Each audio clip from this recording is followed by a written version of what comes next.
Good evening. I'd like to call the meeting back to order, and I'll ask the clerk for a roll call, please. Ms. Hodges? Here. Mr. Mills? Here. Mr. Oden? Here.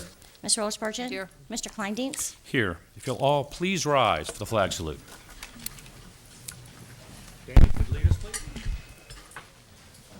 I pledge Allegiance to the flag of the United States of America and to the republic for which it stands, one nation, under God, indivisible, with liberty and justice for all.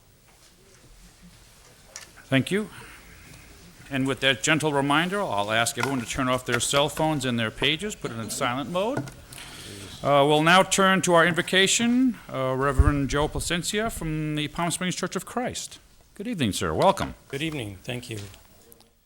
Even though I was not in a complete agreement with the recent letter that I received that says I cannot invoke a certain name, I still count it an honor and a privilege to lead this esteemed group in prayer. And I think it behooves us to invoke the blessings of Almighty God. So let's pray together. Would you bow with me? Almighty God, we thank you for being the awesome God that you are. You are magnificent in all your ways. You have revealed yourself to us in so many respects. We are grateful for the revelation that you give us in the Scriptures, your Holy Bible. And we are so very grateful for your love, for your mercy, for your kindness, and especially your forgiveness, for the unbelievable sacrifice that it took to effect that forgiveness. We praise you, and we thank you forever and ever. We all desperately need you. This community needs you. Our country needs you. We really cannot make it without you, Lord. So would you please help each one of us to know you better day by day. I thank you, Lord, for these people that are so willing to give hours of their time and of their talents in service to the community, in service to one another. Almighty God, I pray that you would bless them all according to your will. There are many important issues that need their attention, and there are many demanding decisions that need to be made on a regular basis. Mistakes will be made. Maps will fall off of walls right before a presentation. We are all human. Lord, would you grant these chosen ones the wisdom of Solomon and the understanding of Moses and the patience of Job. Cause every one of us to be a people of righteousness, a people of honesty, and a people of integrity in our dealings with one another.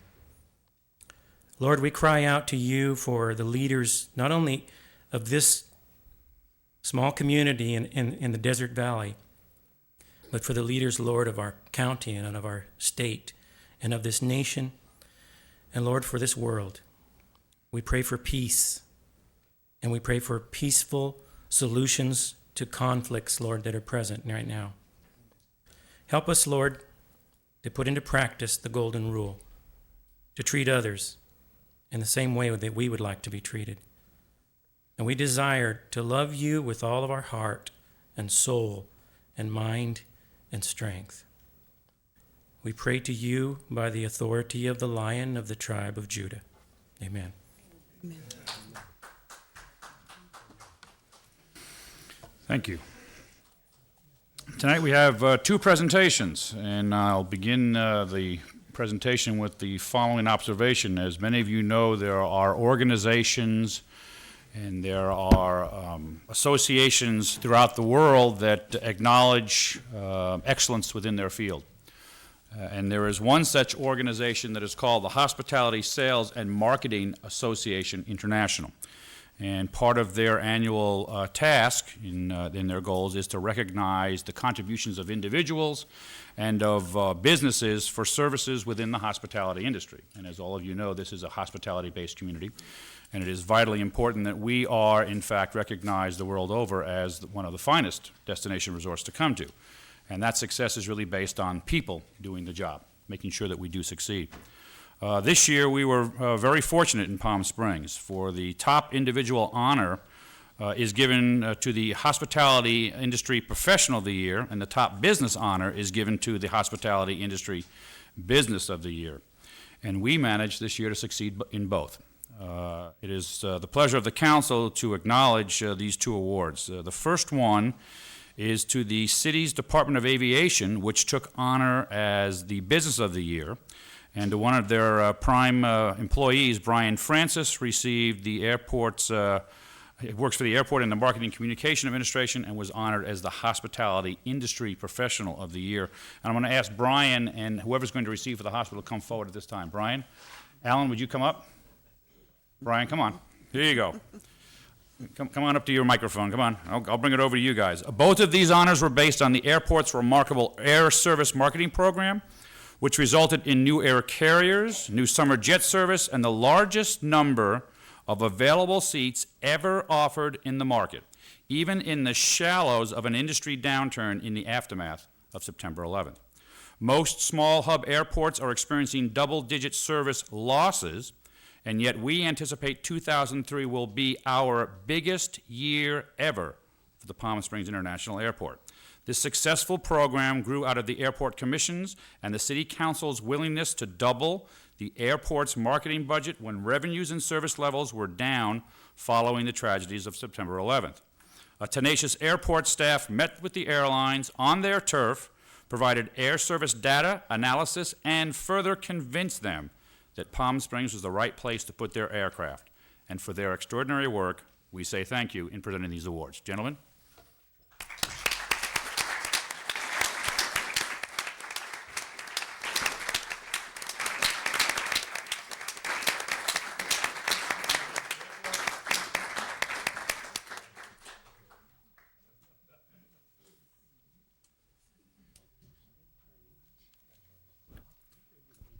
Another good job.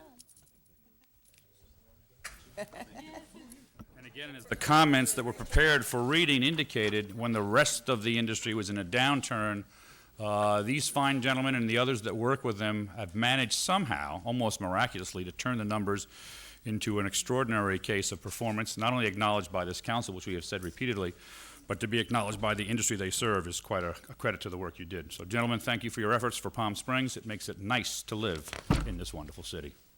Very good.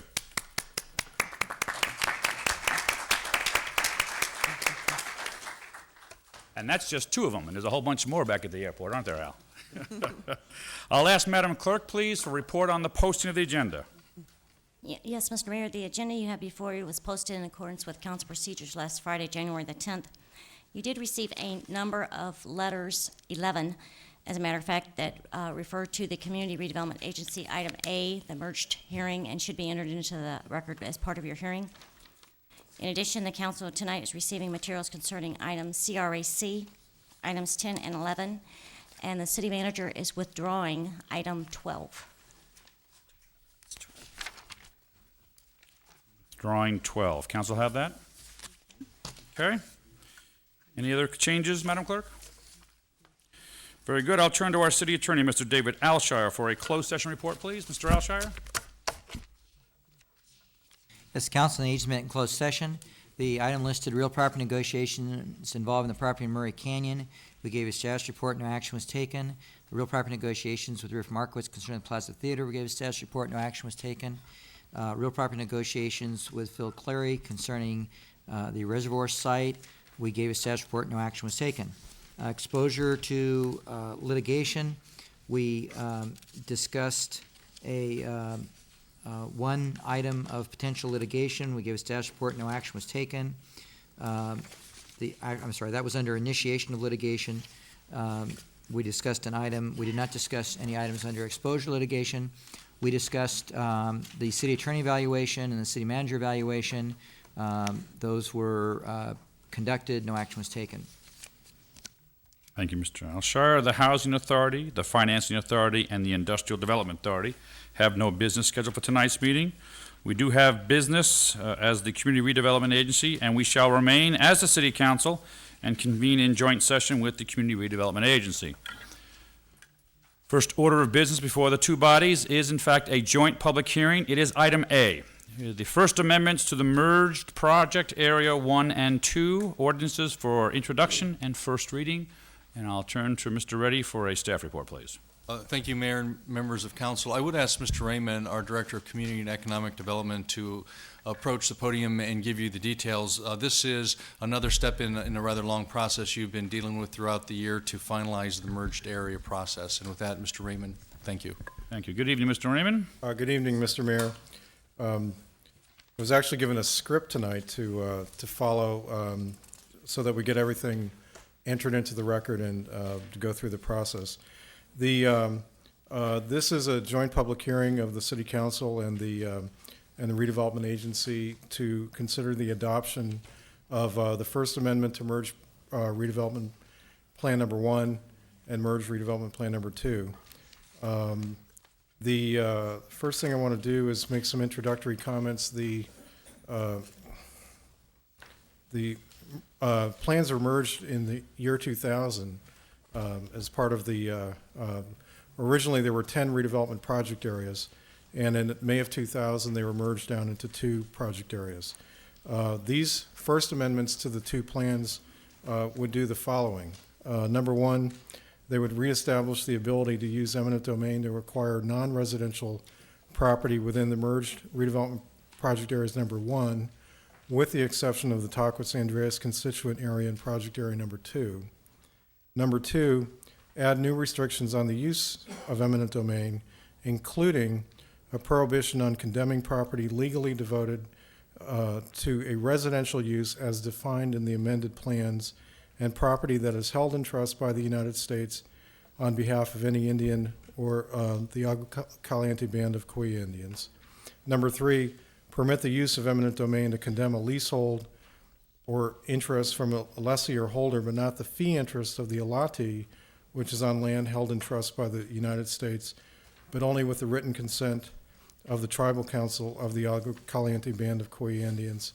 And the 4th is to amend and restate all of the other provisions of the constituent redevelopment plans, that's the 10 original redevelopment plans, to achieve consistent redevelopment practices and policies for both merged redevelopment project areas. One of the things I need to do is read into the record the following documents. I guess I'll just read the titles. In reading into the record, there was an affidavit of mailing of the joint public hearing notice to all property owners, residents, and business owners of the project areas, an affidavit of mailing of joint public hearing notice to all affected taxing agencies, an affidavit of publishing of joint public hearing notice, proposed amended and restated redevelopment plan for merged redevelopment project area number 1, the proposed amended and restated redevelopment plan for merged project area number 2, the report to the City Council for the first amendments to the merged redevelopment project area number 1, report to the City Council for the first amendments to the merged redevelopment project area number 2, the negative declaration for the first amendments to the merged redevelopment project area number 1 and 2, and the staff report for tonight's meeting, the January 15th joint public hearing. I believe the city clerk needs to then read by author and date each letter or statement distributed to the City Council. Do you have all those? She just needs to tell you, read into the record the author and date of each of the letters that she's received. And then what the City Council needs to do is open the floor for it's actually 2 separate public hearings. There's a public hearing on merged project area number 1, open that, close that, and then have a separate public hearing for merged project area number 2. If someone were to appeal the decision on one of the project areas. You would not want to have a combined record for the two project areas. So with that, I can, if you'd like, I can describe a little bit more fully the redevelopment plans, but I know we have talked about it at a number of previous meetings. So with that, I think after the city clerk reads the names and the dates of the letters received, you can open the public hearing. And I'd be happy to answer any questions before you do that. Thank you, Mr. Raymond. Madam Clerk? One letter is from Walter Roger Smith. It was received on January the 14th of 2003. Alfred V. Solano, dated January 15th. Jerry Galich and family, dated January 7th. Tony Pasadon, dated December 13th. Frank Reggie, dated December 17th. Keith McCullough, dated December 31st. The State Clearinghouse, dated January 7th, 2003. The Department of Toxic Substances and Control, dated January 3rd, 2003. And Fred Burton, dated January 8th, 2003. And another letter from Jerry Galick and family from January 7th, 2003. Thank you, Madam Clerk. Any additional staff report at this time? No, sir. Members of the council and agency, any questions on staff's report before we open up the public hearings?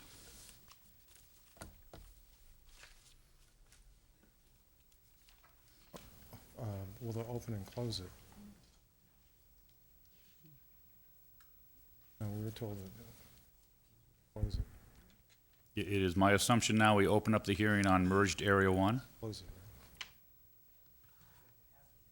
Yeah, you can conduct the hearing, close the hearing, Right. and come back.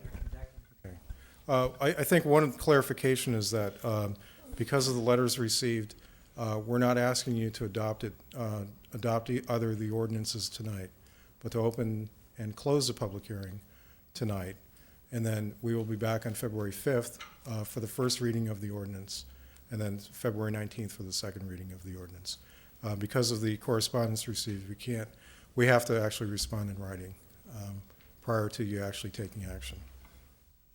So items C, D, and E would be continued to a future date, February 5th. That's correct. Mr. Alshire? The items would be continued, but not the public hearing.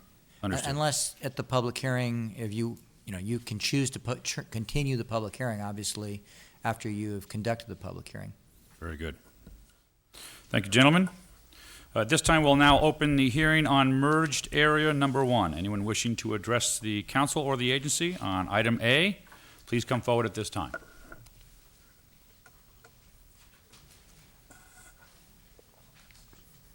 Very good. Seeing no one on merged area. Pardon me, you do have a speaker card for Mr. Willie Holland.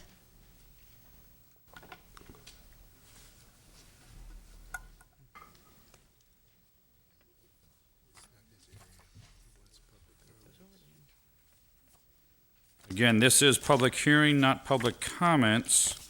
We will call public comments. I do see a card here. Sir, are you here from item A, Yes, redevelopment agency? yeah.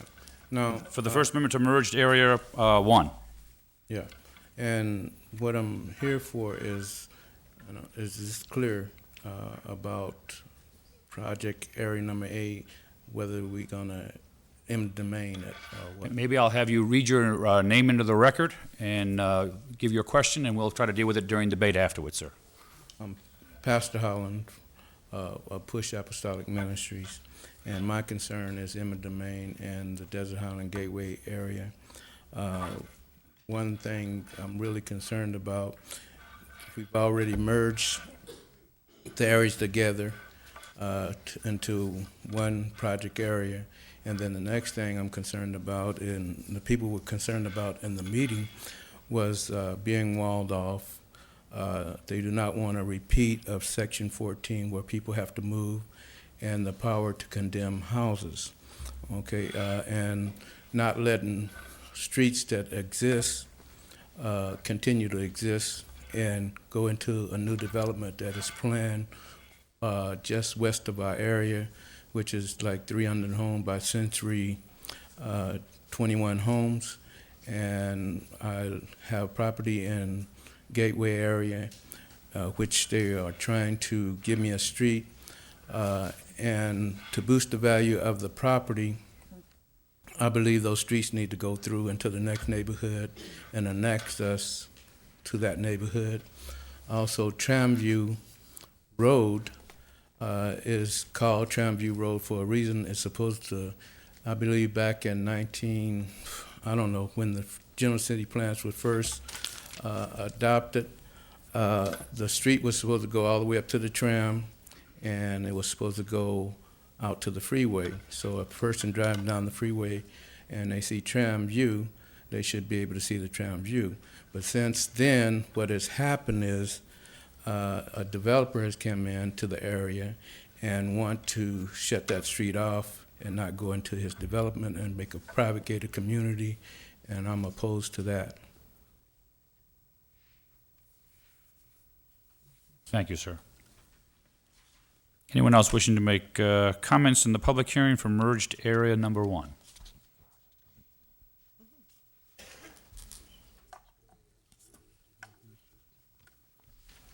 Martina Kang.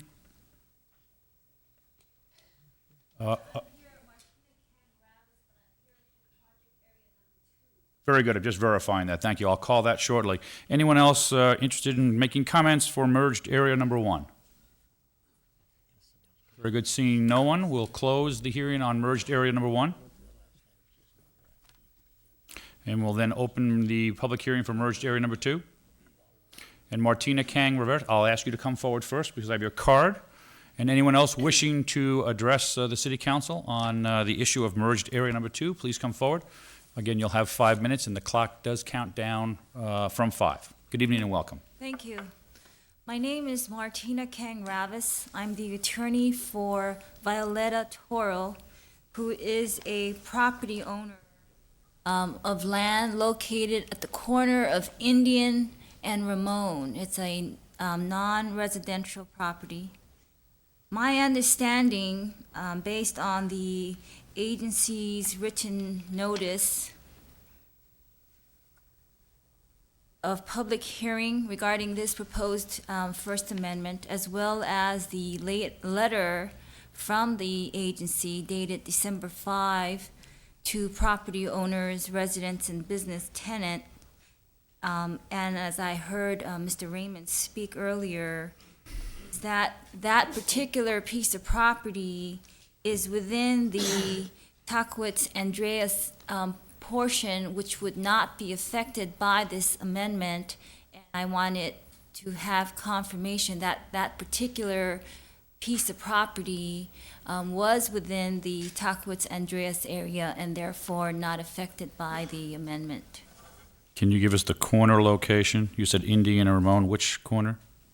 It's the Gas station? vacant gas station and, Northwest. Northeast. sorry, I'm. Okay, don't that's know fine. Northeast direction, corner. But it's where that vacant gas station is. Thank you. Thank you. Any other comments? No, sir. Thank you. Anyone else wishing to address the council on the public hearing dealing with merged area number 2? Very good. Seeing no one, we will now close the public hearing. And perhaps we can get clarification on some of the comments from staff on the 2 speakers. And we will continue all action formally by both bodies till the February 5th meeting. Mr. Mayor? Mr. Mills. I'll be abstaining on any portion dealing with 9D. Got it.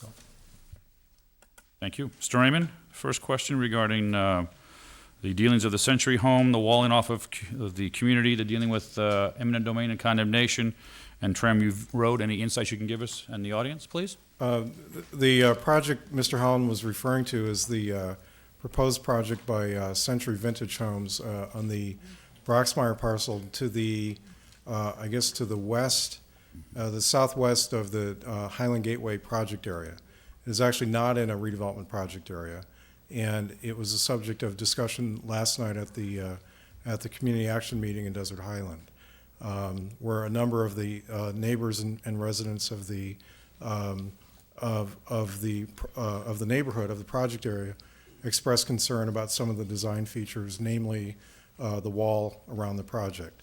It really doesn't have any bearing on the plan amendment, but what it led, that was prior to our discussion about the plan amendment. One of the things that we tried to convey to the neighborhood is that back when the Highland Gateway project area was originally adopted in 1984, there was immediately imposed a moratorium on any eminent domain activity in that project area for the period of a year, while the impacts of eminent domain were studied. There was then the first amendment to the project area, which occurred about a year later, in 1986, early part of 1986, where the residential, what is essentially the residential portion of the neighborhood, north of, I guess basically north of San Rafael or north of Las Vegas, was exempted. There was a boundary drawn, and that area was exempted from eminent domain, and the commercial and industrial areas of that project area were continued to be subject to eminent domain. Would you, excuse Mr. Mayor? Mr. Oden, please. Would you explain the exempted from eminent domain, please? Well, what it meant was that the agency agreed through an amendment that it would not have the power to condemn any property in that boundary. And that was all. And those boundaries were, once again? That boundary was the residential area of the Highland Gateway neighborhood. So it was all of Gateway and it was all of Desert Highland, all of the residential portion.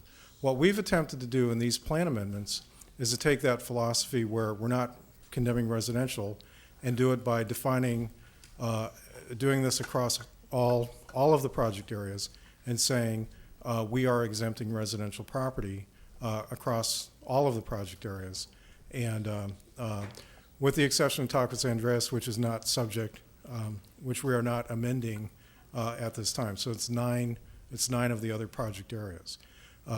So the concern that the residents of the Highland Gateway project area had in 1984 that were acted upon in 86, we knew they would be the same concerns of any resident in any of the project areas today, so that as we proceeded into the process of drafting the plan amendment, we said, let's exempt residential property. And so we have definitions of residential property, and we had a meeting on December 17th that was a community meeting that was attended by, I think it was 42 people. It was in the large conference room, and it overflowed the large conference room, and people had all sorts of specific questions about their property. A lot of the questions at that meeting were related to properties that were affected by the airport, and that some of the condemnations that the city did as part of the airport, at the ends of the runways and that sort of thing. We said that's not the redevelopment agency doesn't affect that. That's not part of the redevelopment agency. So we repeated again and again at that meeting and at the meeting last night that what we're exempting and what we don't have any interest in is going after people's homes. And so there was a concern about that. The other So part that of, exemption is still in place? well, right, what do you mean still in place? Well, maybe, Yes. actually, if you want to look at your redevelopment plan, it's the CRA-A, page 65, page 13 of Project Area 1, and this is the section dealing with property acquisition. And as JR is saying, formerly there was a little area that was exempted from acquisition. Now what we're putting in is this general statement which says that eminent domain may be used to acquire any real property in the project area except for properties legally devoted to a residential use. So if the property is devoted to a residential use, we do not have the power, the agency does not have the power of eminent domain to condemn that parcel. So, and this is not just in one little portion of the project area. This is throughout the project area. And actually, the same language appears in the plan for Project Area 2. That clarifies it. Thank you very much. Now, on the second comment on merged area 2, that property is in Taquas Andreas, which is only being amended for the purposes of amending and restating the goals and objectives and making it consistent with the other constituent areas in that project area. It is not affected by the eminent domain language at this time. My understanding is it's also Indian land, and there's other exemptions, even if it were, there's other exemptions that apply to Indian owners, the fee interest in Indian land, and that's covered in the other project areas as they're affected. Very good. Additional questions or comments by council? Okay. At this point, it is the desire of the council to continue this to the February 5th meeting. Let's move this year along, So shall we? moved. I want to get to March. So moved by Mr. Oden. Is there a second? Second. Second by Ms. Hodges. Any additional comments or questions? All those in favor say aye. Aye. Any opposed? Seeing none, it's 5-0. We'll adjourn as the City Council and continue as the Community Redevelopment Agency. The second order of business before the body is, in fact, our minutes of the December 4th and December 18th meeting. What's the pleasure of the agency? I'll move those, Mr. Mayor. Motion by Mr. Oden, and again, second by Ms. Hodges, to move and approve the minutes of December 4th and 18th. Mr. Mayor, I need to abstain on the minutes of the 4th. It was when I was sick. Very good. Any other comments, corrections, amendments? Seeing none, all those in favor say aye. Aye. Any opposed? Again, 5-0 deemed unanimous. We'll now turn to public comments on issues within the redevelopment agency. Again, we will have public comment shortly for the city council. This is public comments before the community redevelopment agency. Anyone wishing to speak, please come forward at this time. Again, I see no cards here requesting that opportunity. Is there anyone wishing to address the community redevelopment agency? Very good. Seeing none, we'll close the public comments and we'll turn to our legislative calendar. The only item before us tonight, members of the agency, is Amendment 1, Phil Cleary. And again, I'll ask for Mr. Reddy's staff's report, please. Mr. Reddy? Thank you, Mayor and members of council. This requested extension is for 6 months to finalize the development agreement. The attorney's office is well into finalizing, and it's just getting, putting the final touches to bring it back. Mr. Raymond can give you a full staff report if you would need additional details. Perhaps a brief report so that the audience understands what we're dealing with tonight. Mr. Raymond? Mr. Mayor, this is a property at the southwest corner of Stevens Road and North Palm Canyon. It's about 1 3/4 acres. Right now, a portion of it's owned by the city, 1 3/4 acres owned by the agency. We entered an agreement last year with Mr. Cleary to develop a condominium, a live-work condominium project. There were a number of issues that he had to work through. Some of it was related to the topography and the reservoir on the site, and some were financing issues. He is now pretty complete with plans for submittal to the planning process. You've all seen renderings of the project. We think he's going to proceed and have his approvals within a couple of months. We wanted to give him enough time to get through the entitlement process because we can't bring the DDA, which is drafted, back to you for approval to convey the land to him until he has his environmental, the neg deck or the environmental certification, which can't be done until the end of the entitlement process. So this amendment is for a period of 6 months. That's plenty of time, given where he is right now and his design of the project, to get through the entitlement process. And we think we'll be back to you within a couple of months with the DDA. And John, this has gone through Planning Department and Planning Commission? It went to design review. Has it Has it gone through the Planning Commission, Doug? gone to design review? Cleary?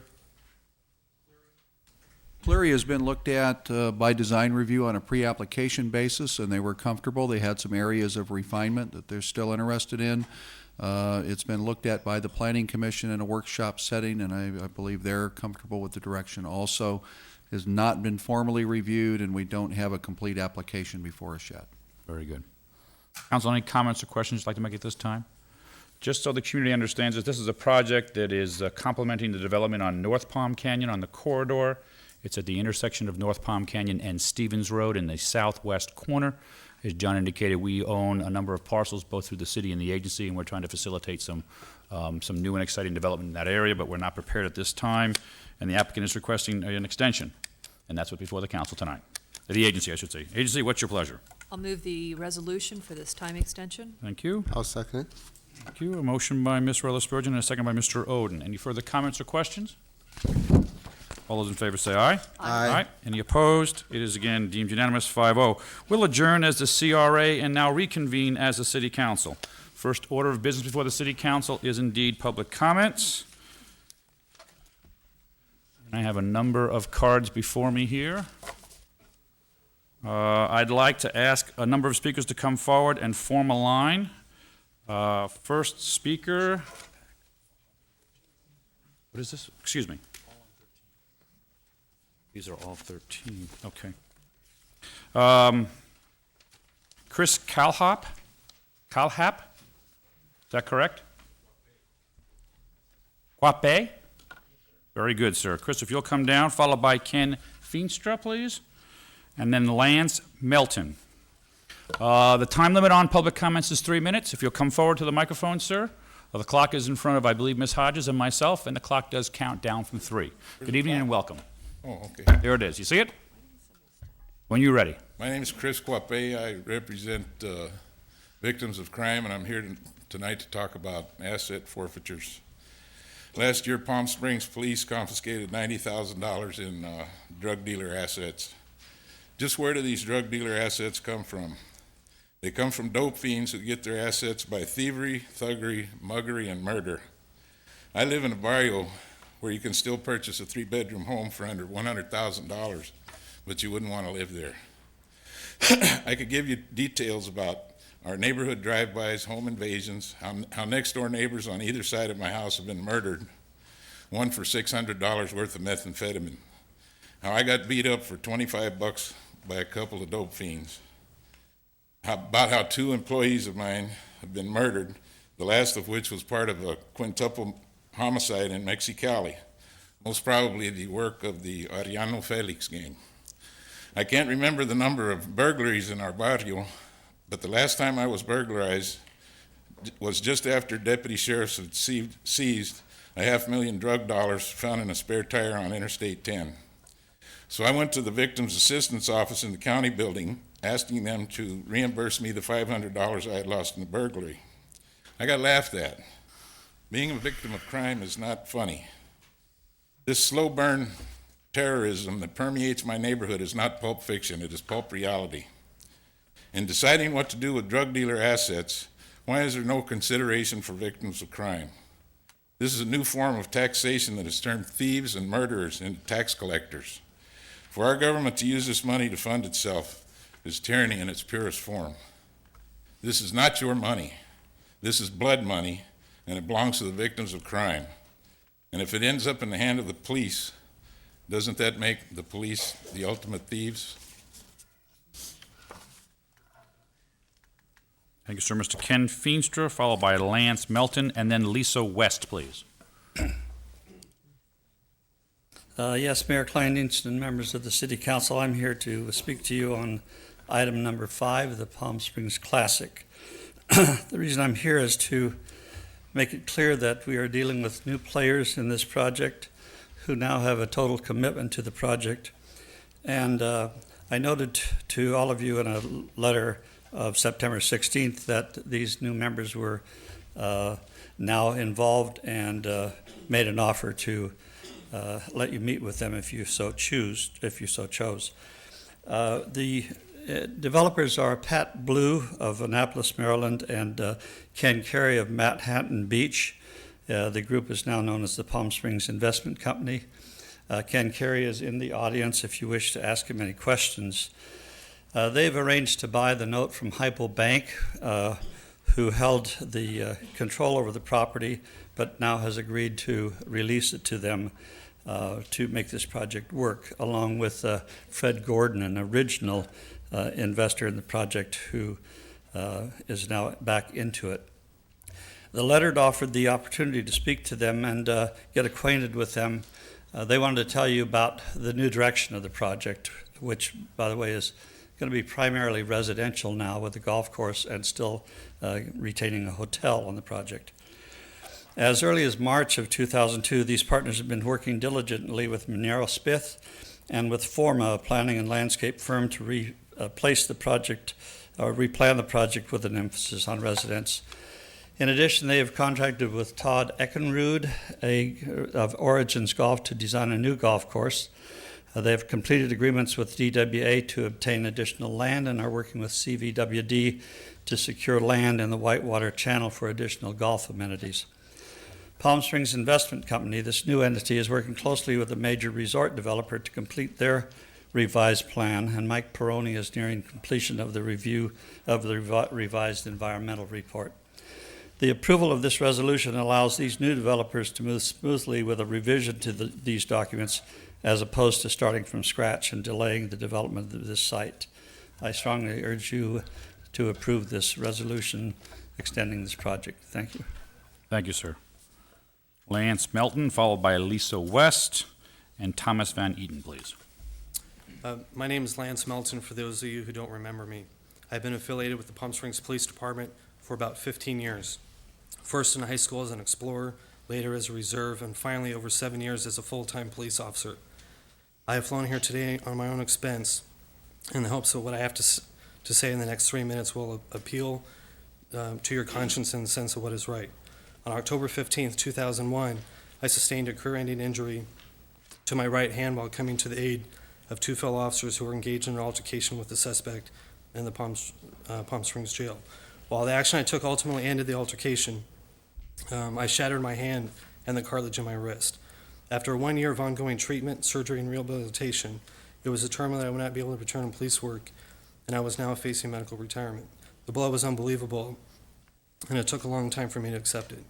My wife and I had to make financial adjustments by selling our new home and deciding she would have to continue working for the time being instead of resigning to stay home and start a family as we had planned.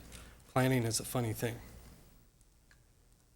I then learned that we would lose our medical benefits in their entirety.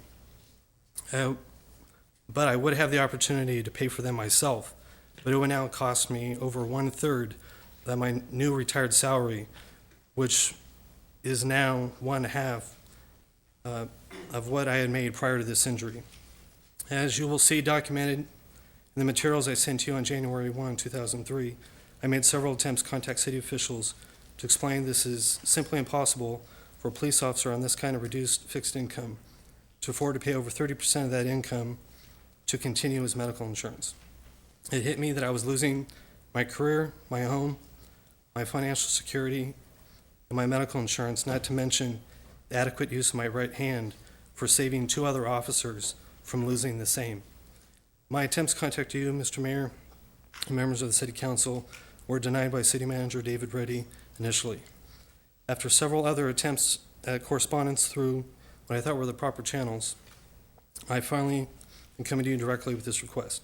Please, I ask of you to use your authority in this manner and to allow me to continue on with the benefits I appreciate as a full-time officer, or at least while I'm in school pursuing a new career in landscape architecture at the University of Kentucky. I have been denied medical coverage from private companies due to my injury and the ongoing treatment of my wrist, as you can see from the documentation previously provided. I'm on a plane tomorrow morning, back to my wife, classes, and new life that are waiting for me, and it goes without saying that I will be hoping it becomes clear to you what is reasonable. It is my hope that I will not be seen as a faceless retired employee, but as a person who served the community with the most extreme integrity and is now not entitled to, but deserving of your help in this matter. Thank you. Thank you, sir. Lisa West, followed by Thomas Van Etten, followed by Robert Van Etten, please. I'm Lisa West, and I was told that my problem is one I need to take to the City Council. I would like to talk about toucans and the music which emanates from this establishment. I live approximately 100 yards from toucans. Almost every night the music is blaring until 2 a.m. without fail. Also, the patrons do a lot of yelling. I have to get up at 4 a.m. to be at work by 5 a.m. The music keeps me awake sometimes until 2 a.m.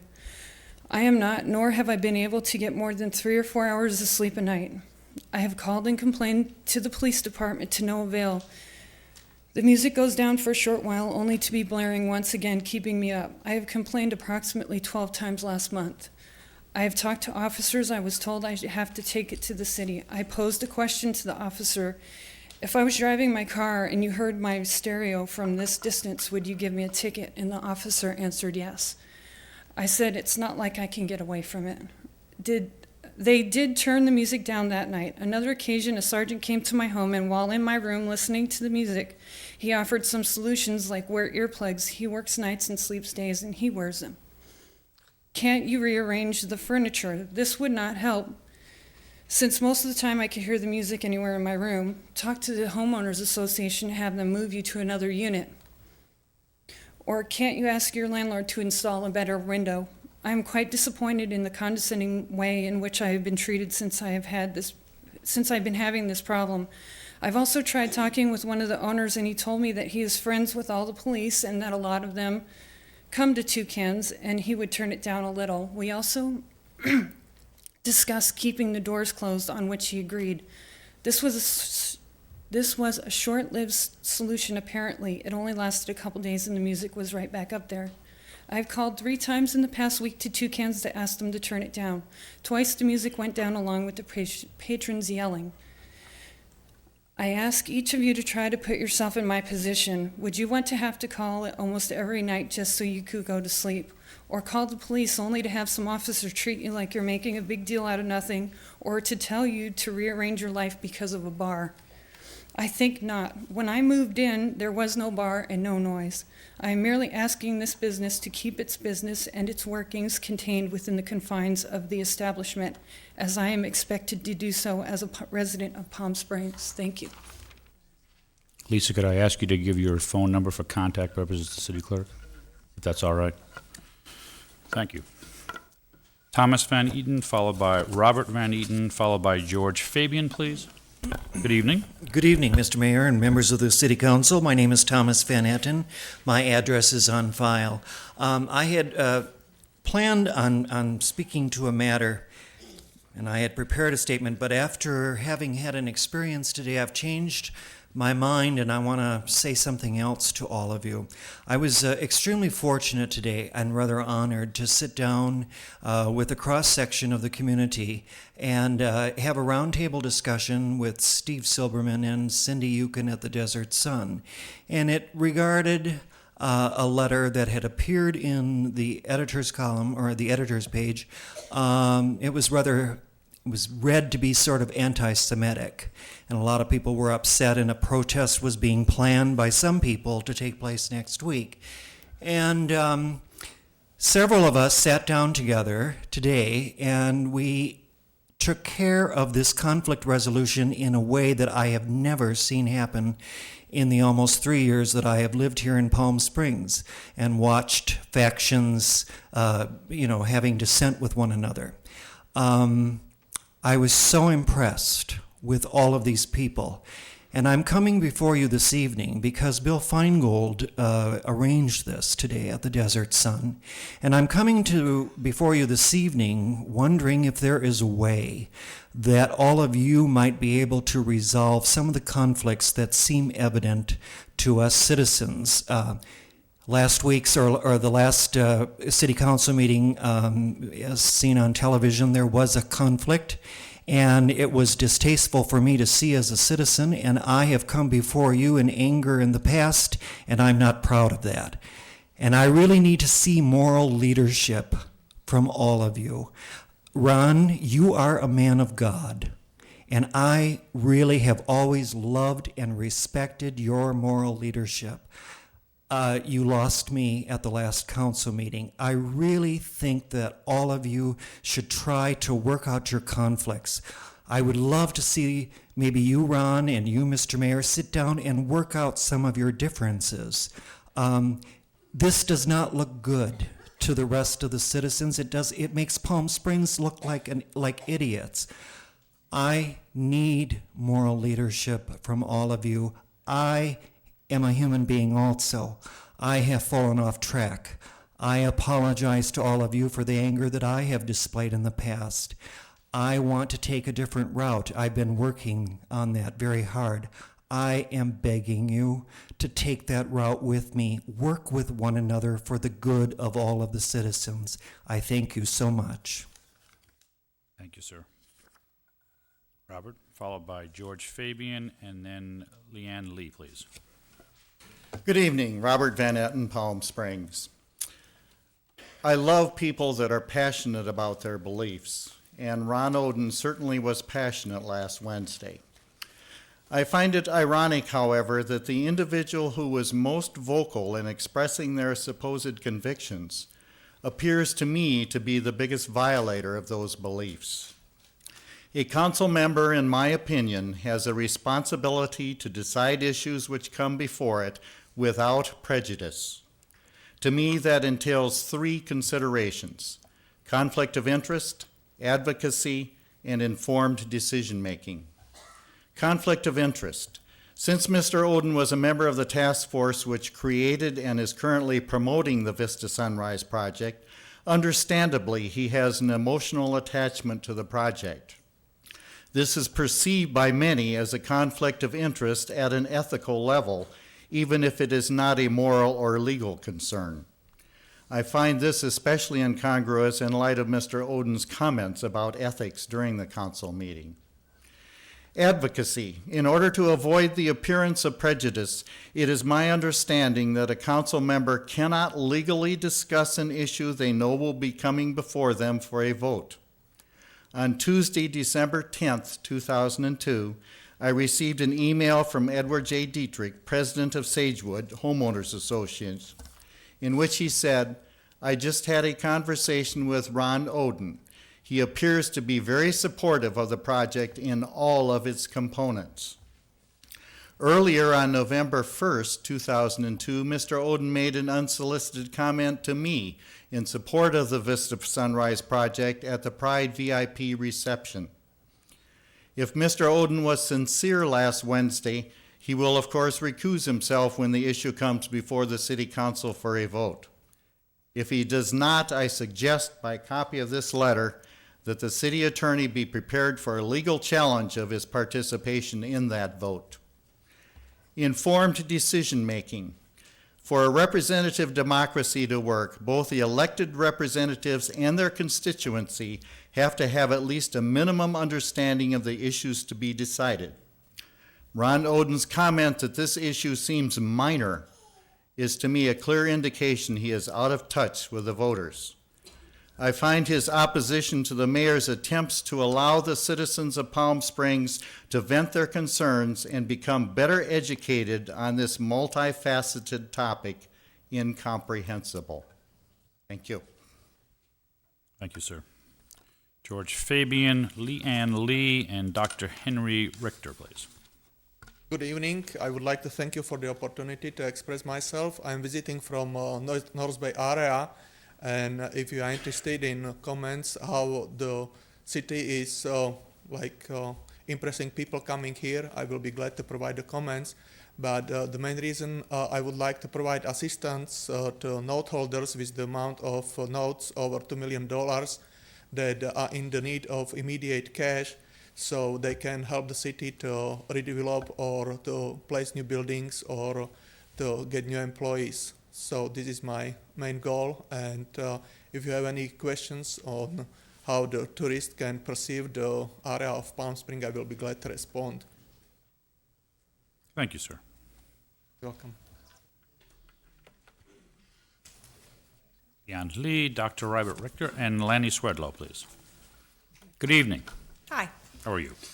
I'm here to support the city's participation in Inca. I'm giving to your city clerk a petitions of 60 signatures in our neighborhood. Oh, my name is Leanne Lee. We read in the paper about the opposition to the participation. We really wanted to point out where maybe there's been a misconception of this entire matter. The drug money that is usually garnered from burglarizing our homes winds up going up the chain in this process in the form of assets to those that have obtained them through an illegal means. We don't support that they should be able to retain those assets, that when they can't be tracked directly back after being laundered, then they need to at least be returned to the public in the form of offsetting the cost of our services for law enforcement. And that's exactly what INCA does. There were a lot of comments made in the paper by the ACLU that this targets small criminals, not the large dealers. Well, that's not true. INCA does go after the large dealers. But the bottom line is, do we really care which criminals it targets? We want the criminals targeted for the protection of the community. They talk about it will promote corruption in our law enforcement. Well, the odds of that happening are very slim. If it does happen, there's corruption in everything.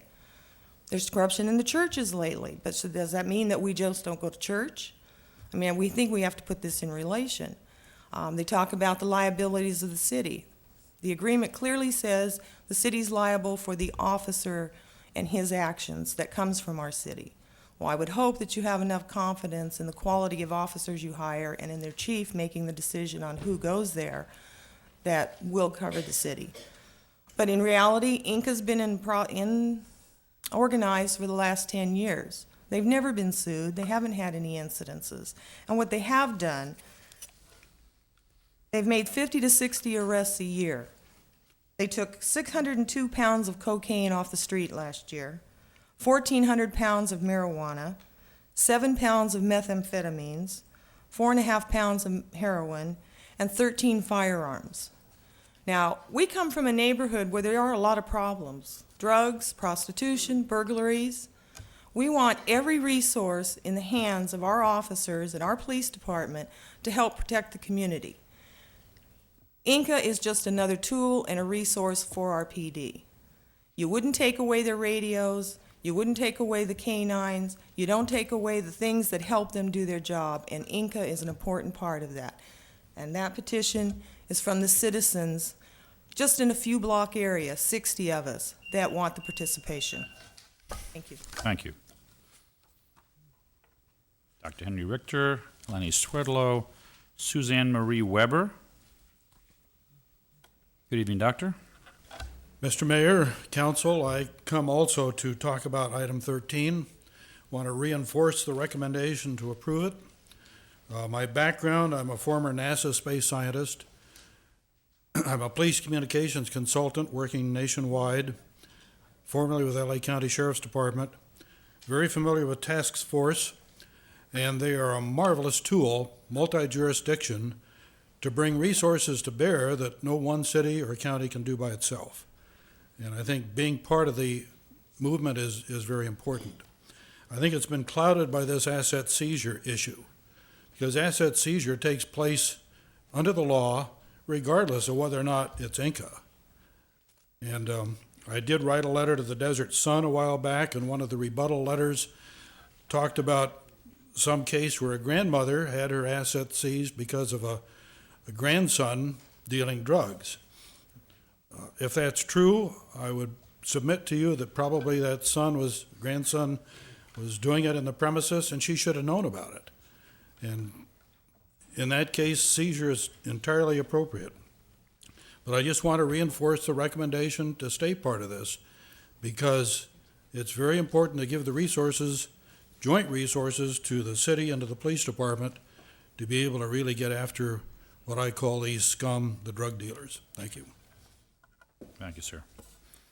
Lenny Swerdlow, followed by Suzanne Marie Weber and Craig Canada.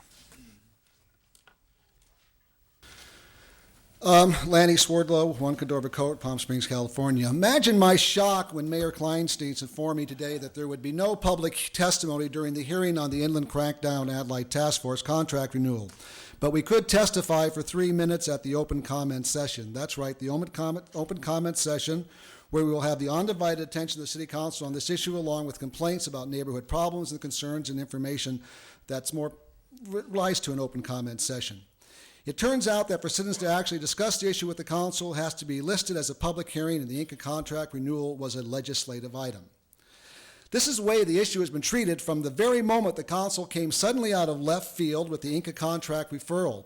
Catching Inca supporters off guard, they roared back at us with like a force of a locomotive. I should have known it was coming, and here's why. 1, although you referred the matter to the Police Advisory Board for consideration and advice, it was sent to the Human Rights Commission instead. Why was the City Council's decision to refer it to the Police Advisory Board overturned? The Police Advisory Board didn't make the decision, so who made the decision? And what was their authority to override your direction? 2, before the Human Rights Forum took place, Police Chief Gendron attempted to overturn your original decision and resubmitted the contract to the City Council on November 20th. Hardly anyone was informed that the Inca contract had been resubmitted, including the Police Advisory Board and the Human Rights Commission. And why did the agreement submitted on November 20th contain the new clause, quote, with an option to extend the agreement for an additional 3 years, a clause that was not in the September 4th motion or a part of the Inca agreement since its inception in 1993? 3, why did Inca refuse Police Chief Gendron's request to provide answers to the questions he submitted for us? 4, why was the contract renewal put back on the council agenda only 6 days after the Human Rights Forum? The entire handling of the Inca contract renewal has been a railroad job written all over it. Is this how you want Palm Springs city government to run? Do you consider it acceptable that Police Chief Gendron attacked me personally for aiding drug dealers in both the Desert Sun and the Desert Post Weekly because I dared to raise the issue of whether Palm Springs should participate in a program that seizes, sells, and shares the money of assets taken from citizens who have never been convicted or even charged with a crime? Does this encourage Palm Springs citizens to come forward with their concerns to you, or does it send the message, keep your mouth shut? Is this how you envision the city of Palm Springs dealing with issues raised by the public when you chose to run for public office? I have given you a presentation that I would have made if we could have done this during the Inca hearing that is going to occur later on tonight when I would have had 5 minutes. It contains a suggested motion that should replace the Inca contract renewal at this time. When you have your hearing tonight, you'll be deciding just how Palm Springs should be run and how it treats the citizens who choose to be involved. Thank you. Suzanne Marie Weber, Craig Canada, and James Evans, please. Good evening. Mr. Mayor, members of the City Council, my name is Susan Marie Weber. I'm representing Desert Area Libertarians. Spoke to you on September 4th and explained to you the Libertarians' belief around asset forfeiture is strictly that it is theft, and I discussed that with you at that time. What I'd like to talk to you about tonight is the fact that, as you know, we all participated in the Human Rights Forum, and we discussed several issues. One of the problems we had is that all the information we asked for, and we had several months to obtain it, was not given to us. So I would be concerned that you're making a decision without that information, such as, out of 100 people who have had their assets taken from them, how many were ever charged? How many were ever convicted? If they weren't charged and if they weren't convicted, did they get their assets returned? Asset forfeiture is obviously a very touchy issue right now because it's connected with the drugs. But this is not just about drugs. This is about the principle of asset forfeiture. When an agency such as that the city has, such as a police department, has a right to start raising its own funds through asset forfeiture, it can be self-auditing, and it can then at that point become unaccountable to the city that has put it into place. That can lead to abuse, and that's something that has to be considered. If asset forfeiture were truly equitable, then when Whitney Houston and her husband Bobby Brown announced on television that they were doing drugs, all of their assets would have been taken from them. That hasn't happened. They weren't arrested. Nothing has happened. Asset forfeiture is not equitable, no matter how much we like to believe that only the bad guys are being arrested and only the bad guys are having their assets taken from them. There's too much of a chance that other people are having this experience too. And that's something as a city council you have to consider. Without supporting data from Inca, you as a city council don't know any of these real facts. We ask for them. I would suspect that you should be asking for them as well and looking at them, because without the information, you cannot be making a proper decision. You have to know the facts. And you have the opportunity as a city to make a statement. You have the opportunity to say that you don't support this. You can say that you will support your police department financially without them having to have funds from Inca. You're a city that can take care of its police department by itself. You don't need to have outside help from it. And most importantly, you can say that you're not going to, as a city, participate in an organization that keeps all of its records secret.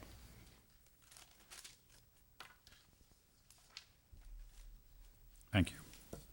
Craig Canada, followed by James Evans, and by Jim Stewart, please.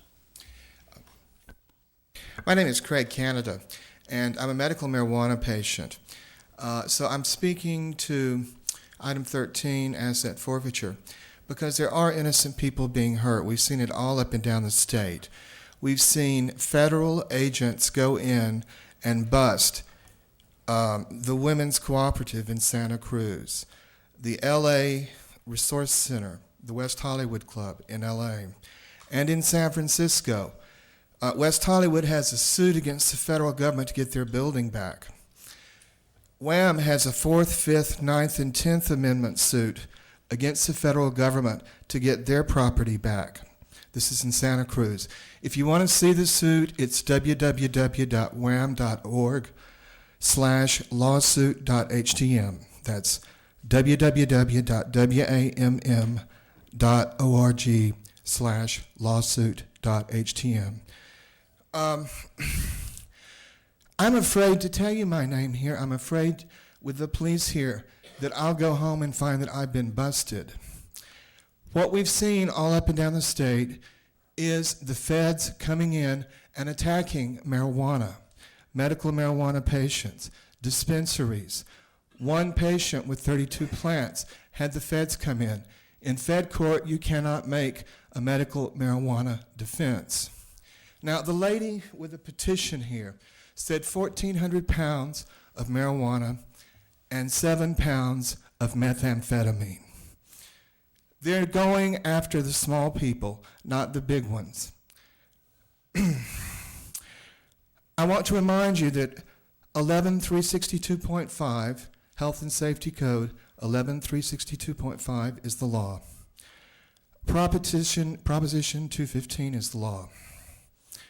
It's the will of the state of the people of California.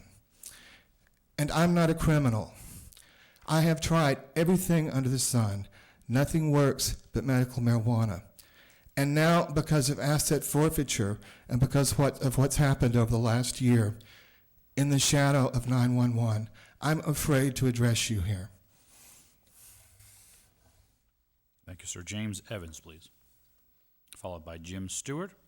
That completes the cards I have. Anyone else wishing to address the council, please come forward at this time. Mr. Evans, welcome. James Evans, 1268 East Ramon Road. I'm here about the asset forfeiture policy used by INCA, Inland Crackdown Allied, the local state drug task force, and its pending contract with the city of Palm Springs. Palm Springs should not renew its approval of INCA so long as INCA uses asset forfeiture in its activities. INCA refused to participate in the Palm Springs Human Rights Commission Educational Forum. As well, INCA has failed to respond even to a single question put forth by the Palm Springs Human Rights Commission or by citizens attempting to inquire about INCA's past use of asset forfeiture.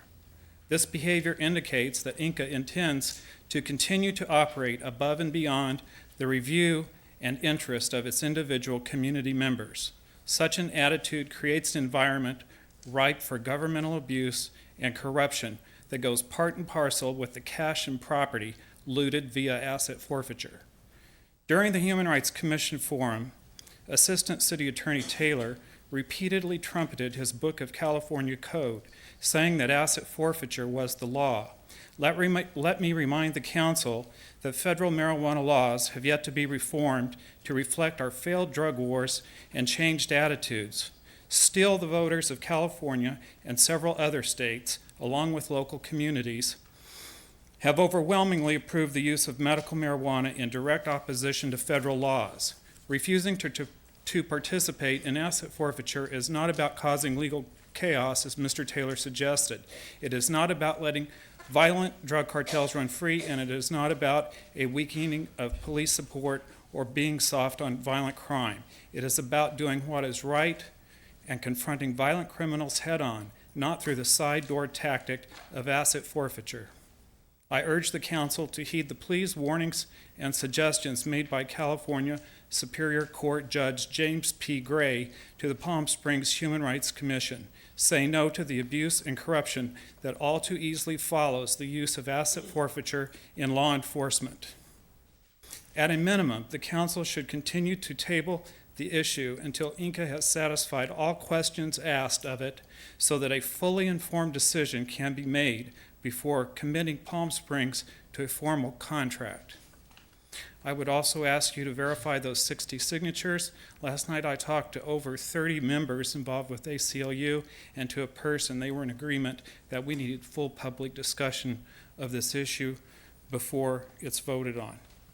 And I could go around my neighborhood and easily gather many more than 60 signatures to get more discussion on this issue. Thank you. Thank you, sir. Jim Stewart, again, this is the last card I have before me. Anyone else wishing to address the council, please come forward at this time. Good evening, Mr. Stewart. Good evening, Mayor, Council. My address is on file, the Albert Frey House. I'm here also to talk about item number 13, but I want to bring it to you from another perspective. I am the senior-most member of the California State Parole Board. I handle roughly 60 drug addict cases a week that want to get paroled. Today, with the budget cuts of the state of California and the president of the California State Senate pushing us to release at least 1,500 more drug addicts onto the streets because of budget cuts. Today, because of the drug situation, every one of you up there is familiar with it, with your years of service and public service. 4 of you with raising children, knowing what it's like out there. The drugs today are worse than they were 20 years ago, much stronger, much more potent, much more dangerous. The Bureau of Narcotic Enforcement is just one agency of which I work with, along with our Coachella Valley Narcotic Task Force. When we have our tips, we know when the drugs are coming in. Interstate 10, Highway 86, 80% approximately of the drugs coming into California are coming on those 2 roads, winding up on Interstate 10, coming through this valley. You know what drugs do to people. You know the families that are destroyed, the lives that are destroyed. Anything we can do, from my job to the Bureau of Narcotic Enforcement's job to Chief Gendron's and his troops' job, to keep those drugs out of this community, out of our area, to get them off the streets, we need to do. And I encourage you wholeheartedly to push, not only for a 1-year re-up with the BNE, but whatever the options are. Budgets are being cut. The one place you cannot cut is the safety, the public safety of the community. Drugs, I mean, I can't tell you how bad it is and what I've seen and what I see regularly and the stories that I have to deal with and the children that we have to take away from drug-addicted mothers, the violence from guys on methamphetamine. These people with the marijuana situation, I don't have a quarrel with them. I mean, if they need it, I don't have a problem with that. But I do have a huge problem with crack cocaine, methamphetamine, and those drugs, the heroines and those opiates that destroy lives forever. When you kill those brain cells through the use of those drugs, they don't come back, just like your teeth. Most of your meth freaks, you'll notice, they have no teeth. They don't repair themselves. I encourage you wholeheartedly to renew that contract and keep it going and support our public safety people. Thank you. Anyone else wishing to address the council, please come forward. Yes, I am deeply saddened with this. Sir, I'm sorry, you've already spoken. We're only permitted to go one time. Thank you. Is there anyone else wishing to address the council at this time during public comments? Very good. See no one. Take a slight recess, and we'll convene in about 10 minutes. Thank you.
call the meeting back to order. That completes our public comments. Council will now turn to our consent calendar, items 1 through 8.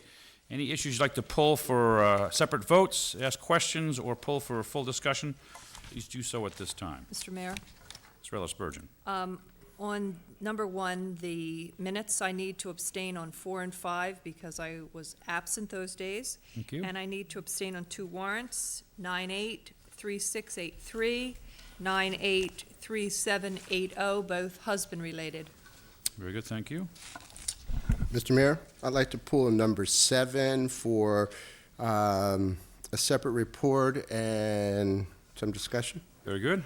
Any others? Mr. Mayor, I'd like to pull 5 for a quick review by Mr. Evans. And also, I will be abstaining on 7 in that I do work for Desert Regional Medical Center. If everybody's through, I'll move the consent agenda. If I may, I would like to pull item 2 for a discussion. I'll join Mr. Mill on 5.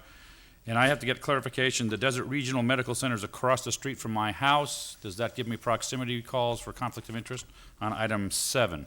I would imagine it would. I'm sorry, what was the question again? Item 7 has the Desert Regional Medical Center, which is, of course, across the street, and they're contributing towards the action at Tachiva. Yes, if you're within 500 feet. It's Very good. Then let the record show that I'll be abstaining on item 7, and I'll pass gavel to Mr. Oden at that time. So we'll pull items 2, 5, and 7. Mr. Oden will handle that. Ms. Rella Spurgeon has noted her abstentions, and will then entertain a motion. I will move the consent agenda. I'll second it. Motion by Ms. Rella Spurgeon and second by Mr. Oden. Any further comments or questions? Madam Clerk, roll call, please. Ms. Hodges? Aye. Mr. Mills? Aye. Mr. Oden? Aye. Ms. Rose Spurgeon? Aye. Mr. Mayor? Aye, it's 5-0. On item 2, I guess I'll pose my questions more than require a full report. I appreciate the efforts of Energy to come forward to enhance our fueling station at the airport. One of the concerns I have in a brief discussion with Mr. Smoot was that fueling stations that deal with alternate fuels are not locking themselves into one fuel source. They want to have the ability to have LNG, CNG, hydrogen, and whatever else the next technology is. And I want to know if, in fact, this lease provides us the opportunity to bring in other fuels when deemed appropriate, whether by funding sources or demands on market. Because there is an attempt to bring, I think, some of the LNG fueling money that the trash hauler has to bring in a LNG fueling location there also. The lease doesn't specifically address LNG or any of the other types of potential fuels. I mean, this one is specifically written for CNG because that's what they asked us for. But if LNG was to be brought to the site, there is some room. I mean, the site does not have an infinite amount of space to be expanded for lots of different uses. You know, our hope is that someday we'll be able to have a multi-fuel station up on Ramon Road, where at our entrance door we can actually sell gasoline as well as CNG, LNG, electricity, whatever else somebody wants to use for their vehicle. So hopefully we can expand to that in the future. Mr. Mayor, the specific language says compressed natural gas vehicle fueling station. So your two ways of approaching that are either to provide right now for an expanded definition that would say or alternate fuels or et cetera. Or if you leave it this way, what happens is if they want to go to other types of fuels, they'd have to come back for an amendment. Well, what I would suggest is I don't want the council's hands tied to where the site that we designate as the fueling site can only be CNG by this lease. That this allows for the CNG usage but does not preclude LNG, hydrogen, or whatever else the alternate fuel is. So as long as that kind of language is somehow in there, allowing the council to continue to bring alternate fuels into the community at that site, not having to be forced to build yet another site when it wouldn't make any sense. So that's the concern I've got, and I want to see if that's something we can simply place in or deal with some language changes that you can deal with at the attorney's level. Well, so I understand it. Within the boundary of this, are you saying that this operator would? Not necessarily this operator. Just talk about the site. Well, then are you saying you do not want to exclusively lease the site to this operator? You want a non-exclusive lease that allows you to? I guess the impression I have, Mr. Alshire, is that we, the council, through the efforts of the airport, define a parcel that is the alternate fuel station. And in that parcel, we allow Energy to run a CNG facility. But it does not preclude us from bringing in an LNG or hydrogen or whatever else the fuel sources are of the future. I don't want to be forced to then bring another site up and another site up and another site up. Can we somehow define the area as a site, allowing them to put their CNG facilities in there? Well, yes, you could do that. A way of doing that is to basically say, within the boundary, they can build their thing looking like this, but to say that it's not an exclusive lease and you have the ability, the landlord has the ability of also putting other tenants or operations in on the site. Now, I don't know whether that, I'm sure that hasn't been discussed with them. I don't know how it affects their approach, but that you could basically carve out of what you lease the ability of doing that. Right now, it's not really set up that way, so we would need some additional language to do that. Well, that would be my first concern. My second concern is currently we have 3 fueling stations. At the fueling station now, there are 3 dispensers, but there's only 1 card reader, making it difficult. As you know, when you buy gas, you just slip the card into every fueling station for the purpose of efficient access to fuel. What I want to know is if, in fact, we can indicate to them that there should be at least a reader card for every 2 stations. Otherwise, you're not getting this thing to advance. It's not going to be a better station. I also suggest to you that there should be air and water and windshield wipers. This is something we've tried to get the taxi cabs to use. We've got programs in there, we've got the facility in there, and it would be nice if they had everything they needed at this location, as opposed to getting their CNG here and then having to go somewhere else to get air in their tires, to go somewhere else to get water in their car. So I think that we should try to elevate this to a little bit more service level, including if you can't even windshield wiper material. It's in a somewhat cordoned off area, and it's not impossible. Most CNG stations do have all of those amenities currently. And I'd like to see our station go up to snuff on that. And then additionally, on the first page, on the last paragraph, we talk about our percentage rental amount of 2.5 cents per equivalent gasoline gallon. Does this elevate over the term of the lease, or is it fixed? Because the cost of CNG will, in fact, continue to escalate as fuels become more and more costly. And I don't want to see ourselves be fixed over the term of this lease at a 2.5 cent per. Can we get it to elevate based on volume? Can we get it to elevate based on percentage of the cost of the fuel, something that gives us, ergo the airport, because the money stays at the airport, a chance of increasing revenue over the term. I don't want to see it fixed at 2.5 cents. It looks lucrative now, but it stays fixed at this amount of money. It's only based on volume, not so much on an increased cost. So can that be somehow discussed? And do we have any input on that? Mr. Smoot? I can't answer most of those for you, Mr. Mayor. I'm sorry, I haven't been directly negotiating this contract, and I would suggest that we pull this and continue it to the next meeting so I have a chance to get some of those straightened out, because that's more than I'm comfortable in trying to guess. I understand, I appreciate it. Can I just get clarification from the council? Are you comfortable with the concept of multiple fuels, Yes. not so much a single one, not dedicated? Yes. That's fine. We could allow this provider to do the CNG component and let somebody else do the other ones, but I just want to make sure we have the option. We currently have a grant fund source for the LNG station with the trash hauler, and they want to bring that funding source to our station. Right. And let that be the central location for alternate fuels. And I don't want this deal we're cutting tonight preclude us from bringing in the LNG. And if it's not clear, I'd suggest we postpone it and get clarification. Okay, any other questions or comments on this? No. Do we need a motion to that effect, or just? You're continuing it to a date certain on February 5th. I'd appreciate a motion. Okay. So moved. Second. Motion to continue this by Mr. Oden to February 5th, and second by Ms. Rella Spurgeon. All those in favor say aye. Aye. Any opposed? 5-0. Item 5, then. Mr. Mills, you were first call for this. Your comments, please. Yes, Mr. Mayor, I would appreciate if Mr. Evans could give us a brief overview of where this project is now with the new plan, and if there is a new plan that is in one piece, that maybe we could look at it? Yes, I'd like to give you a quick overview. This is a project that's been on the council's agenda numerous times since about 1994, and it started before that, but that's when the first approvals actually started.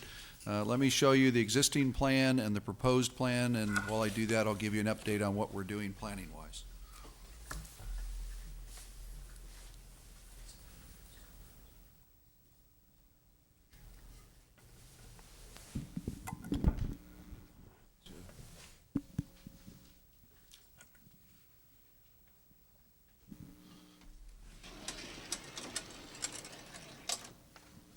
I do apologize for the plans. We had a plan fall off the board while it was pulled back here, and I pulled it out before the meeting. I ripped it. Made a mess of that one, didn't we? The existing project is shown here, and I think the key issue in a time extension for an entitlement is the fact that we have a certified environmental impact report on this project. We have an existing plan development district approved. We also have a subdivision map, and in the real estate world, those have great value, particularly the certified environmental document.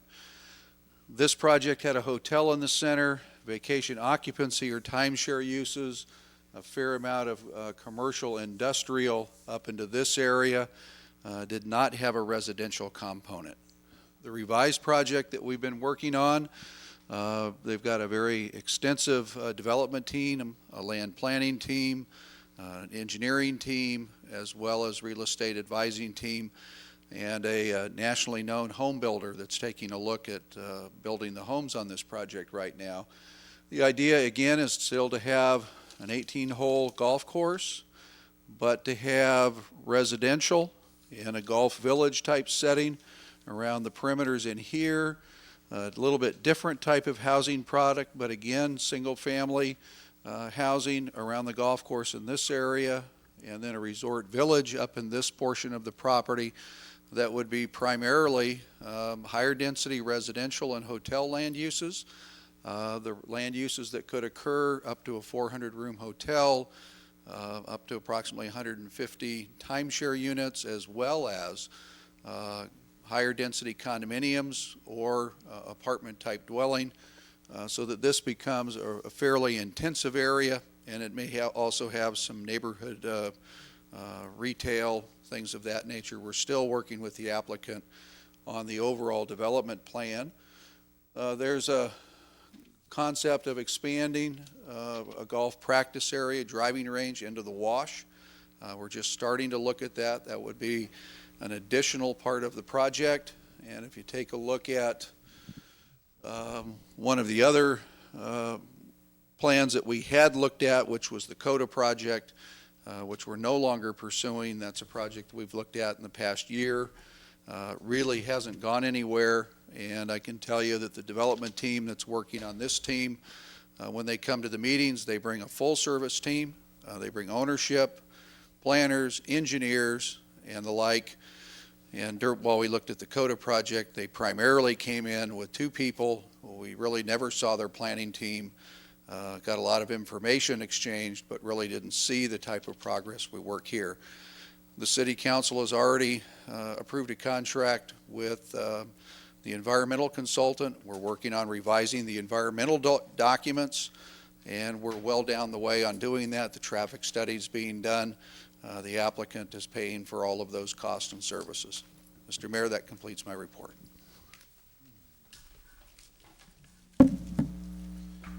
Perhaps I'll ask for clarification. What process will the colored plan be going through, and what comments can we make on the relevance of the design offered? Is this a public hearing? Do we have to worry about taking positions early on? Maybe I'll ask legal for some definitions to the parameters of our comments at this stage. Well, if I could answer that, today it's a extension of the old Plan Development District and tentative map. That's the item on the agenda. The item that I put up as reference purposes is the preliminary land plan. Typically at a time extension hearing or meeting, we don't talk about what changes might occur to the plan. If the council would like to have a workshop, since we're going to be amending the general plan, it's a legislative project as well as a development project, we could bring this up to council, I believe, for review at a study session if you'd like to provide some input. Making, the map was approved through a public hearing process, so if you were going to make substantive changes, a hearing process would be involved. But as Doug indicated, and I agree, that it is possible to review if the land plan's going through changes and the developer may be back with changes himself. There will be an opportunity to look at it then. Mr. Mayor. Mr. Oden. Now, in this report, I think it says that this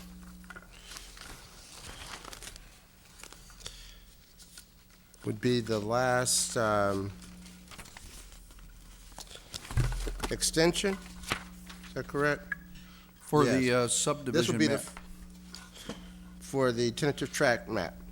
What would you suggest that we do to make sure that we know what's going on in this last year? Well, one, the reason the map expires is state law says there's a maximum time for the life of a tentative map, and it will expire at the end of this next time extension. You could not revive it if you wanted to. The applicant certainly knows that and intends to have a revised map before you in the next few months. If the Should we council- ask for quarterly reports, updates? We certainly could give you an update. I think you'll see this on your hearing docket. Probably, we originally intended March would be up before the city council for review and approval, possibly of the revised map. So if we gave you an update in February, I think we would be just about ready to start the hearing cycle. We're quite a ways down the road on the revised plan development district, so it's not like we're going to wait a year and then we're going to tell you, well, you haven't had a hearing on it. I think you're going to see this in March, April, and you'll have an approved project, and their intent, just as you heard from the Agua Caliente Development Authority, they want to start the golf course in November. That's the magic time of the year that you plan to start building a golf course, to plant it, to open it the following year, and that's been their objective really since the first meeting I had with them. It's not, can we get an entitlement? Their objective is, can we get a permit for the golf course November November 03, and be open in 04. So they've been pretty aggressive.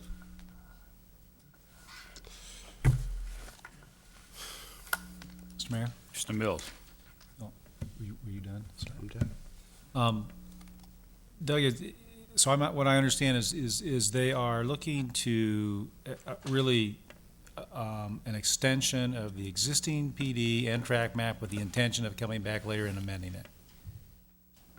They would come back in and replace those approvals with the new approvals. Okay. So they have an entitlement active through the whole time. And in the real estate and finance business, active entitlements is very important. Thank you. Mr. Mayor? Mr. Mills. Move the resolution. A second. A motion and a second. Motion by Mr. Mills and second by Mr. Oden. And again, Mr. Evans, this is the last opportunity we have to extend this project? To expend the map, the Plan Development District is a local development ordinance, and it does not have a maximum time frame for the Plan Development District. Mr. Mayor, I'd be very surprised if we'd be back in a year for a revised or another time extension on the old PD. We'll update you if the project falls off the radar screen. It would literally have to fall off a cliff right now to, in my opinion, to not be proceeding. We're working very hard to get the new entitlements, again, in the time frame of March, April. Again, the council recalls the frustration with the project. I think this is the first project I approved when I first got on council, when I still had dark hair. And the issue was that we were concerned that these extensions keep going and going and going, and the last time we entertained the new developer's proposal, we said as opposed to the year, we'll give you 6 months, we want to see some kind of action.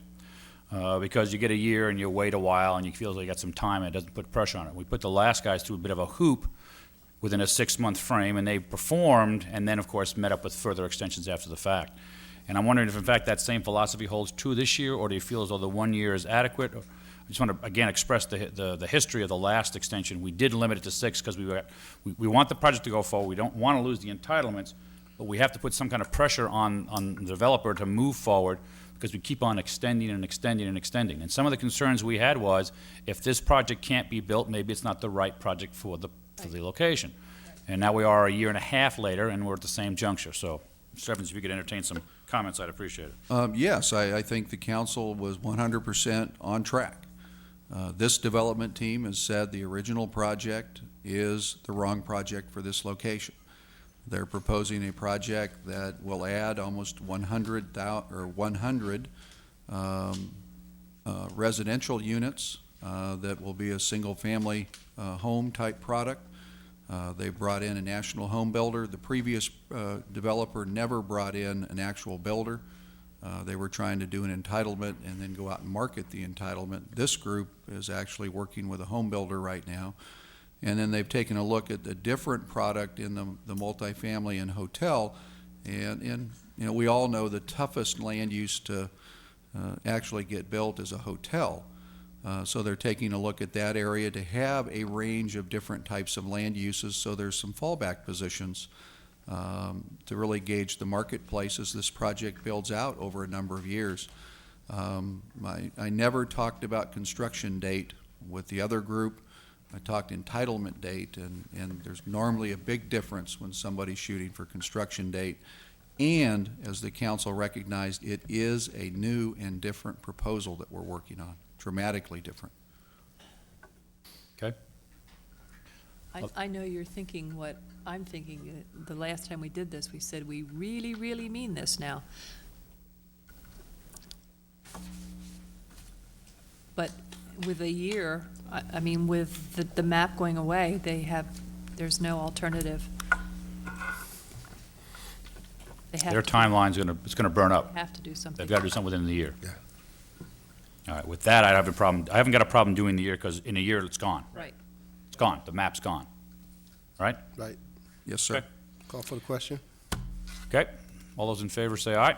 Aye. Any opposed? Opposed. Got a 4-1 with Dana's dissenting vote. Item 7 deals with the Desert Regional Medical Center and a mid-block pedestrian crossing. Again, I'll note the abstention. Pass the gavel to our Mayor Pro Tem, Mr. Ron Oden. Yes, I would actually just like a staff report, please. Yeah, sure. David Barakian, our city engineer, will give you the details. And also, David, Councilwoman Hodges also had a question that I didn't get a chance to ask you on the flashing lights, if you could explain that dynamic as well. Thank you. Sure. Item 7 is for your consideration is the approval of a program supplement to the agency state agreement, which allow for the city to accept a $30,000 grant, which represents about 75% of the cost of construction of an in-pavement lit crosswalk in the vicinity of Desert Hospital across Tochiva. There is not actually any participation from the medical center or the hospital or any of the businesses or property owners in the area. It's simply a grant under the state hazard elimination pedestrian safety program. What this is lights similar to airport taxiway runway lights inlaid in the pavement, which when pedestrians activate the system, crosswalk will flash. It will be evident to motorists that someone is crossing there, visible in the daytime and at night. And the reason for the location there is that there's a lot of pedestrian traffic in the mid-block area west of Miraleste, east of Indian, between the hospital or the medical center and the medical offices. And people just cross mid-block there, good volumes of people, and we have had some safety issues, some accidents there, and the volume of pedestrians isn't going away. So it was staff's opinion that this was a safety issue, that this type of crosswalk would be needed there because pedestrians are there and could provide an extra warning to the motorists that there are pedestrians in the area. A while back, after there was an accident there. Long while back. Yes, we had requested this crosswalk, and in that process, we received a report that Desert Hospital, we were requesting monies, et cetera, from them, and now I find out that this is a grant. Whatever happened to that whole process? Well, staff expended quite a number of hours with Desert Hospital and with the owners of the medical center to try to comply with council's request, get them to contribute partially to the construction of this. Unfortunately, that was unsuccessful. Neither one of the entities were willing to contribute to the construction, although both expressed support for it being there. And then coincidentally, along came a notice or an invitation for grant applications under the pedestrian safety program, which we jumped on, and we were successful in getting $30,000 for the project through the state. Well, I'm certainly glad that it's going in. Certainly it's needed, and I must express my disappointment that people said that it needs to go in, and even though this is happening at my doorstep, I see no reason to contribute. That is disappointing. I guess as much as it is a grant, I'd like for us to see if we can possibly secure another one, because somewhere there on Indian, between Alejo and Tachiva, we need another crosswalk, perhaps somewhere there near Valentine's. And this is the one that lights up at night too, right? And daytime. That's correct. They have one yes, which is very nice. And I was wondering if it was the same thing. And because of the amount of traffic that we have pedestrians going across in that area, we're going to need something. On Indian? Yes. Okay. I'll move the minute order. Thank you. Second. Moved by Councilmember Reller Spurgeon and second by Councilmember Hodges. Roll call. Ms. Hodges? Aye. Mr. Mills? Mr. Oden? Aye. Ms. Reller Spurgeon? Aye. Mr. Mayor? Abstain. It is passed, 3 with 2 abstentions. 3-0-2 it is. We'll turn to item 9 now. Our first of our public hearings is appeal by Thomas Flanagan for 3863 East Cali, San Antonio. Staff report, please. Members of council, I would ask Mr. Evans, Director of Planning, to give the report on this hearing. Thank you. Thank you very much. Mr. Mayor, members of the City Council, you have a series of information in written form on this project, a letter from the applicant, the appeal letter from the applicant, a fairly lengthy written staff report, Planning Commission minutes and the like, and what I really think I'll do is I'll just present the exhibits and answer questions, and that way you can really focus in on what the issues are as opposed to trying to describe variance. It's really a physical issue on the property.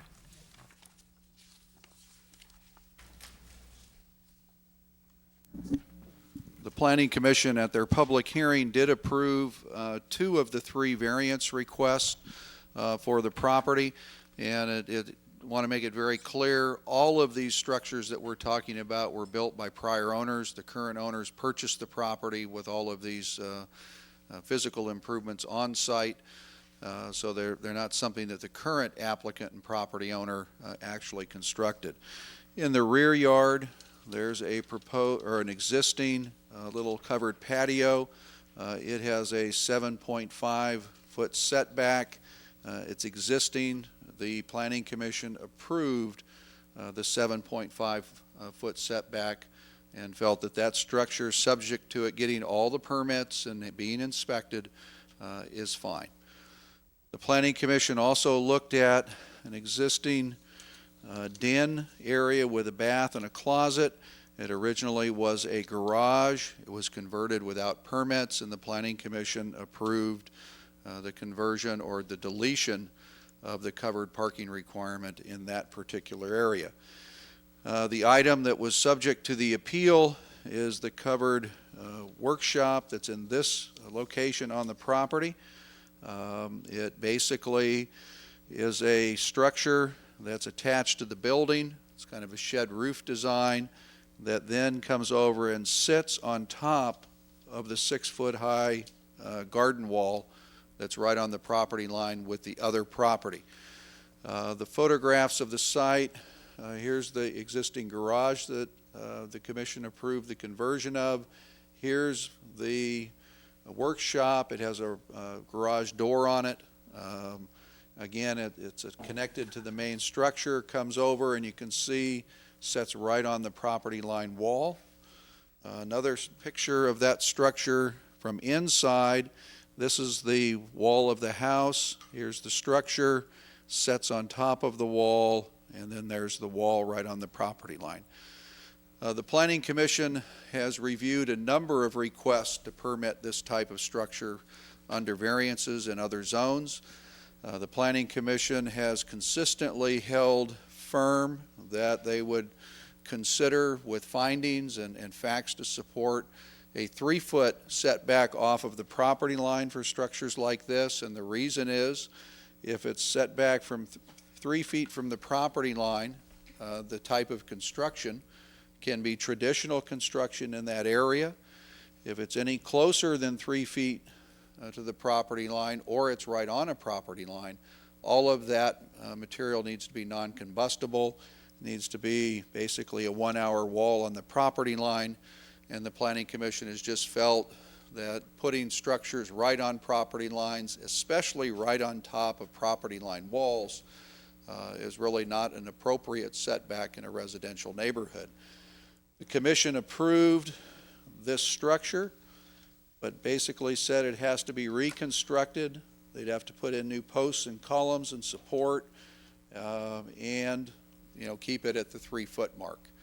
The Commission gave them a period of time of 2 years to complete that improvement. There's some other conditions on the project that are in the recommendation or the staff report. So in summary, the issue before the City Council tonight, the Planning Commission recommendation that this carport or workshop be reconstructed with a 3-foot setback, and the applicant's request is you approve it on the property line using the property line wall, and they've given you a report from a structural engineer on how that wall could be reinforced so it could be the structural wall. They would also have to come back in and rework the exterior to basically bring it up to a 1-hour rating. That completes our report. I'll certainly try to answer any questions. Thank you, Doug. Council, questions? Mr. Mayor? Mr. Oden. I have a few questions.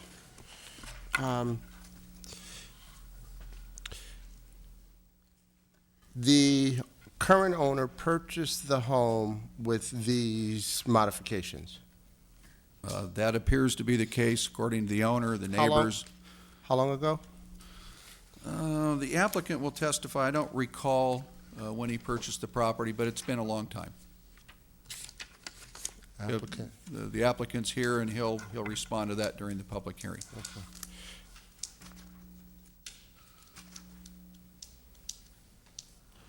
All right, that's it.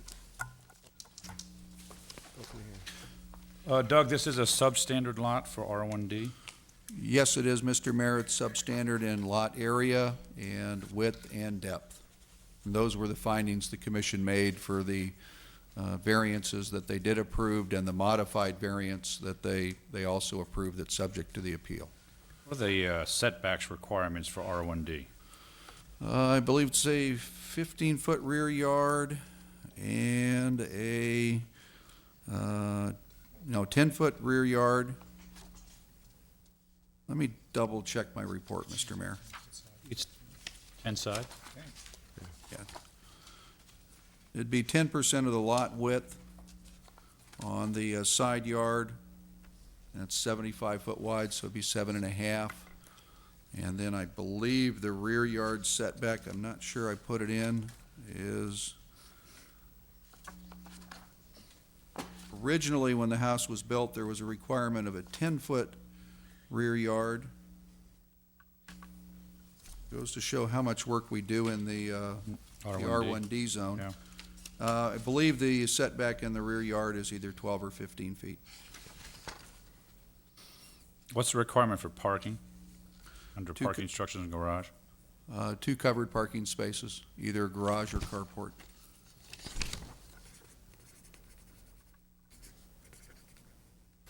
Mr. Mayor? Mr. Oden. Are all of the lots in the area substandard? A good portion of the lots in the neighborhood are substandard. I've not checked them all. But there's a range of lot size in this neighborhood. I think if you turn to page 9A5, you'll see that they're roughly about the same size. Yeah.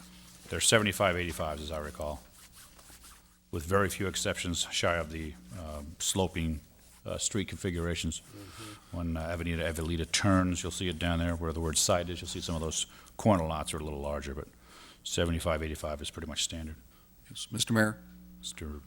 Evans? Yeah, the applicant purchased the property in 1966.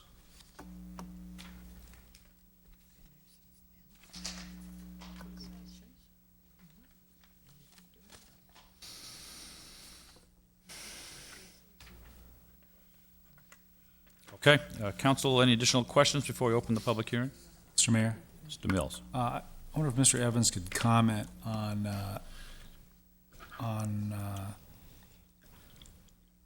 why or how these, why or how this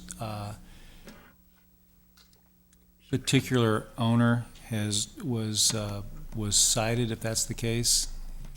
I believe there was some construction work done on the property, and the building inspector just felt they couldn't ignore what they could see from their inspection. Thank you. Okay. Other questions by council? All right, this is a public hearing. Anyone wishing to address the council on item 9, the appeal by Thomas Flanagan for 3863 East Calle San Antonio? Please come forward. I have one request to speak. Tom Flanagan. You want to come forward, Tom? And Tom, you'll have 5 minutes. The clock will count down from 5. Good evening and welcome. I drew the short straw, so I'm going to do this. Good evening, Mr. Mayor and members of the City Council. My name is Tom Flanagan. My wife Gladys and I live at 3863 Calle San Antonio. We are here this evening to request approval of our original application for a 7.5-foot variance to the side yard setback. Gladys and I purchased our home in February of 1966 and have lived in it continuously for very nearly 40 years. We plan, God willing, to live there another 40 years. My mother, until her passing, resided for 20 years next door at 3883. Our son our son and his family live in this home. When we bought our home, the workshop on the east side of the house was in place. We assumed this was placed to meet the covered parking requirement for the garage that was already converted. We never questioned this because there were several of these zero setback covers in the neighborhood. Most of them are still in place today. When we installed our pool in 1978, there were several inspections done by the city at that time. However, there was no mention whatsoever of any setback violations at that time. We have some great neighbors.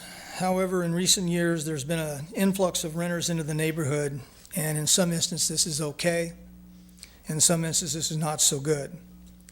When Gladys was diagnosed with cancer 3 years ago, she felt her home should be made more secure. We commissioned a contractor to install some driveways, walks, and we fenced across the front of the property with electric gates and added some outside security lighting. We had budgeted about $15,000, and when all the dust settled, we had just under $30,000 in it. I imagine any of you that has ever done work around your property can relate to that. We feel it turned out real nice, and we have heard nothing but compliments from our neighbors. This job was, of course, fully permitted and inspected by the city. 2 weeks after receiving our final inspection, we received a notice of violation that is the reason Gladys and I are here tonight. Until that time, we had absolutely no idea we were in violation of anything. Gladys and I want to thank the Planning Department for their assistance and patience throughout what has been a very stressful 9 months for us. Once they understood this problem was long-standing and not of our making, they really went the extra mile. There were several on-site meetings to try to find a solution. Alex Meyerhoff even brought Doug Evans out for a look. They have both been very understanding in their approach. They recommended approval of our request for a variance on the rear, and for that we are very grateful. However, they proposed solving the problem on the east side of the house by rebuilding the workshop to a 3-foot setback. As you can see in picture one, which I hope is in your packets, if you don't have it, I have copies here. The 3-foot setback would destroy the true utility of the workshop. It would turn nearly a 360 square foot storage and workshop area into a 6-foot wide by 37-foot long cupboard. In addition, the cost discussed by our contractor to rebuild this area are staggering. His estimate is that would exceed $10,000. This coming after the 30 that we just spent is tough this close to retirement. As you can see in picture 2, the east side of this wall, our sun side of the wall, is already stuccoed all the way up to the roof line. To tear all this down after all these years would be heartbreaking. Are you not finding those pictures? Excuse me a second. They're on the wall. They're here. They're on the wall. Okay. I don't believe those are because the pictures I submitted were 8.5 by 10s, or 8 by 10s.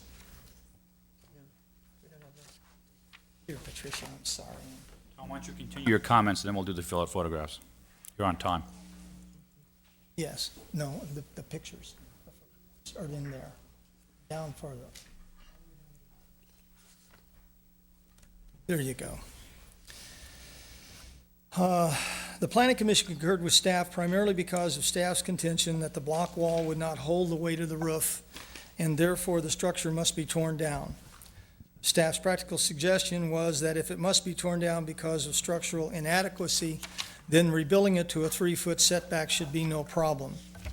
Since this structure has stood for 40 years plus and 4 major earthquakes, Gladys and I felt that it was safe and therefore unfairly characterized by staff. To find the truth, we commissioned a respected structural engineer to evaluate the existing wall. The wall was analyzed by a testing company. Based on this information and his own calculations, the structural engineer concluded the wall and the structure are sound.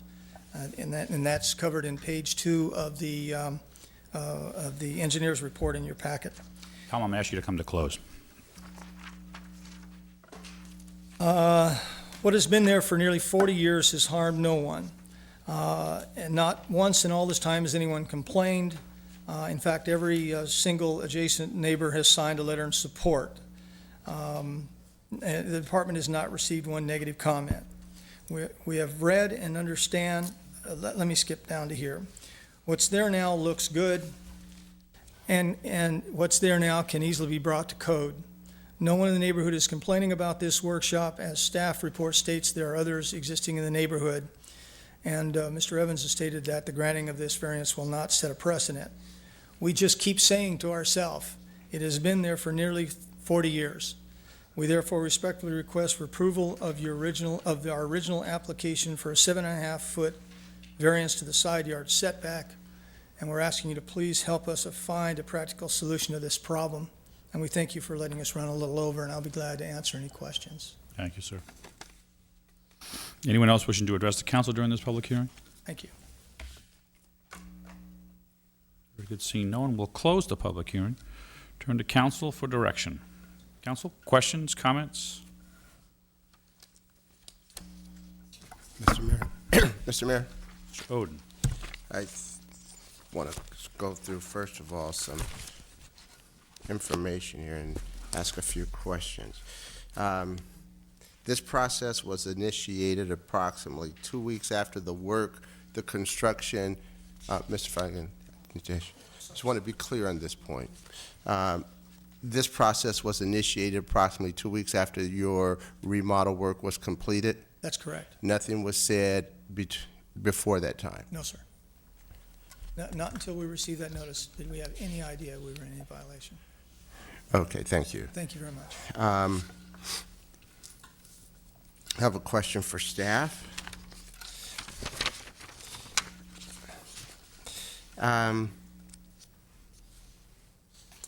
It was stated that there are several other of these type of additions or modifications in the area. Do you know how many? Well, we took a look in certain parts of the neighborhood and did a quick windshield survey, and my recollection is we saw 17 property line carports or garages in the neighborhood. And what is the process that has been initiated or contact with these other 17 homeowners? We have not initiated any enforcement action that I'm aware of on those. We did not, that was a planning investigation. The applicant asked us to go out and look at the neighborhood as part of our background investigation. And we just went out and noted what we could see in response to the applicant's request and put that in the staff report. I don't believe code enforcement in the building division has taken any enforcement action on any of those. This, as I look at this map on 9A5, 17 homes would represent, I would think, a considerable portion of the community that would almost be kind of an identifying characteristics of some of the homes in that community. And if that's the case, and it's a violation, and we've not made any type of contact with them regarding this violation, and because this man was doing some work in his home and it's suddenly completed and now we are aware of it and we haven't contacted any other one, that concerns me. It concerns me for several reasons.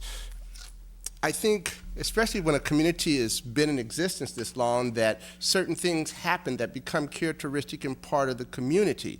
And people purchase these homes and they live in them for almost 40 years and make a significant investment into the community.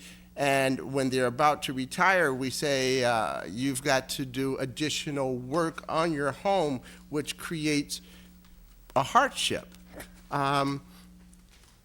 What I'd like to see, because it isn't just about this community, the same thing happens in Las Palmas and I think in other parts of the community that where our homes have been there a little longer, there have been modifications that have been made.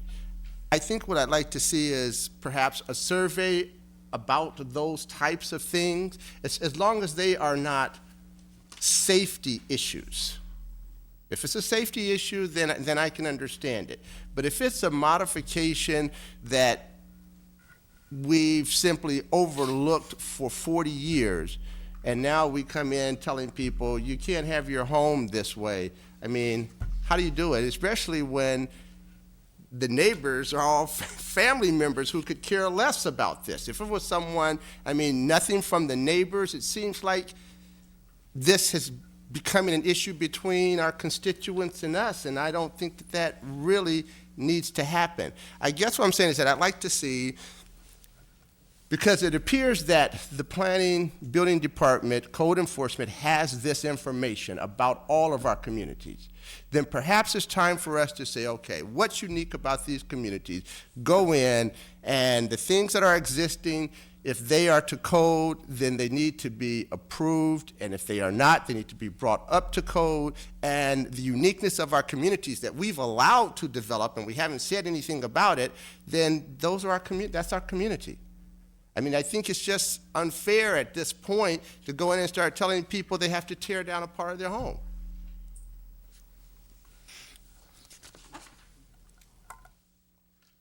Thank you, Mr. Roden. Other council comments? Mr. Mayor? Mr. Mills.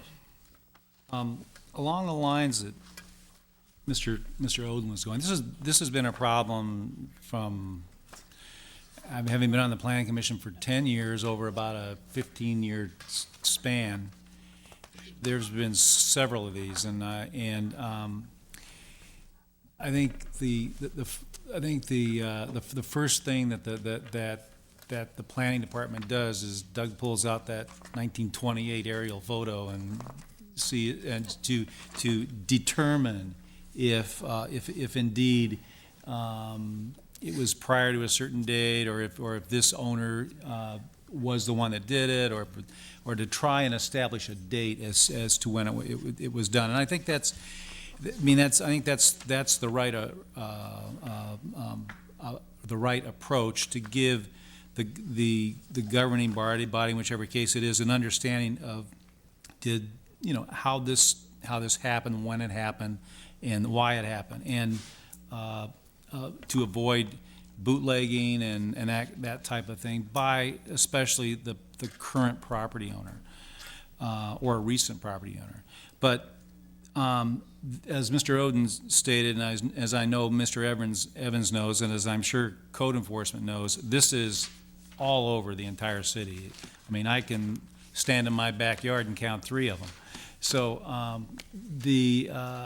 it's something that needs to be dealt with. It's not just side yards, it's encroachments in the front yards with carports, and not so much garages, but carports, shade structures, where people have illegally come in and closed off their carports or garages and made them rooms. And we're going to have to deal with this. And I think I remember seeing something where the building department was kind of headed towards that or entertaining it, or perhaps the city manager was looking at something along that line. But it is an issue that, it's about time we brought it to a head. And there are several ways to handle it. I think the important thing is public safety, building code, and when there's an opportunity to meet the building code and the code requirements, then perhaps if all the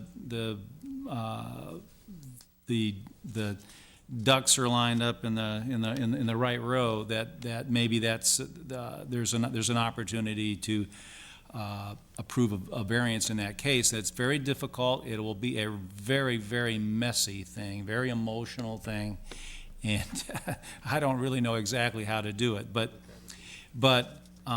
it is time that we do something with this. I think it's fair to I mean, it's only fair to everyone, including the neighbors and other people in the neighborhoods. But in this particular case, I think, I don't know if, I think probably there are things, and Mr. Duckworth could probably address it, some additional things, there are other requirements for a 1-hour wall on property lines to do with parapets and other things, that the solution that is proposed in here by the engineer is not exactly right in meeting the 1-hour requirement. So I don't want to get in a position that we're saying the proposal is acceptable, but that perhaps if the code can be met and all the other, at least the ducks I look for are in a row, is that this is not the person that did the violation, something he's inherited. He did everything the way we wish everybody in this city would do it, and he's suffering because he tried to do it right. And so I think if the code can be satisfied, that either we allow this, and Mr. Alshire, I don't know if this is doable, but allow this use to continue for a period of time until we have dealt with this, or if the case, I guess we can't. If it's a violation of code, we have to deal with it. So he would be required, I guess, to upgrade to code, and then if he does that, then we should give him a permanent variance. But what I'm looking at is there a means to table this essentially until we come up with a system or a means to deal with all these, and then Mr. and Mrs. Flanagan would get in that line, and we could process everything with the same view. But we all know each one is a case by case basis as well. So sounds like a lot of staff time. I mean, certainly you can continue a matter for a date certain, but I think the period of time that you're thinking about is going to be fairly extensive. It certainly is an issue that the whole concept of variance is you have something unique and special about that parcel that you're dealing with. And when you note that there are a whole bunch of properties that don't meet that requirement, In order to cure that problem, what you normally start to look at is some sort of zoning amendment or something that deals with carports and, maybe carports, you want to modify the rules to provide that structures over a certain date are allowed to intrude into the setback area. So there could be some ways from a zoning standpoint that you would try and determine how many of these cases do you have, and is there a way through modifying the code you could make them legal if you basically don't think they impose land use problems. You think it's a use that you could live with. The problem is, as you indicated, to go through a process to try and figure that out and then figure out what the code amendment would be and would it deal with all the cases would be a problem.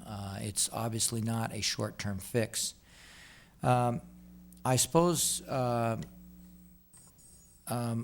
one mechanism that you could do is, rather than just continuing it, you could potentially approve it for a period of time, but put a sunset provision on it, which would cause it to come back. I mean, the whole theory behind that would be that you think you're going to get the code changed so that it becomes legal. And the problem you would have is you go through this process and you ultimately decide not to change the code, then you have this one coming back, and what do you do with it then? Well, and then you have all the ones that we don't have back Right. either. Mr. Mayor? Mr. Ode. If we have, I'm sure that this issue will come up when we're discussing our general plan anyway. And I'm just wondering if we say that we will expect him to bring everything up to code and approve him, and then work on these other issues, because they're here. And we hear them all the time when people are dealing with variances on their properties, and especially with the long-established communities. We can't escape it anymore. We have to deal with it.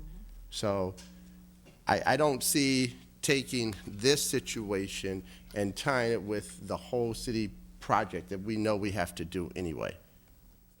Mr. Mayor? Mr. Spurgeon. I guess realizing, Tom, that you did everything you were supposed to do. As far as when you wanted to make an alteration to your home, you came and you got a permit and you went about the process. I guess what concerns me is that there are all these different homes that have gone and done alterations to their home, not having done it legally, not coming and gotten permits and gone through the process for inspections and safety reasons.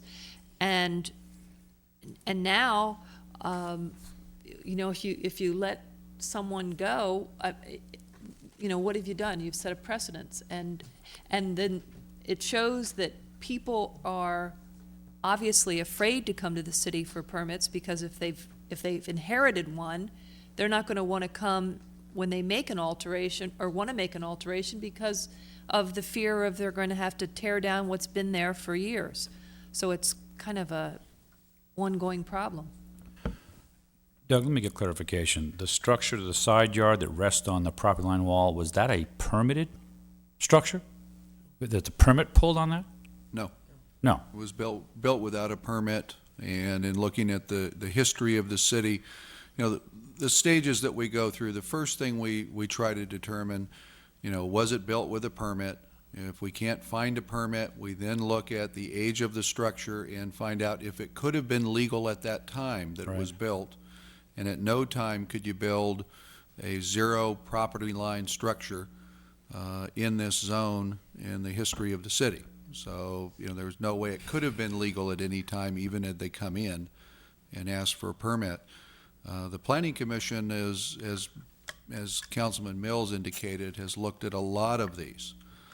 And what they've consistently said, and almost all of these that they've dealt with, are structures that were built by prior property owners, and in many cases, very old.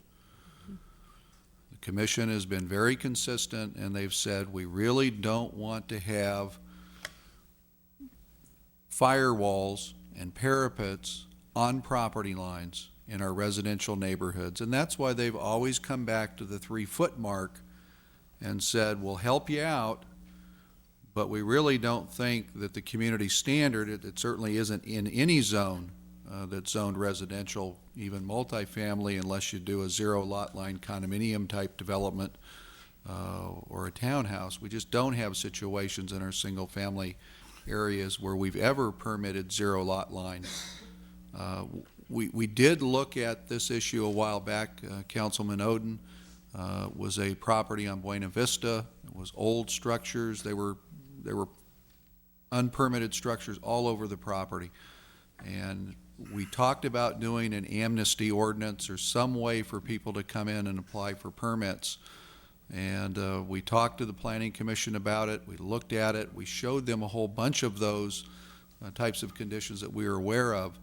And what they found out was a lot of the structures that we'd probably see in an amnesty program could never be approved because they were built so poorly or they were just in such a condition that you couldn't do much with them without reconstructing. And they felt that at that time it's better to deal with these on a case-by-case basis. In this neighborhood alone, we could lose, meaning a staff member or two could go into this neighborhood and work for maybe years to try to resolve all of the issues. Because one property can take us a half a day, a day and a half to do all the research, because a private property owner can't do the research of all the old records to look at this. We have to go to the tax assessor with the property owner to get into the records to look at some of the old stuff. It's very time consuming to try to date a lot of these. So if we do a program, I just want to be upfront with you. I think you should deal with this issue. The Planning Commission basically said on the variances that they approved that they have to get permits within 6 months, complete all the work within 2 years on the premise that it's a lot of work and they want it to be reasonable. But if we try to do a city program and do this, I'm going to have to tell you it's going to take a substantial resource reallocation, and we're just not going to get our other work done if we try to resolve this citywide other than changing codes and making them legal. Certainly, we need to do it, and obviously, if we're going to take on a project like that, it will take some resources. But let's not kid ourselves. We spent a lot of time on this one, and we know we have to take them case by case. And what it cost us in terms of negative PR in dealing with our constituents who live here, who work here, who pay property taxes, and who invest consistently in our community hurts us. So this is something we are going to have to address. And if there's 17 there, certainly not all of them are going to meet the code. And those that don't, there's safety issues, they don't meet the code.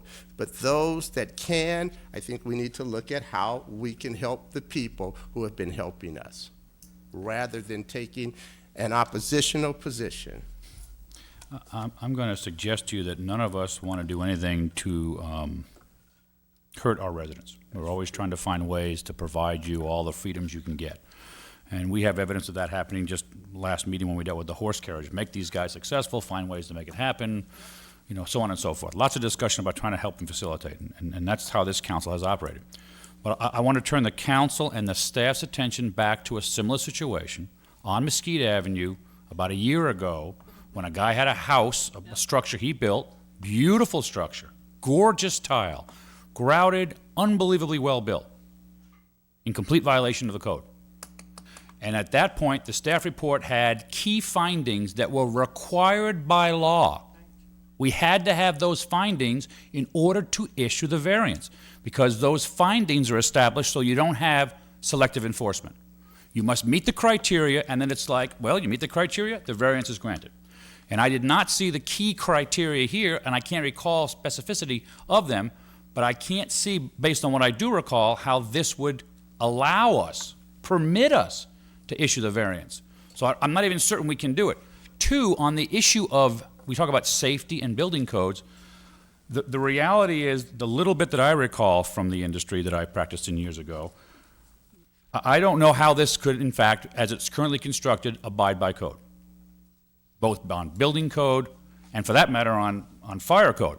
And I know we concern ourselves with 1-hour constructions and parapets, and it sounds like just simple criteria, but historically, in the history of dealing with fires, in neighborhoods where you're permitted to build to the lot line, if you don't prepare a device structurally, construction-wise, that precludes the fire from transferring from your property to the next one, you got the Chicago fire, where it just runs rampant because there is no firewalls to protect it. And you want to talk about safety, allow people to build substandard to code, fire code, structural codes, and because you want to help them out. I completely agree with Mr. Roden. It exists, it's there, we should find ways to remedy it. But I don't know, and somebody on the staff side tell me where my legal avenue is that says, in this case, you can grant the variance. Because as I recall, the findings, and I don't have them, I'd appreciate if we had a copy tonight, we don't have the ability to grant the variance. You tell me how we can legally grant it, and I'll listen. But I can't recall how we were empowered to do that without a selective enforcement call, if not a red flag being thrown. And I have to protect the fire issues, if not the buildings. Whether it's the neighbors, your brother, your cousin, or your mother, the reality is the code doesn't state you don't have to abide the regulations if your family lives next door. If you did a lot line adjustment, made it one property, you could look at it differently. But it's not. Legally, it's two properties, and the codes are there for everyone's protection, and I think they have to be equally enforced. We can help massage it, as the staff is known and notorious for doing, to facilitate. But again, I need somebody on staff side to tell me, here's why you can grant this, because I don't know how we're going to be able to do this. Mr. Evans. Yes, Mr. Chairman, if you turn to... Chairman's not here tonight, but I'll take the charge. Oh, that's right. I had Planning Commission this afternoon, and it was chairman, and yesterday it was the board of the HSPB. So if you turn to page 9A28, what we've done is we've included the actual application in a handout we've provided, and the first finding is there has to be something, special circumstances on the property, size, shape, topography, location. In this case, the property is substandard in building area. The property is substandard in lot depth. I believe it's probably pretty close to standard in width. The Planning Commission, in granting the variances that they did and the one that's before you tonight on an appeal, basically used those findings that it's substandard as their criteria. The other findings that the Planning Commission is, or the council needs to take a look at, that it's approved subject to conditions. The adjustment will not constitute the granting of a special privilege inconsistent with limitations on other properties in the vicinity and zone in which the property is situated. The Planning Commission has tried to be very consistent, and even though where they've granted these variances, they've been in the R1C zone for the 3-foot setback, they felt that that really was the criteria that they had been using. It gets around the fire code issue. You don't have to have a parapet.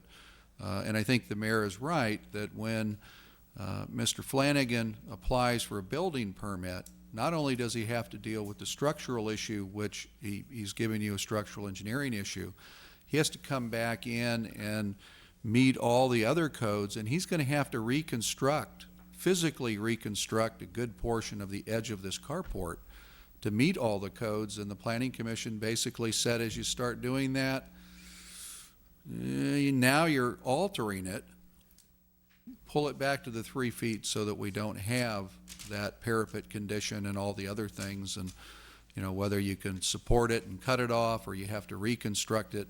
We haven't gone out and done a code compliance check with the building department on exactly what you have to do to bring this up to code. The third issue is the granting of the variance will not be detrimental to the public health, safety, and welfare. Again, if it meets codes, it meets the fire codes, meets all of the building codes, it's not going to be dangerous, but in its current condition, it doesn't meet those codes. The last one is the granting of the variance will not affect the general plan, and in this case, it would not. This is really a property development standard. You have to make all of those findings. The commission did, but the one area they just were uncomfortable with is a zero property line condition.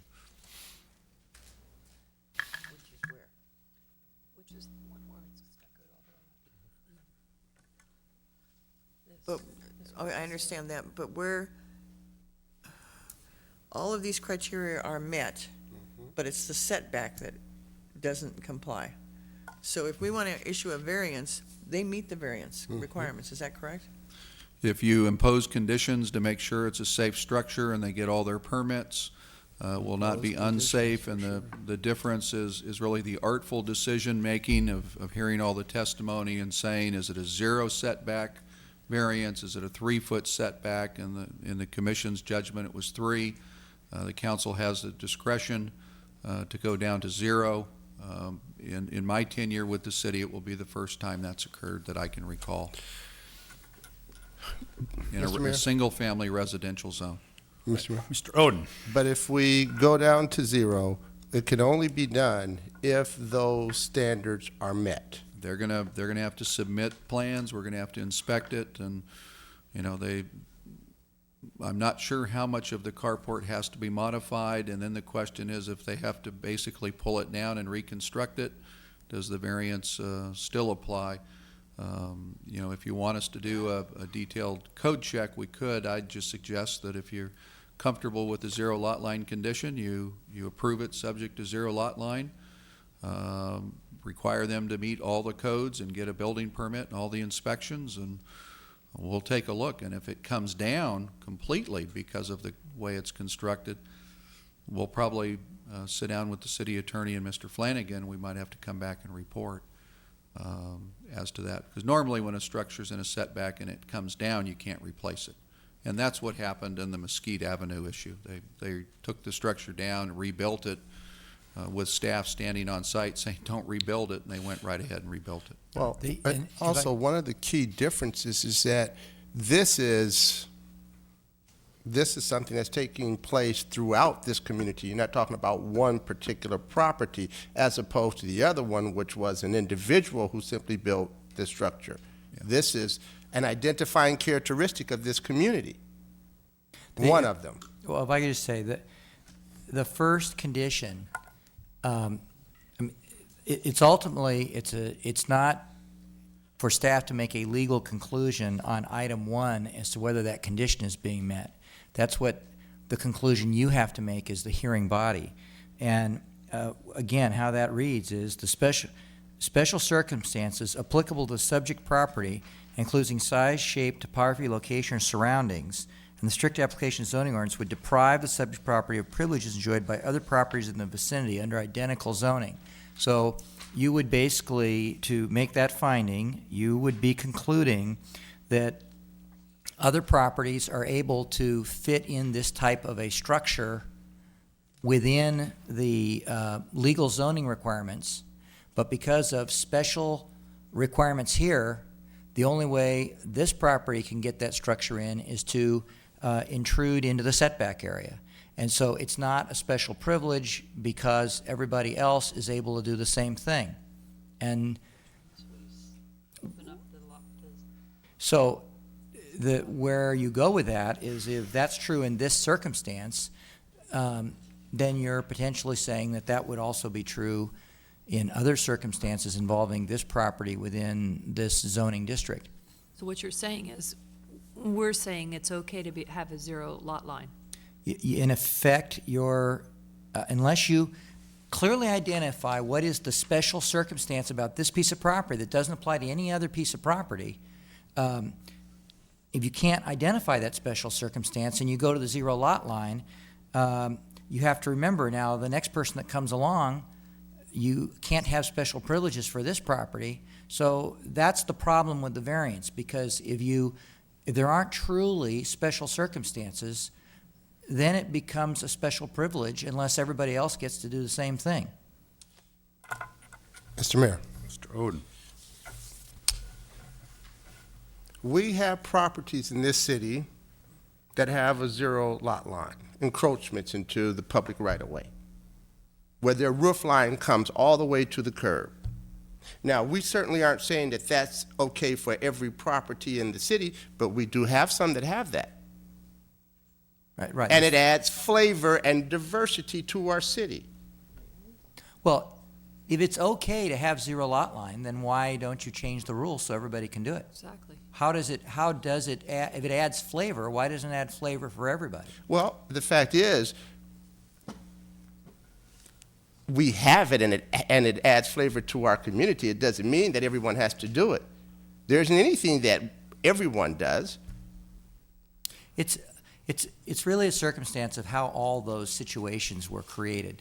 And in a community as old as this, they were created in a lot of different circumstances. In this case, it was created evidently by not having it was just created without a permit. And that's the situation you're dealing with is really the equity that this property owner didn't create it. It's been there a long time. The fact that it hasn't fallen down in 4 earthquakes tends to make you think it's not going to fall down in the next one. And yet, it's a problem meeting the code. All I was trying, in the end, that's why you guys get elected, to make these decisions. I didn't want you to slip over into thinking that what Doug was saying is, yeah, it meets all the criteria, there's no problem. There is an issue here. That's why the Planning Commission, had a gut check and decided they couldn't make the finding. But you are the final body, and certainly the staff is going to go forward with whatever you decide in this case. Yes, Mr. Mayor. But they did not send us this information because they thought that there was a legal discrepancy. They sent it to us because they wanted us to make the decision. They made theirs. Well, and theirs was that they couldn't grant the variance on this item. Yes. And that was their interpretation of the findings, but ultimately, they're not the final decision maker, you are. And Doug is saying, you get to make the final decision, and whatever findings you adopt, we will go forward with. But I just wanted to point out that that's the language that the Planning Commission was struggling with. Mr. Mayor? Mr. Mills. I think, I fully understand what Mr. Alshire is saying, although I do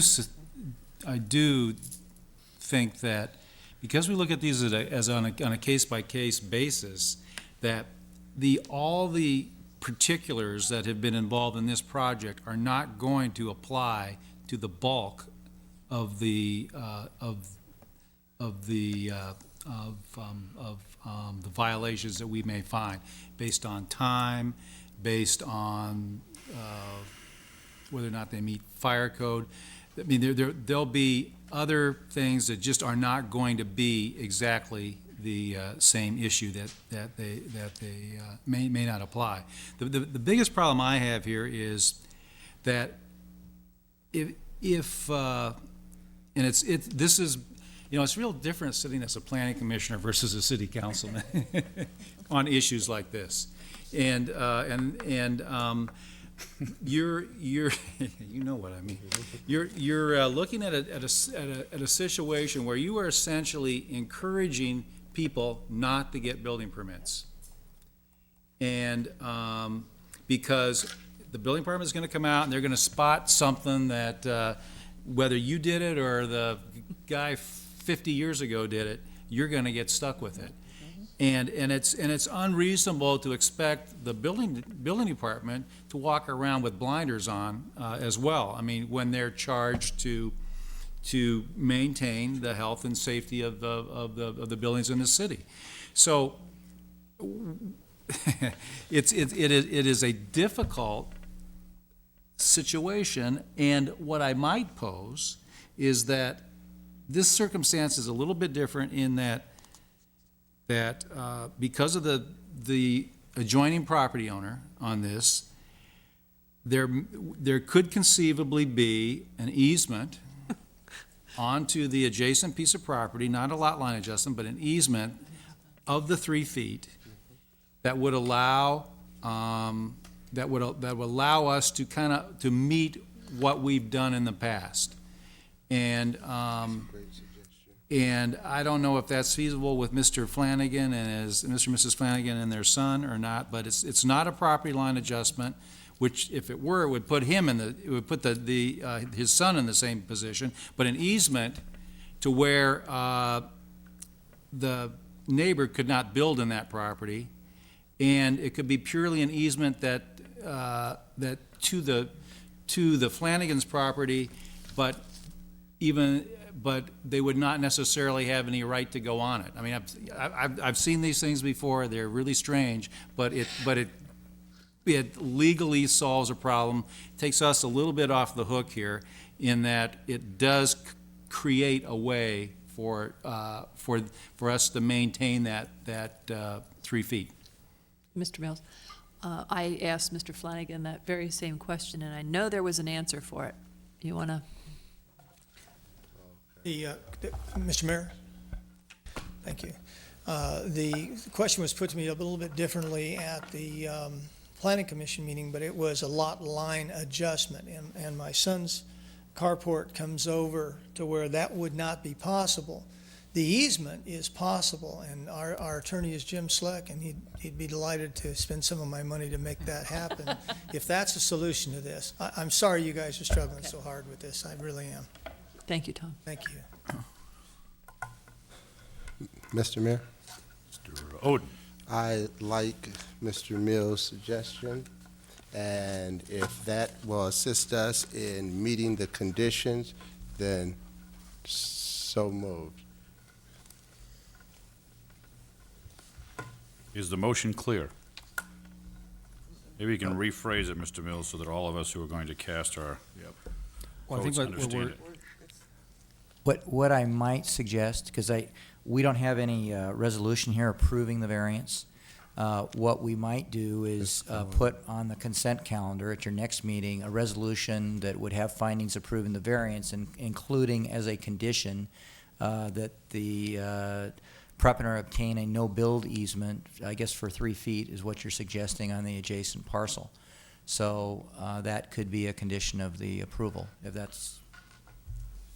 So the motion is to ask staff to put together this resolution and come back to the next meeting with that condition. Mr. Evans. Is that your motion? Well, let's see what Mr. Evans has to say first. I looked at that as one of the first items when I went out in the field to see whether or not we could do a lot line adjustment, so we would have 3 and 3. I don't think we're going to end up with 6 feet between the structure, and we're going to have a problem probably with the codes. No, the intent's not 6 feet, the intent's 3. Yes. To leave 3. I don't think you have 3 between the two of Three them. on the other side. Right. We'd have to probably defer to the building official. If that's your pleasure, what I'd suggest you do so we can move, and if that passes, what we will have to do is report back to you if that solves the code problem, because we've not measured the distance between structures. Here's what you've got to look at. It's your second photograph. If you think you've got 6 feet there between, and the field measurement is acquired, I think, to verify it. I'm not saying 6 feet, I'm saying 3 feet. Yeah, I think 3 total between 2 properties. He's not talking about a lot line adjustment, he's No, talking I'm talking about about an easement. a no-build easement Easement. on the adjacent parcel. So it If they're not hearing essentially that, gives 3 feet. And I think, in the meantime, that Mr. Flanagan might want to meet with Mr. Duckworth to see what the requirements are for a 1-hour wall, because I don't think what your engineer drew up meets the 1-hour wall requirement. So, Mr. Duckworth wants to say something. Yes, Mr. Mills, the code does require 6 feet between the property, or between the structures, or 1 hour is required. Even if you do the easement on the adjacent property, then you still use what they call the imaginary property line. And you still need 3 feet to a property line, or the 1-hour construction is triggered, which may mean the adjacent carport would have to have a 1-hour construction as well. And that's a possibility. Yes. So we'd need to go out and look at it and measure it. We did not go on the adjacent property when we inspected Mr. Flanagan's property because it's owned by somebody else, even though it's a family member. Well, I think we have to be very clear as to what the building and fire codes are going to require with regards to building walls on the son's property, then upgrading his property to 1 hour with parapets and 5/8 drywall and studs at 16, not 28 inches. I mean, there's a myriad of things. All of a sudden, there's a cost consideration where maybe the initial solution of just cut it back 3 feet is going to make more economic sense. But I think you got to be as clear as you can be as to what is required to make it happen, and then the finances can be established by the applicant. But again, the building codes have to be somehow enforced. I don't know how you can make a variance on the ICBO, but I certainly, my understanding is if the property line construction is 1 hour, and then there's 3 feet to the next building, which is not rated, that's okay. And as long as the one is 1 hour rated. Now, this is not 1 hour rated. I don't know if you've seen it or not, Mr. Duckworth, but it's not going to meet 1 hour code. There's additional substantial work that's going to need to be done other than what is shown on the engineer's drawing to meet fire code, which will change his calcs because the wall is going to get higher. Is there a 30-inch parapet requirement? And so the wind load may mess it all up, and he may be tearing that wall down anyway. But I think if you can sit down and see where we are, and then if we can look at it on the consent agenda, I think is an excellent idea. I mean, what I take the intent to be that you've come up with conceptually something that might work. Correct. Until we go through the technical analysis, it might not work. If it turns out that it works, we can put together a resolution that includes the appropriate conditions and put that on the consent calendar. If it turns out it doesn't work, we'll just put it back on for further discussion. That's right. All right, so someone's trying to make a motion here. Is it clear as to what the motion is? Because I need clarification. It is clear. Yes? I think we know how to address it between now and the next meeting. The idea is to take a look at a no-build easement on the adjoining property to make sure that we can meet codes, work with the property owner, the building department to take a look at the physical structures, give you a report. If everything can be done, we'll have a resolution overruling the Planning Commission and approving the zero lot line conditions subject to the condition of an easement and a little bit more information. And if that's my understanding of the tasks that we have between now and your next meeting.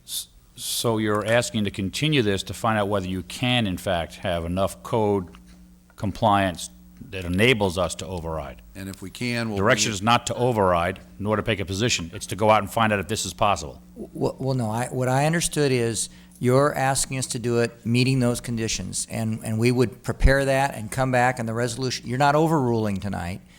We would be coming back with the resolution that meets all of that, and then when you adopt the resolution, you'll be taking the action. If it turns out we can't comply with that direction, then when it comes back, instead of it being on the consent calendar, it's going to be back for a report as to why it didn't meet that requirement and for further deliberation by you at that point. That's it. Second. So we're not taking a position to override or to No. reject. We're asking you to find out more information and come back. Okay. All right. And any comments? Is that a motion? Wasn't that a motion? Well, yeah, but you can I have, heard you a can have motion debate, and a you can have second. debate after the motion. Yes, okay. There was always availability to debate Okay. after the motion. So now you don't want you debating. I think we've debated this enough. I'll call for the question. Okay, roll call. Ms. Hodges? Aye. Mr. Mills? Aye. Mr. Odens? Aye. Ms. Roseburgen? Aye. Mr. Mayor? No, 4-1. Bring it back to the satisfaction of the body. Item 10, case number 5.0866, PDD 268, tentative tract map 30058, Burnett Companies. This is a public hearing. I'll ask for staff's report, please. Doug, would you like to move right on into this one? Thanks. Thank you very much, Mr. Mayor, members of the City Council. This is a project that the City Council has previously approved. So do I. All right, we're going to take, I think before you kick, we're losing one, and Ron wants to, we'll take a quick break, and then we'll come back in about 10. It's all right, we got more that want to go with you, Dana. Take a slight recess and be back shortly. Hold on.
thank you. We'll reconvene the meeting. It's now 10:15. After a short recess, we'll return now to item 10, which is Burnett Company, and I'll turn to Mr. Evans for his staff report. Thank you very much, Mr. Mayor and members of the council. This is a project site that you've already approved a planned development district and a tentative subdivision map on. They're coming back for a revision to the master plan as well as the subdivision map.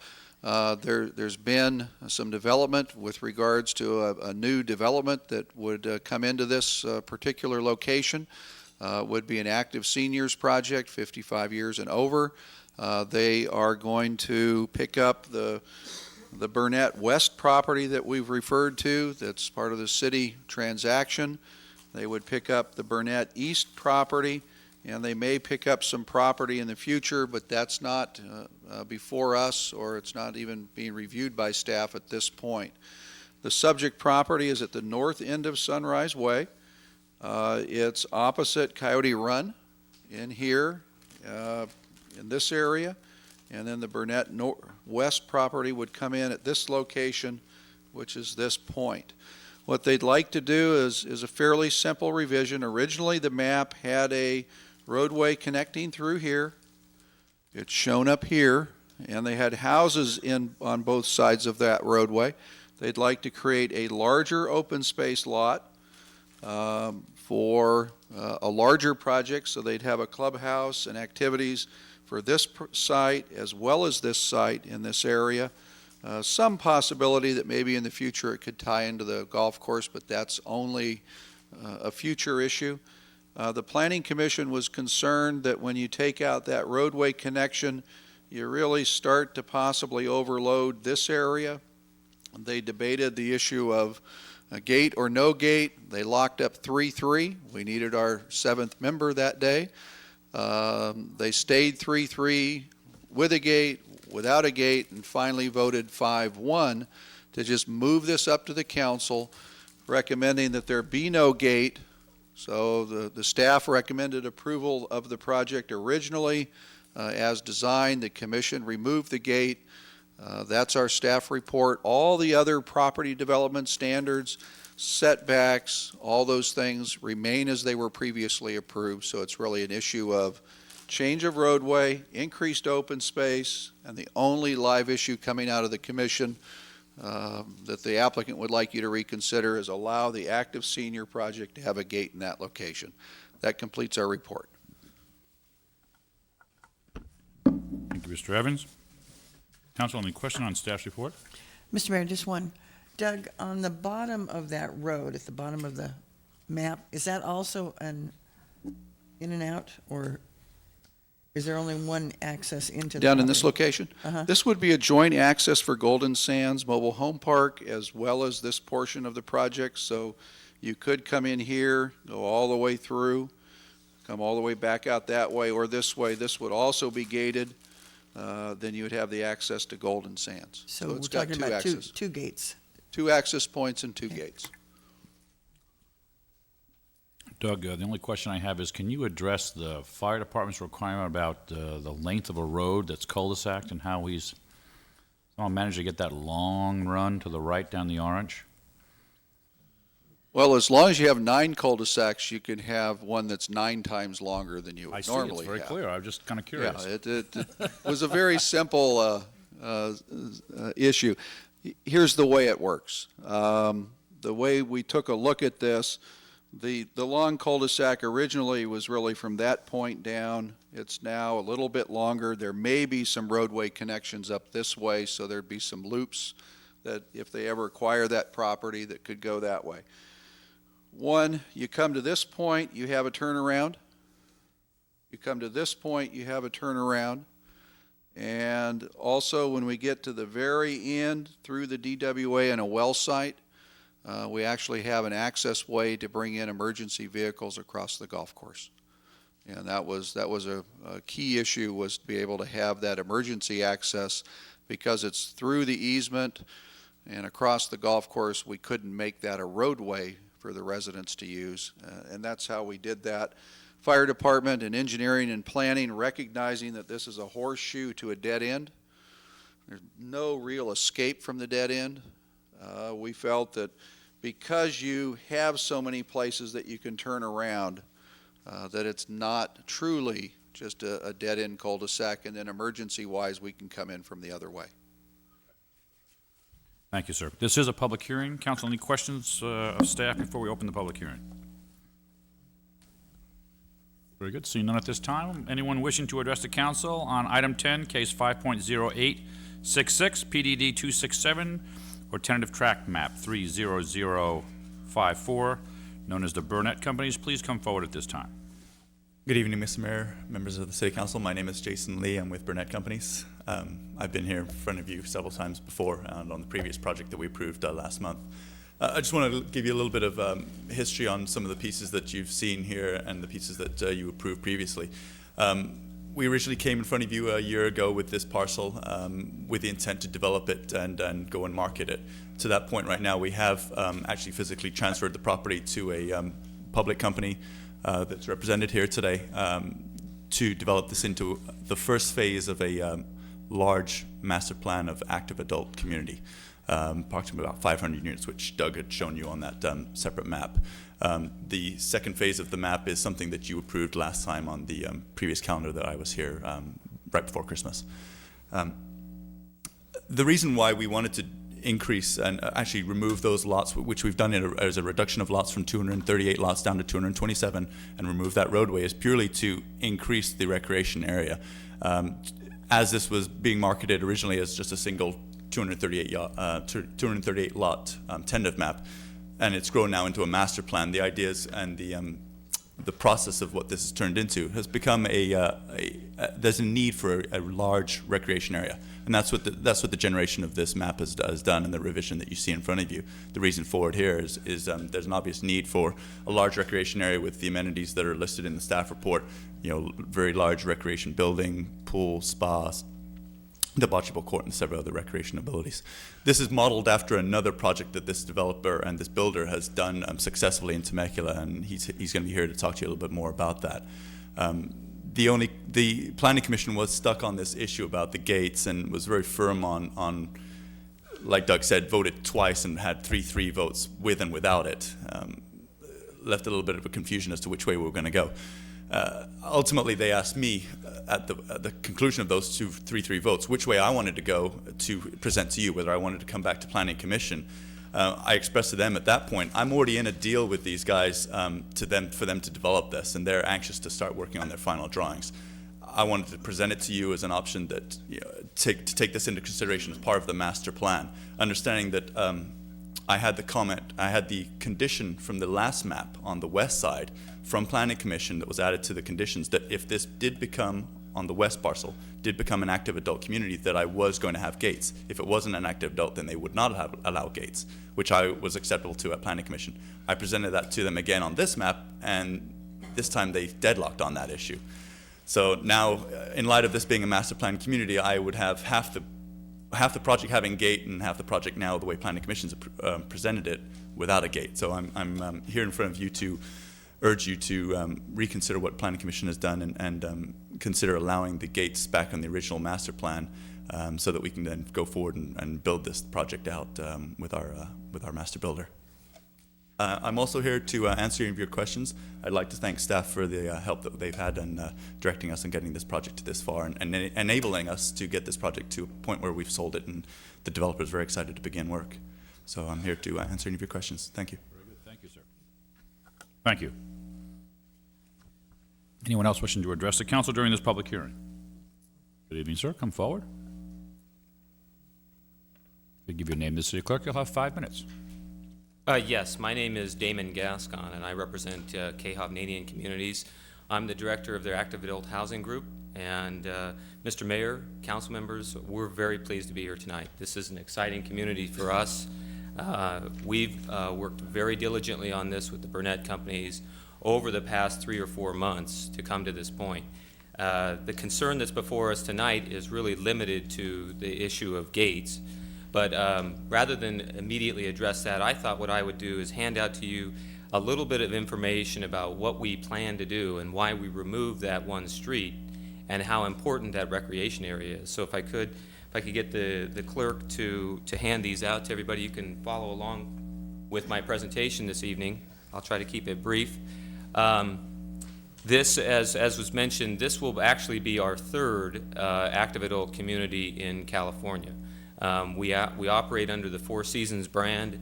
We've been doing this for more than 20 years, primarily on the East Coast, but now we're out here in California.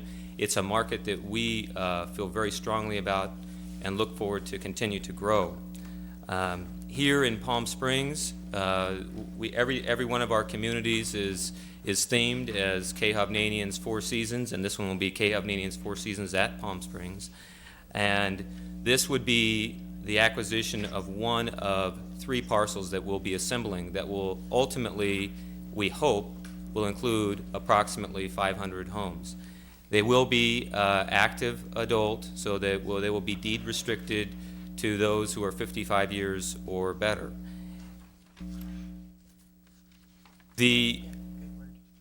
Yes. As you go through the book here, I just ask that you turn to about the 3rd page in, and you'll see the entry to what we term our lodge, which is really the central theme in an active adult community. It's the lifestyle. This is where everybody comes together and gathers. What we're proposing is approximately a 13,000 square foot recreation facility set on 6.5 acres. The recreation building itself will house all the passive activities such as your ballroom, your card rooms, your game rooms, your computer rooms, your meeting rooms, etc.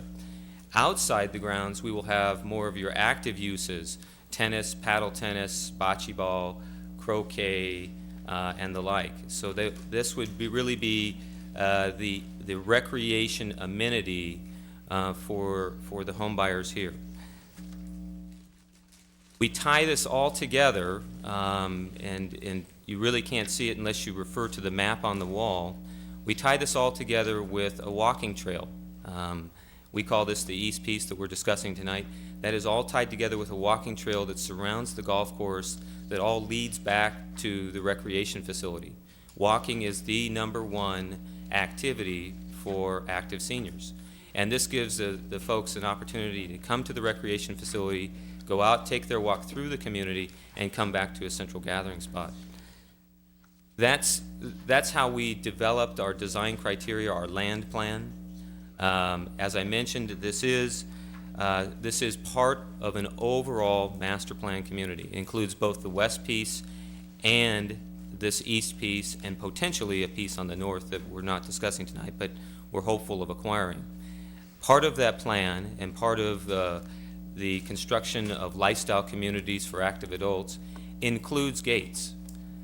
This is a community that folks can come and congregate because they're like-aged, they have like experiences, and they're very much like-minded. And they come together, and the gates provide that privacy and exclusivity that they're looking for in an active adult or deed-restricted community in this case. That's why we feel that gates are very important to the overall master plan. We certainly couldn't gate one neighborhood without gating the other. And I have to bring back to their attention is that this is private streets that will be privately maintained, private streetscapes, and a private lodge. And the residents want to make sure that those that are there are either homeowners or guests. So it's important to us tonight that if you could review the Planning Commission's decision and that you would look at that and approve this community that would include gates. We're very anxious to move forward. We're excited about the community. We're looking forward to it, and we're ready to get to work immediately as soon as we get a decision from you all. I'd be happy to answer any questions you might have. Thank you very much. Thank you, sir. Anyone else wishing to address the council during this public hearing? Let the record show that my hair was that color one day, long time ago.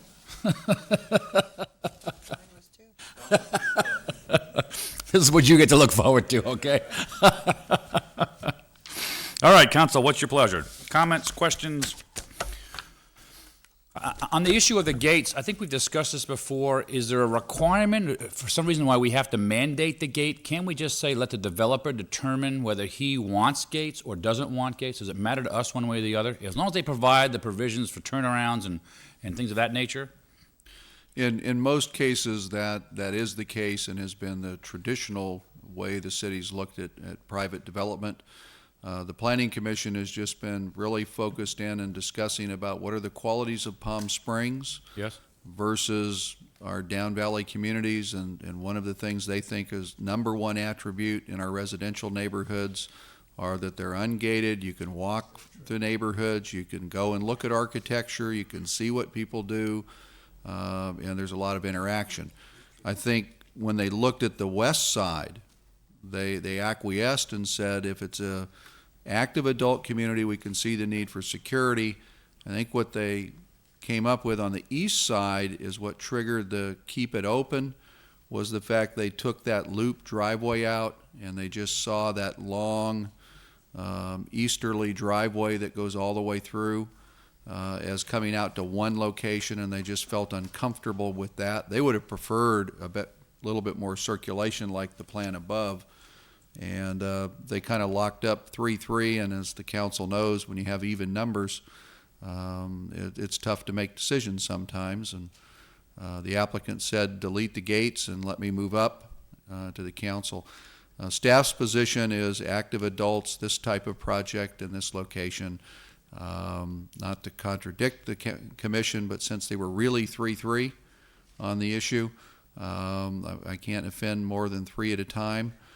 We did recommend approval of the project with gates, and I think it's important for an active senior project. Okay. Thank you, Mr. Evans. Council? Mr. Mayor? Oh, sorry.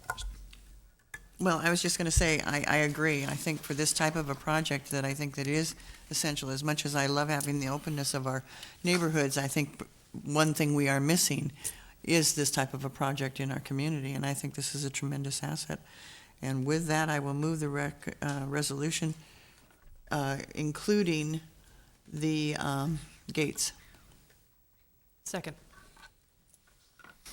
Motion is second to approve with gates. Now, is it mandated that you want gates, or do you give the discretion to the developer to allow them to have gates? I mean, do you want to approve this saying it must have gates? I think he's saying he would like to have gates, so I would say yes, it must have gates. Okay. Unless they want the option. No, our preference is gates. Gates. Yes. Mr. Mayor? Mr. Mills? Just a comment. I would hope that because I know you, the walking experience, I'm sure you anticipating walking from project to project, that along with your vehicular gates, you have man gates as well at all your entries. It doesn't really show on the plan, but I do notice in the brochure you show the man gates. Yes, we will definitely have man gates so that you can cross from the west side to the east side. Good point. And with respect to the condition, I believe the condition, if it would read consistent with the east side, which is if it becomes active senior, it will have gates, is definitely workable for us. And is that a gate down at the south end as well, a man gate at the south end as well? It is not a man gate, but it is a gated access that will provide ingress and egress for the homeowners that live on the southerly portion of the property. Yeah, I think you might want to look at, I don't think it's necessary unless Dana thinks it is, but I just think how people were going to walk that area, and it might be nice to get, and they might prefer to have one at the south end too. Just, you can look how it works out. But I'm assuming you're putting bike path, walk, and walkway all along Sunrise there. Yes, we are. I misunderstood you. A man gate going in and out of that. Yes, we will put a man gate going in and out of that that southerly access. Okay, thank you. Let me get clarification. A manned gate is a gate that has a guardhouse with a person in it, No, manned? a man meaning A pedestrian gate. Yes. All right. I'm thinking you're demanding he has manned gates. You've been out and of the I'm thinking industry way too long. Man as opposed to vehicular. Mr. Mayor. Mr. Oden. You know, I concur with the concern of the Planning Commission. I think one of the things that is very unique about our community is that no matter how affluent the communities are, our communities are open, which I think says something about the mentality of the people who live here. You see the very wealthy people in our community walking the streets and doing things with people who are the opposite. And when you leave this city, everything's walled. And I think it also is an indication of the involvement. Our people in this city are active and involved on all levels. And I'm a little concerned. I appreciate the observation of the Planning Commission in being able to observe that from the very beginning, because it makes me a little uncomfortable when people come in and they say, oh, this is what has to be, before they even understand who we are as a community. So while I appreciate the safety concerns, et cetera, I would just like to know that people come in and want to know what we're about before they say, well, this is what we do everywhere, you know? And that may be okay everywhere else, but I'd like to maintain as much of our uniqueness in that capacity as possible. Okay, other comments? Mr. Mayor, just along with what Mr. Oden's talked about, I fully agree, but the difference is that whether there's a gate or there isn't a gate, the obstruction has occurred with the walls and the internalness. If you look at our residential neighborhoods, I mean, the homes are oriented out towards the street. Well, this project was never approved that way. And if you look at most, for lack of a better word, like a condominium project, you are not going to see that. It's just kind of the way the industry has gone. We are fortunate enough to have been a city much earlier than anyone else, to where we did get that. But if you look at what things are built now, you don't normally see that when they're building an entire community. So I wish we did, but I think if we didn't, we probably wouldn't be having the housing boom that we appear to be having right now. So. Well,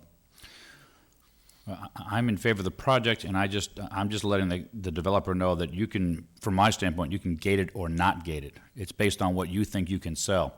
I think that in order to have as complete an inventory in our housing stock as possible, gated is a component we don't have enough of, and if people want to move to Palm Springs and be gated, there should be an opportunity to do so. And there are some small, not that many, gated communities in Palm Springs, and people like that. And again, I let you decide based on what the market and what the saleability of the project is. And you may find that you gate this thing and you can't sell it. I mean, I don't know how that's going to work, but if you gate it, you can't stop selling them because they're moving so fast. But I want to give you the opportunity to decide that on your own and not have to come back to us and say, well, you said we had to have gates, now we don't want gates. So I would rather we just say we'd encourage the gates or we'd like to have gates, but it's your decision. Because I can't tell you what will sell or won't sell. I agree with Mr. Oden. Our community is one that doesn't have gates. But then again, if you look at the gated communities, quote unquote, down valley, they're gated, and then you get inside the walls, and no one has hedges on their front property line. Their houses are open to the street because they've maintained security at the gate. Whereas those of us that don't have gates in front of our houses then put walls up and high hedges. So we deal with it in a different fashion.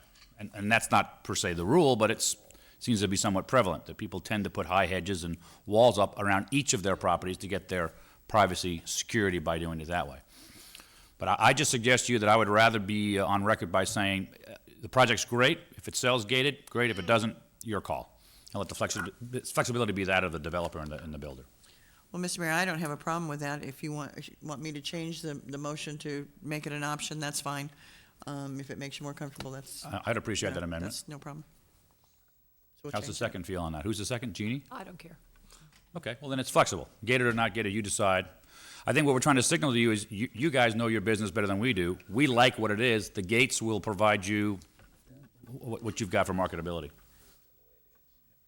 Okay? All right, further comments, further questions? Roll call, please. Ms. Hodges? Aye. Mr. Mills? Aye. Mr. Oden? Aye. Ms. Rose Spurgeon? Aye. Mr. Mayor? Aye, 5-0. Gentlemen, congratulations. Take care of that hair. All right, council comments, announcements, interagency report. I'll hold it to next week. Hold till next week?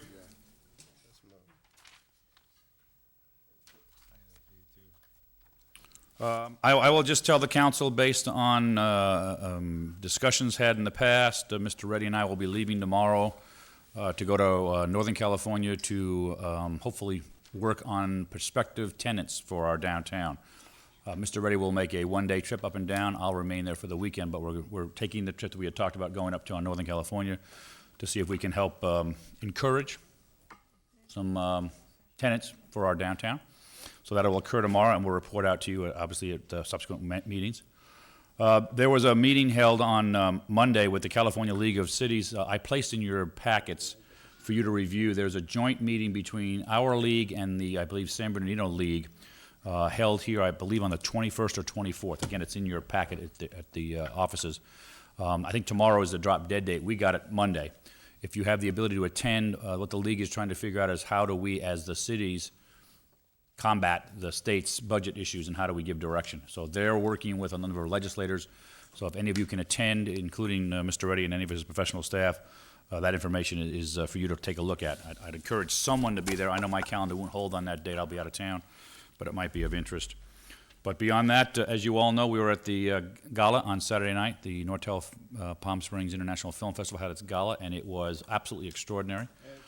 Very well attended, very well done, fabulous celebrities, great comments on Palm Springs. I mean, to get celebrities of international recognition to stand in front of a crowd of 800 and to be televised stating how incredible this city is was worth the price of admission. Oh, yeah. And hats off to the board. The board has worked very hard, as you all well know, to turn this event around. And they did a great job, and they continue. As I drove down Palm Springs tonight, lines out in front of the Courtyard 10. Lines all day long trying to get into the movies. So we're seeing some great success. It's working out very well. The closing night is Sunday, I believe, Sunday night. And then we have the Martin Luther King walk, I think, scheduled for Sunday. Is it Saturday or Sunday? Sunday? Can you give the information on that? I'm, again, still out of town. Can you give the information? Do you know what it is? Is it 1 o'clock? The walk starts, I think, at 1:15. I think the walk starts at 1:15 and the service at 2 p.m. at Our Lady of Solitude. And I believe the congregation that you meet at Tockwitz and Palm Canyon in front of the old Bank of America building, roughly 1 o'clock, safe assumption? Somewhere 1 around o'clock. 1, a little before 1. 1 o'clock. The crowd starts there and they march northbound to the church. Yes. And then the service begins at 2 o'clock. So I hope that there can be some attendance by council. And I encourage, as always, I'll be there. the community to be out there. Thank you, Mr. Jordan. I appreciate that. Very good. Anything else besides that? I know we're running late, so we won't go into full detail, but I'll hold my report to next week, Mr. Mayor. very good. Thank you, sir. Council, any others? We'll go to legislative calendar. Item 11 is the Riverside County ABOP 2002-2003 fiscal year budget amendment. Ask for a staff report, please. Thank you, Mayor and members of council. This, again, is actually an extension of what we've done with ABOP in the past, and I would ask Ms. Wedekin to come to the microphone, and she can explain briefly what we're doing with the expansion. Thank you. ABOP. ABOP is antifreeze, batteries, oils, and paint. Yes, sir. Good evening, Mayor and City Council. This is an extension of the current contract that we have with the County of Riverside to run our ABOP facility over on Alejo Road. We have, last year, we agreed to pay for it to remain open on 5 holidays that the county is normally closed on, and we would cover that amount. It's up to $5,000 per year. So far, the county has covered our expenses on that.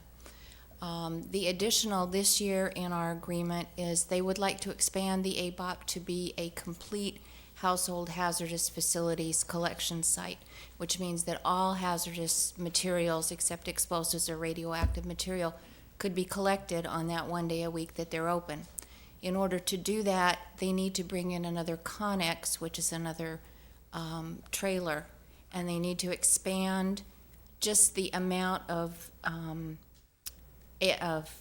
room that they need, but they don't need to build anymore because we already have the pad there. All they're going to do is add the one building. They will reimburse us for any expenses that we have to pay, which at this point is just to move a water line and an electrical line. They, once the program gets going, they would like to put a canopy over the whole area, but they will do that later on, and I will come to you with a contract after we've gone out for bid for that. But right now, what they want to do is get the program in place And in order to do that, they just need to move the water line and electrical line and get the Connex. Okay. Thank you. And ABOP is open every Saturday except holidays, 9 to 2. Yes, sir. Any cost to the resident to bring their? None. None And whatsoever. it's good for the entire valley or anyone that wants to bring anything in. And it's located where? At East Alejo at the Fire Training Center, where it ends at the airport. Very good. Okay. Any questions? Council, you have a minute order and a resolution before you. So move, Mr. Mayor. Minute order and resolution. Mr. Oden, do we have a second? Second by Mr. Mills. Any additional comments or questions? Mr. Mayor, I would just like to say I had an opportunity to drop some things off there a couple of weeks ago, and I was amazed at the other things you can drop off there, like old LP tanks from your, barbecue. Can't do that anymore? You could then, when I was there. Ah, the old days. Darn. When our hair was darker, and you could drop off old tanks. Wasn't that long ago. On the weekly times that they're open on Saturday, you're not supposed to be bringing in that's considered regular hazardous materials.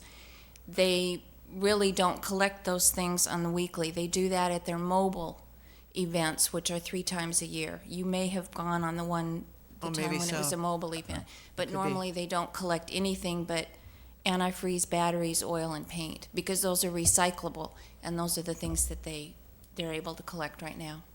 Well, I must have gone on one of those special days because that's not what I brought over there at all, and they were Well, more than some- happy to take it, so. They were just I glad to guess so. see you. Any limitations on the nature of the paint? Must it be latex, It has to lead-free? be latex or water-based. And what- Oil-based is not acceptable. And where does lead or oil-based paint go? The oil-based you have to bring in on their mobile events, which are the 3 times a year. And we announce those. Yes, sir. Okay. All right. We have a motion by Mr. Oden, a second by Mr. Mills. Any further comments or questions? I'll ask for a roll call, please. Ms. Hodges? Aye. Mr. Mills? Aye. Mr. Oden? Aye. Ms. Ross Pergin? Aye. Mr. Mayor? Aye, 5-0 deemed unanimous. Item 12 has been continued at the request of our city manager. Item 13, state, is that correct? Yes, that is correct. Right? Item 13, State of California Crackdown Allied Task Force, otherwise known as INCA. I'll ask Mr. Reddy for his staff report, please. Thank you. Members of council, Chief Gendron will give you as much detail on the dynamics and the intricacies of this request. But to frame the issue first, just very briefly, council had requested that the Police Advisory Commission take a look at this. They did. They chose not to comment formally on it. Instead, they asked if the Human Relations Commission could take a look. They chose to have a separate special panel discussion to have both sides of the discussion, and they had that last week, I believe.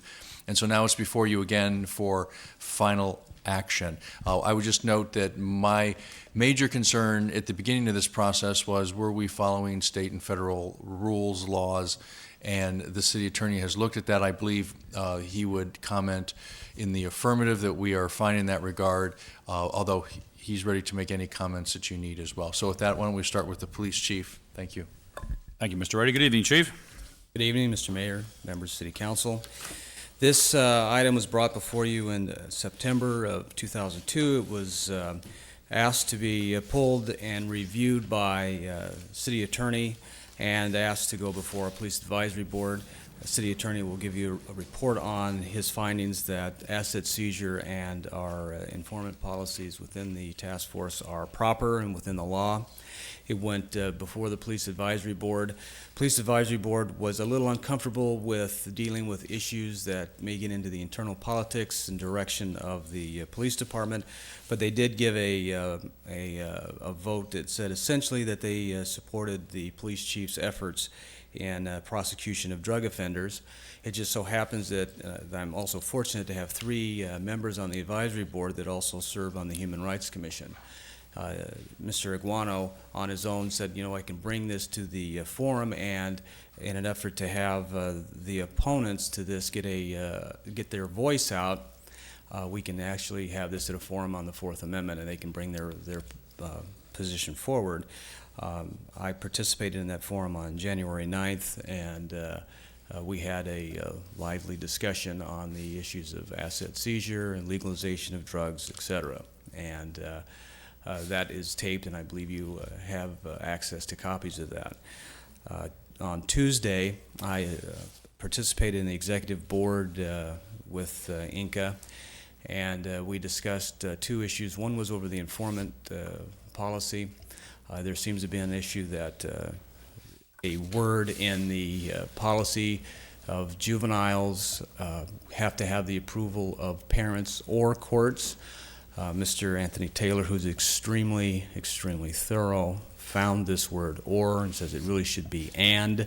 I brought that before the board, and they said fine. The Inca, Benny Rincon, who's in charge of that task force, says we probably will not use juveniles because of the level of offenders that they look for, but I have that as a matter of record that they will go to court for juveniles and follow the law. They also gave an amendment to the contract that they will extend it for 3 years versus the current, which is 18 months. An agreement that all the law enforcement agencies recommended that we just extend the contract to 3 years. I'm happy to answer any questions that may come up. Thank you, Chief. Turn to our city attorney for legal. Yes, Mr. Swerdlow in his comments indicated that this was a railroad job, and I guess what I would say is if it's a railroad, it's the slowest moving railroad you ever saw. We've had, approving this task force was here in September, and we're here 4 months later, and as you've heard, we've gone through forums. The issues have gotten into the drug laws, et cetera. All that our police department is doing is enforcing the laws of the state of California. The asset forfeiture, we described in the memo that not only is there process before you can have seizure, there's also process before you actually have the forfeiture. So there is process. All we're doing is complying with state legal procedures. This is not some sort of special rules of the city of Palm Springs or of the county of Riverside. And the task force obviously is a county-wide effort to deal with the law enforcement.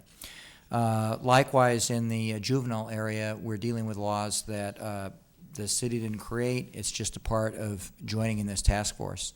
So we see no legal issues or problems, and I think the general issues in law enforcement associated with this have gotten a lot of additional discussion. There's certainly been no effort to have some secretive process. This has been very open and deliberative and actually been a forum for a whole bunch of input on a wide-ranging set of issues. But I don't think there's any reason to hold back from continuing a 10-year effort to be involved with this task force. Very good. Thank you, Mr. Alshire. Counsel. Mr. Mayor. Mr. Oden. Yeah, I just have a couple of questions. There was some confusion about whether or not this should be a public hearing or if it was a legislative item. Would you explain how it's determined that whether it's a public hearing or a legislative item? Yes, thank you. In state law, there are certain procedures that the city undertakes where they're required to be public hearing items. For those types of procedures, we're required to give notice through publication or mailed notice. There are special notice requirements. And just because somebody thinks a subject is of importance to the public and that a lot of people ought to know about it doesn't make it fall into the category of being a public hearing item. So this is not one of those items.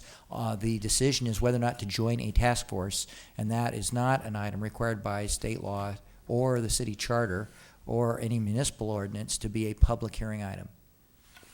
And what happens to the monies that are and properties that are confiscated? The monies that are confiscated are shared by members of the task force. There's actually in the agreement is a formula as to what the city's share of that would be. And then that can be spent for various purposes, for law enforcement purposes. So we aren't raising funds from asset forfeiture. There are allocations. Is that correct? If an asset is properly seized and then goes through the forfeiture process, the assets are then shared by the members of the task force. What happens if we pull out? The task force continues on its way without involvement of personnel from Palm Springs and without, it's obviously, the task force main purpose is not to seize assets and raise money for the members. That is a byproduct of the law enforcement activity which all other agencies of the state, all other law enforcement agencies engage in. If we don't participate, this particular task force, which is focused on these law enforcement activities, goes forward doing what it's been doing. We're just not involved with it. Mr. Mayor, could I answer to? By all means, The Chief. asset seizures are kept in a separate, anything that's seized is kept in a separate account. We can't use it to supply personnel or do overtime. What we use the assets for generally is equipment to support task forces. Okay. The report that we received from legal, I think, was very beneficial. I mean, I think it really answered a lot of very specific questions that I had, and I think it'd be important that if we could keep that as a public document for people who have certain questions, that they will have access to it. Thank you. Yes, Anthony did a thorough job on that, and I think it addresses a lot of the questions that were raised tonight. Okay. Mr. Mayor, there is one thing I'd like to say, having watched the tape, that I want to say is that this city council has never even thought about putting the monies in part of the budget of what we do. That is not what we do, because that comment was made that police departments use the money and they budget it, and that is not what we do.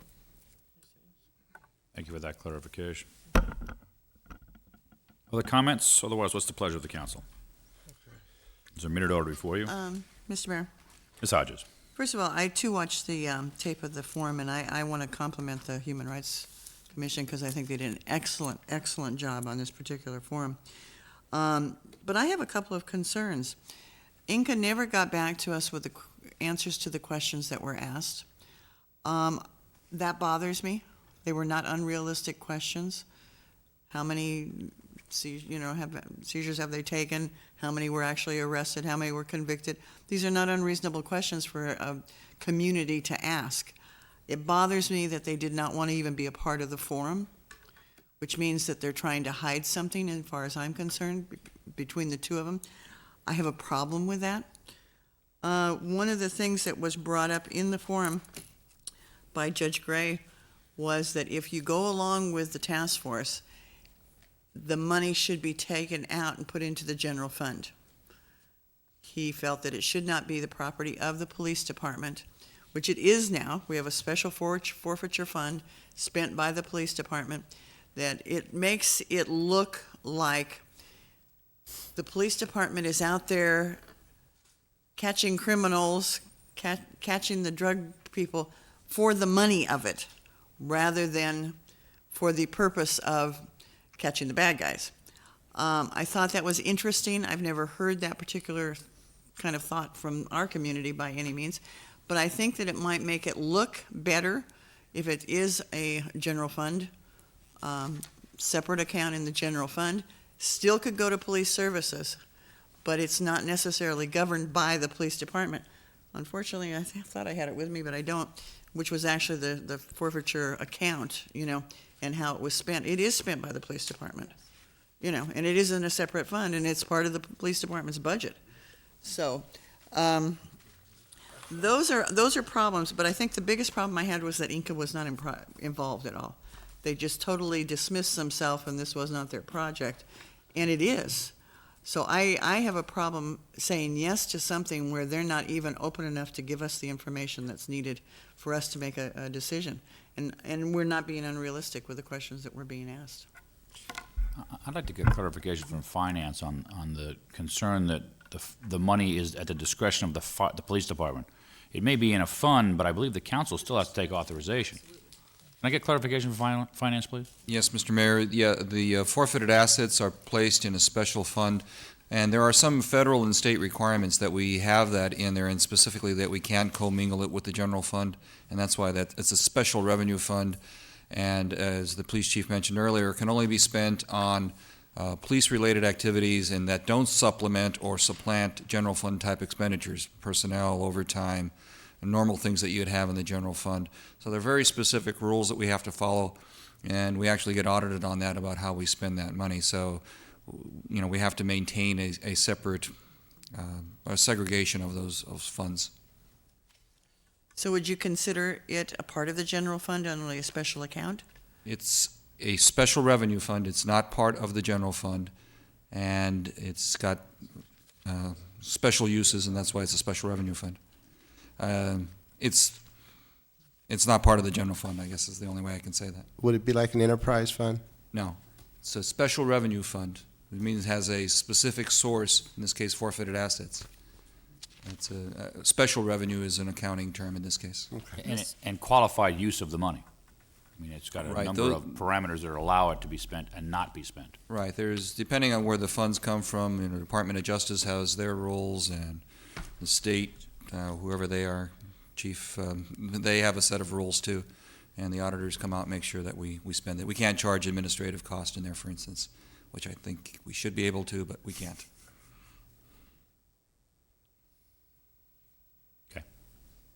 I guess I just find it interesting because this particular judge is extremely knowledgeable about this particular item, and he was very specific on it being a general fund category rather than a specific fund. I guess I just find it interesting. But we're not structured that way.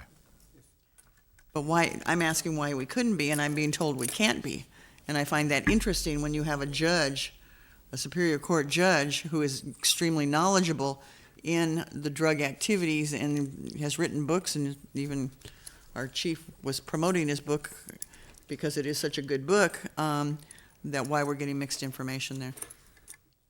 You know, the only, thinking about your point, and the judge's point, which was that if it's going into this fund and the police department has access to it, then the police department is out there arresting people for the purposes of raising the money. If you change it to a different fund that was a city fund, actually Jeannie was saying she wanted people to know it wasn't that way. It wasn't like the city was out there trying to go after people to raise money to put it in the city's general fund. So in either case, somebody could make the argument the city's just doing it to raise money. It's just a question of whether the police department directly benefits or it's going to the general fund of the city.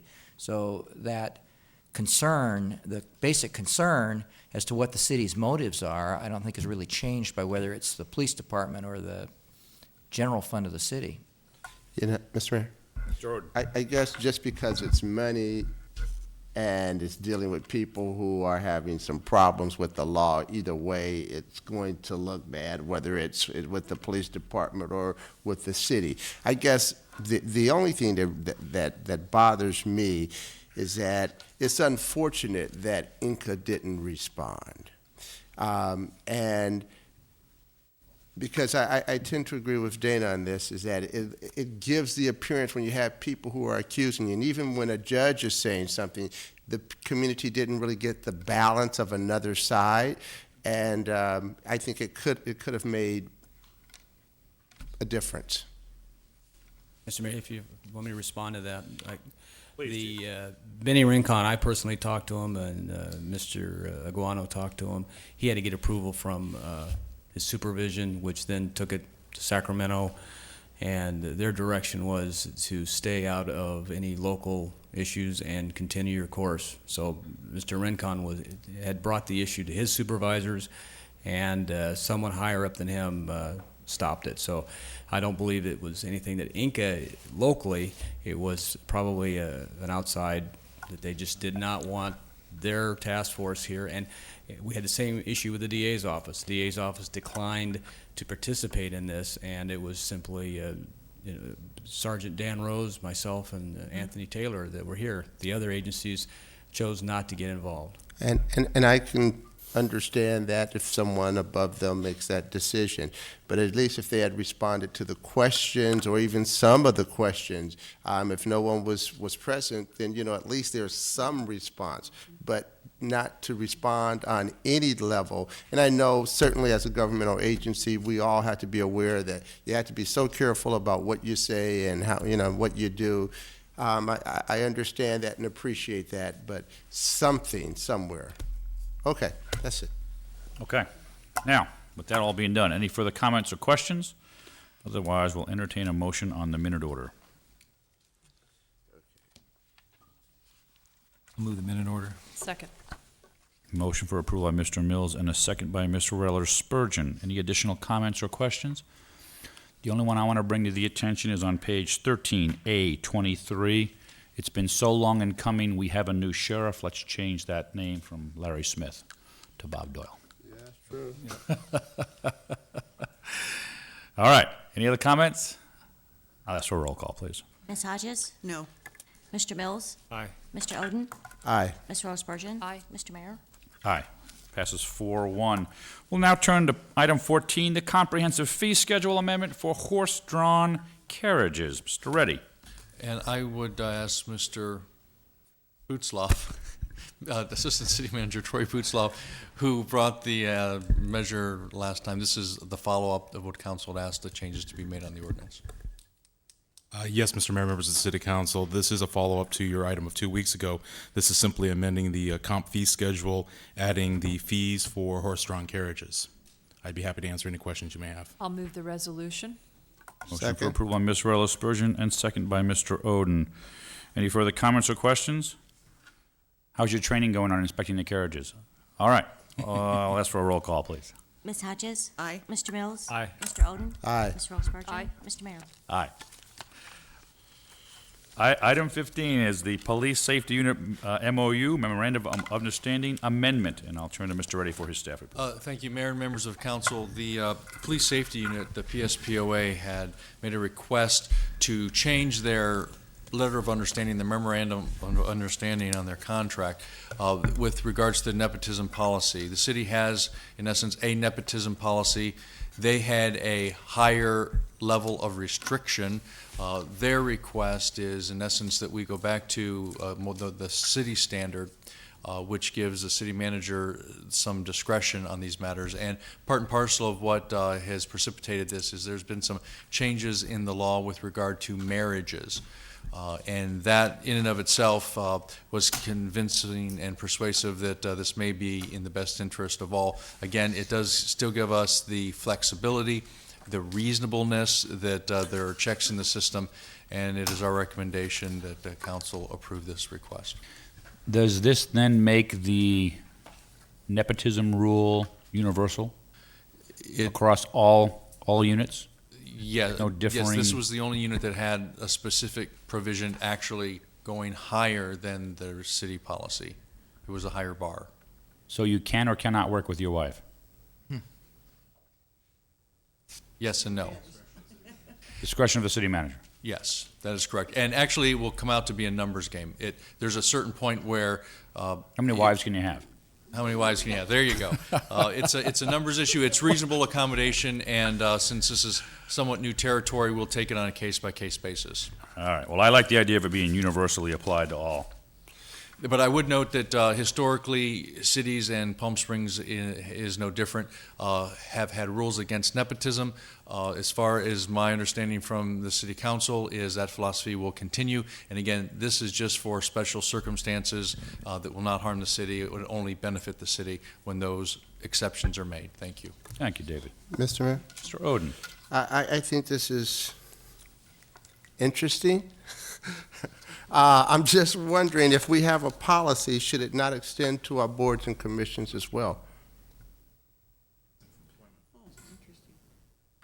Well, Mr. Mayor, if I may, to answer Councilman Oden's question, this really applies to employment, and in order to avoid discriminatory laws, we need to have some sort of position on nepotism, and this clarifies language that was in the police MOU, which was, as the city manager stated, much more restrictive than the city's nepotism policy.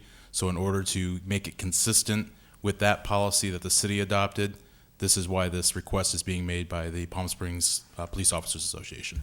And I understand the employment aspect of it, but if it's a principle that we think is good, I'm just wondering if we should extend it to the city. The issue you might get into there is, again, in the nepotism, because of the concept of marital rights as a civil right. What's happened is the sorts of nepotism policies that you saw 10 years ago, there are now problems with them. And one of the things you have to establish to justify a nepotism policy is some sort of supervisorial relationship between the two employees.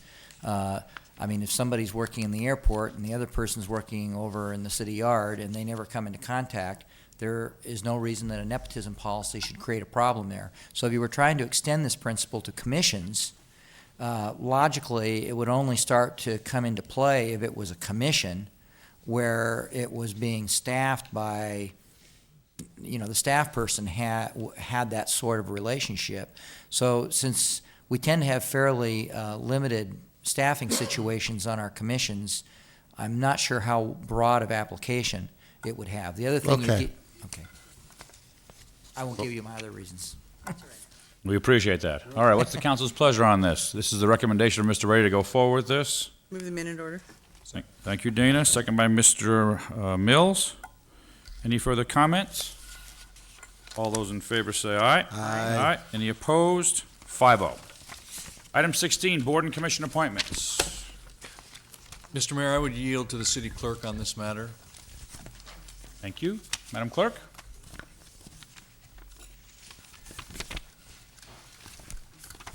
I believe actually the city attorney was going to address this issue.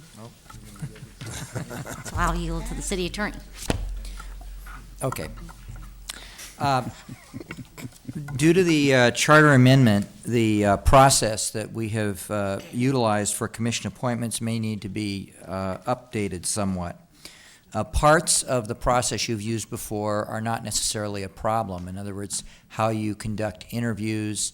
What you've done in the past is you had a screening group of a couple council members where you screened applications and you went through a process. And you can continue with that. The charter amendment doesn't force you to change that. The only part that the charter amendment absolutely does require you to change is the ultimate appointment process.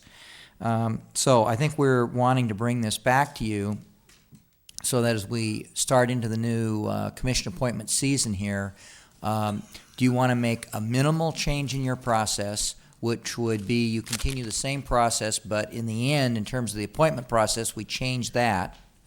Or do you want to make a more extensive set of changes and change the actual screening and the interview process and all of that? That obviously is just kind of approved by resolution, and you can certainly change that process as well as the final step in the process. So we're just here to give you a chance to dialogue about that and give us direction. Very good. Thank you, Mr. Alshire. Council? How do you want to begin the process? Obviously, the structure was in place. We're going to change it or modify it? Okay, Mr. Mayor? Sure. C is what we were utilizing, correct? Yeah, one council member or the mayor interviews applicants for a commission, nominates the individual to meeting. That's the actual appointment. I thought when you were doing the interviewing, you were interviewing with not just one person.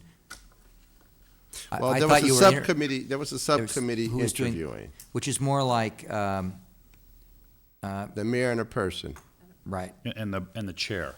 Well, and the chair. Those are alternate. This A, B, C, D, E were alternatives. That Options. first paragraph is actually your process. Well, the second paragraph is actually the process that you follow. Then what I tried to do was put together some different alternatives or options that I saw. Doesn't mean you have to take one of them. You can do anything you want to do, but I just tried to give you some options to think about. Well, I think that portion of the process was okay because would designate certain boards and commissions to each person. We can continue to rotate those, and we can follow this up. The only part that would be different is that in the actual nomination process.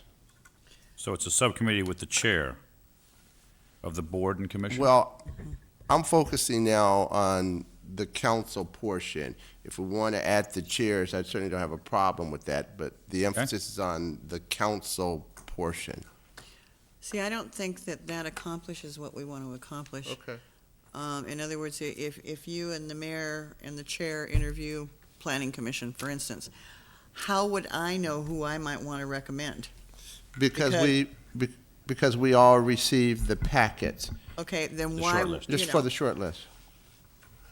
But I mean, if you want to we all do it in an open meeting at one time, I mean, I'm not opposed to that either. Well, I personally don't have a problem with each of us getting all of the applicants, applications, looking at them. If I want to interview these 6 people because I don't know them, but I like what they say on their paperwork and so forth and so on, I would do that. That's, as an individual, that's my choice to interview whomever I might want to, likewise with any of you. Rather than having this formal meeting where we all sit around a table, we interview all of these people, which has not been terribly successful in the past, I think that defeats the purpose of what we're trying to do. I want to have the ability to nominate somebody if I feel that person is the person that I feel should be on the planning commission, or whatever. And I think that's my choice to do without interviewing with the other 4 of you or the chair. Okay. And I would. Or the other people. Or the other people, yeah. I mean, on a one-on-one, if I want to, do that, that should be my choice to do it that way. I think all And of us how- need the applicants, Well, this is a new process, so I mean, It is, yeah. So where would that process take place? Where would the interview process? Yes. Would you actually physically do Yeah. the interview? Oh, it could take place at my house if somebody wanted to come over and interview at my house. It could take place on the telephone. It doesn't have to, it's not an open meeting. It doesn't have to be in public in front of everybody. This is a one-on-one situation. Or you get to know someone. In essence, you're saying that each council member gets all the applications, goes through, calls anybody they feel like calling, goes through a process, and comes to a conclusion of who the one person is they want in their mind. And then you come into a regular council meeting, and the mayor says nominations are open, and council members can throw out nominations. If one nomination's thrown out and nobody else is nominated, then you can appoint that person. If 5 persons are nominated, then you go through the list and you keep voting on each person until somebody gets 3 votes.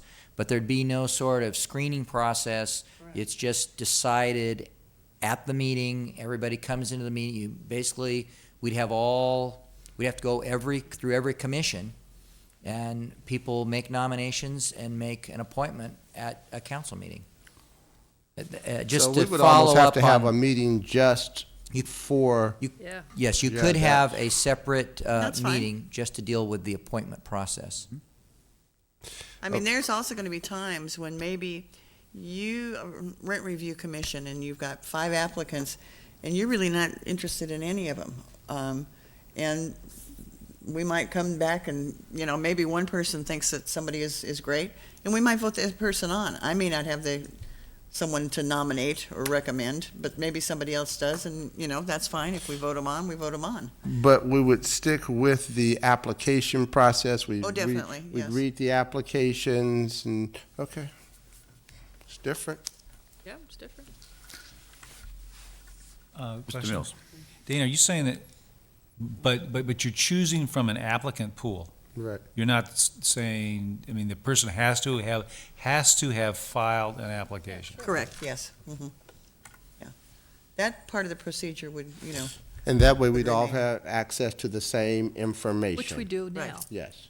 We all do now, and we just shortlist from the group that we have, like. But if, each of us could shortlist in our own way if we Sure. wanted to, and there's 3 people that you like for historic sites, I personally could interview those 3 people via telephone, via whatever.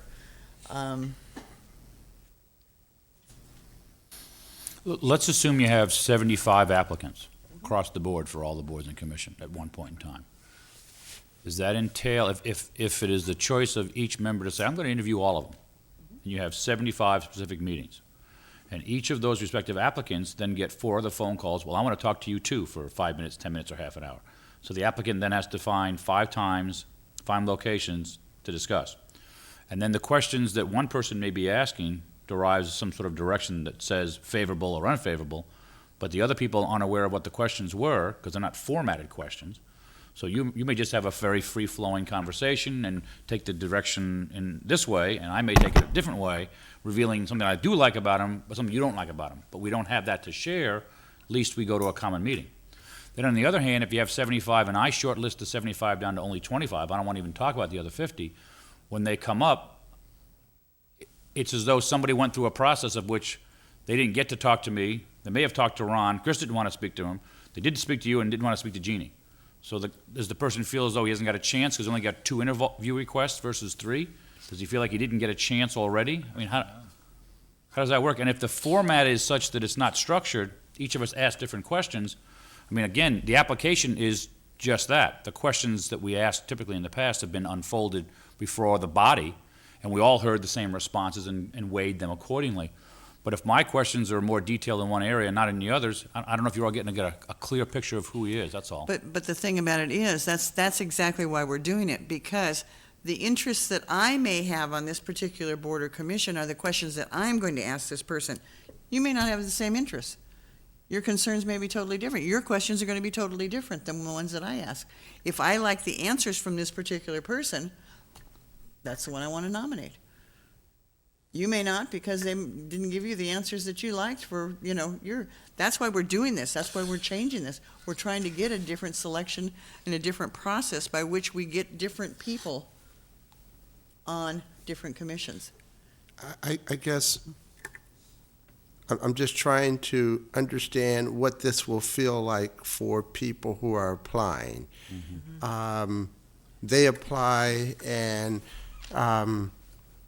because at least historically they knew that there was a more defined process, and if someone doesn't call them, how are we going to communicate with them in this system that lets them know that there's some value? And I'm not saying that the former system was the best, because obviously it wasn't, and people said, I didn't get an interview, and I was shortlisted, and we weren't contacted, and all of those kinds of things. But so I'm not sure that there's a whole lot of difference between the way we were doing it and the way this would be, because we did the short list, and if you're lucky, you got the letter that said, I'm sorry, thanks for applying, but we didn't. And the others came down and maybe interviewed with one council member and the mayor. So, I mean, I don't know what's so different about this. There may be people that you personally know. I personally know that, since I may not call this person because, hey, I know this person. They'd be terrific at that particular, So it doesn't really mean anything until such time as we all get together and start nominating people for the commissions. Because, I may not have called this person, but I know them and I know they'd be good in that particular position, so, Okay, let's say that I don't have a lot of time. That's a safe assumption. That's a good given. I'll go with that one. And I want to see a lot of these people. Well, would it then you have to be? make the time. Would it be appropriate? Would I have to see them individually, or could I invite them down and we have a discussion? So I imagine you could invite them invite them down if they're all on Parks and Recreation, say, and I guess that would be fine. It's just you personally, it's not a Brown Act violation. It would, that's your way of doing it would be fine. That wouldn't be my way of doing it, but that's okay.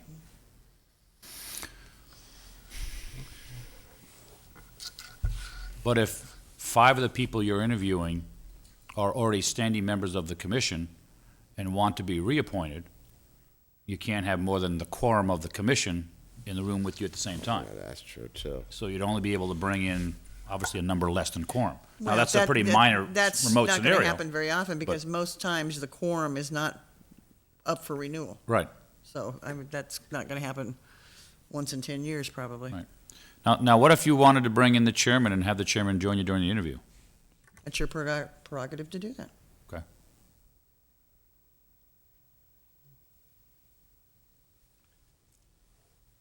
Okay. Well, how about this?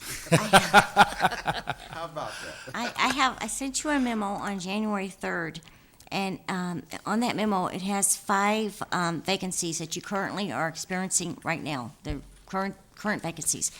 Attached to that memo, and I can do this again, I put all of the applications that previously applied for those commissions, and then in a purple color, we put new applications that we received for those board and commissions.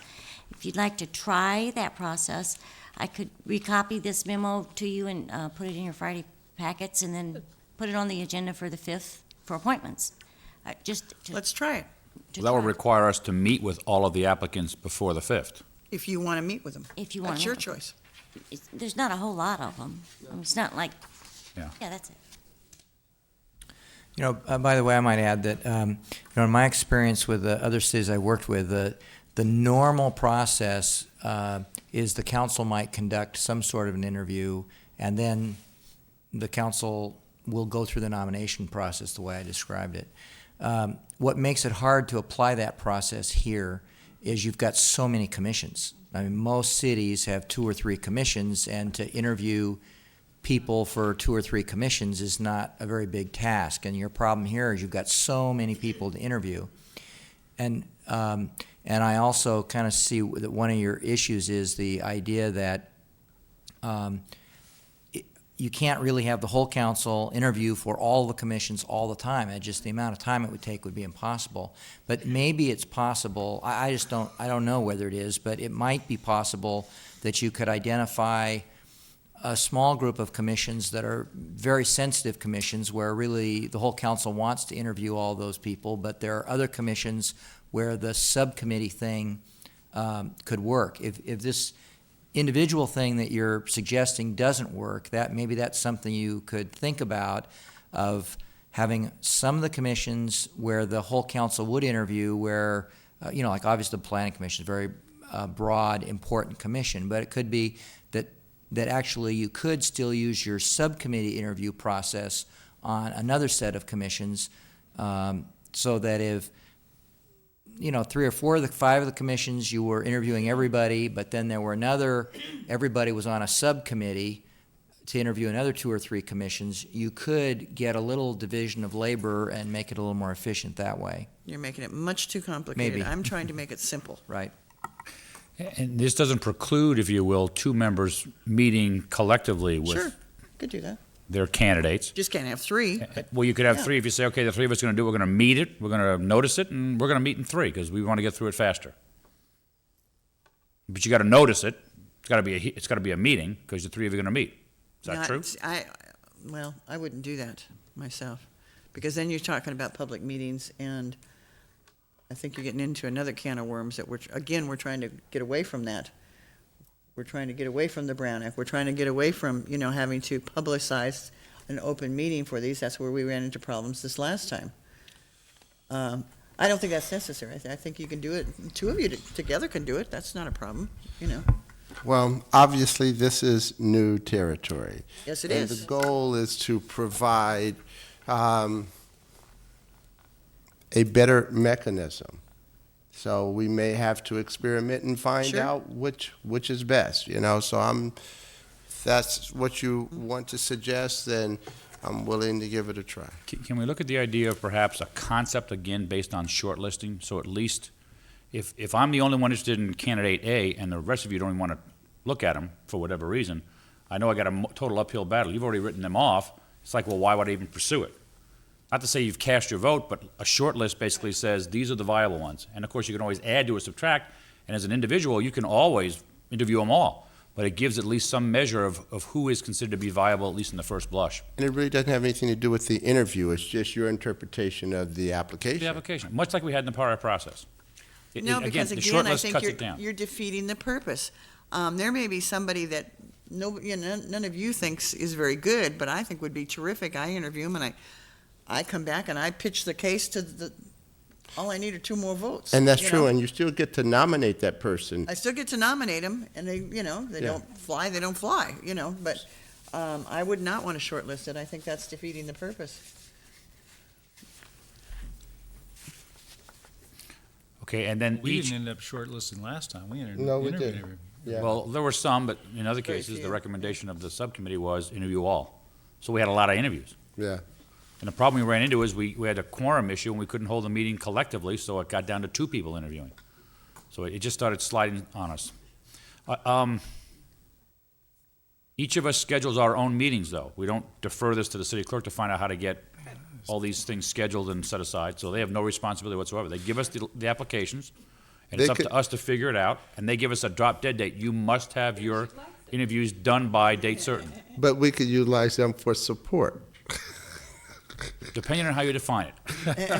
They can Yeah, run see, you if additional I'm copies. sure if you feel that you need to have them make some phone calls Yeah, for you, I'm sure. sure that's, you know, not a problem. This is my evening, and, you know, Right. if you would schedule, yes, thank you. I'm nuts. Right. Moral support I can see. You start putting 75 applicants with 5 people asking for it, that's a lot of calls I gotta make. Making 1 call for 1 meeting is one thing. And it's a But lot they to did ask the that people to- anyway. It's a lot to ask the people to do, too. But not everybody is going to interview true. everybody. That's true. Yeah, but my suggestion is, if you give it to the city clerk, that's a task that makes her office stop. It was challenging enough I'm not before. even thinking about giving it to the city Okay, good. clerk. Okay. Okay. That's good. All right, so the recommendation is, are we gonna formalize this, or just try it?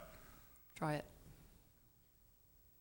Well, if you wanted to do this list, for any of you that don't have this, I can do it again for you and put it in your Friday packets.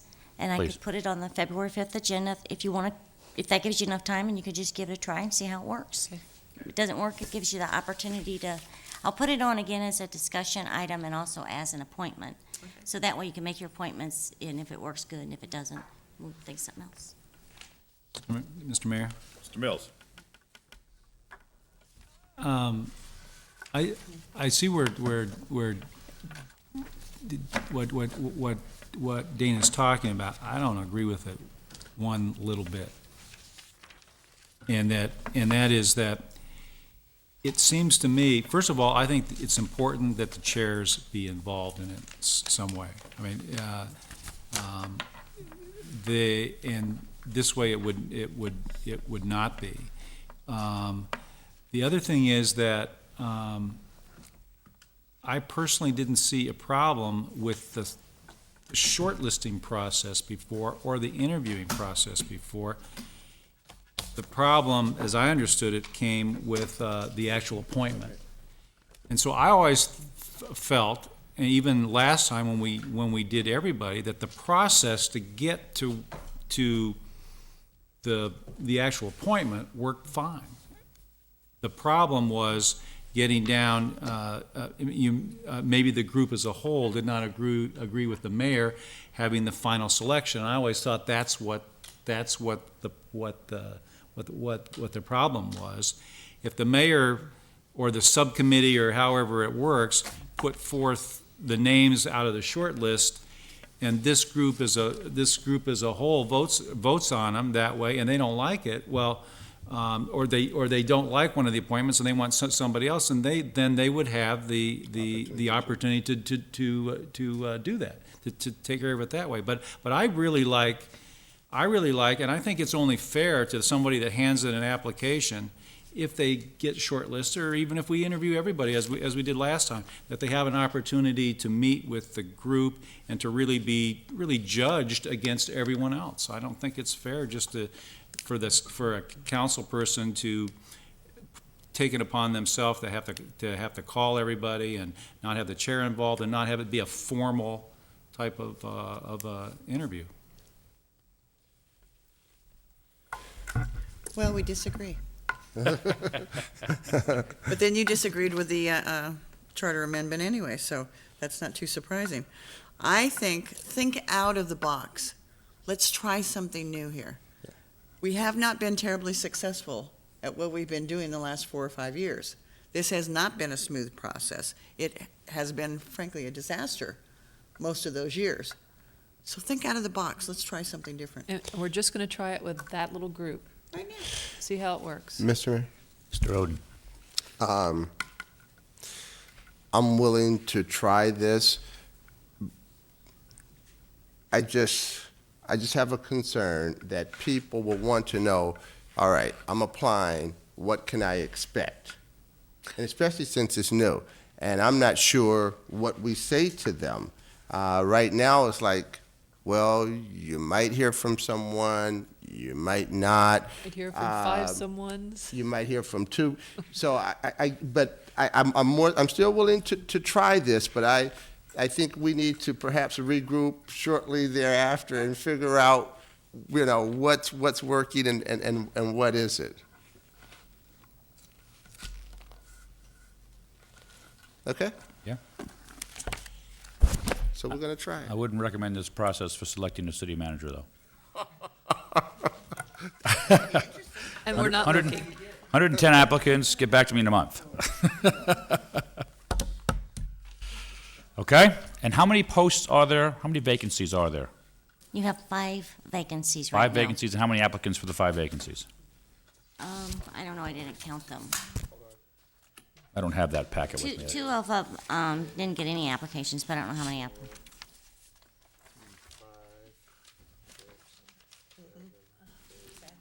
Does anyone need me to copy this again for them? I'm not certain. 11 for 5, and not all of them have been. It's 11. Mr. Mills, do you need another copy of this? Yeah, I would ask for another one. It Okay. may be in my office, but Okay, thank you. I'd rather just know it's coming in. Okay? All right, council's clear, staff's clear, and you want us to be able to make a nomination, an appointment on the 5th of February.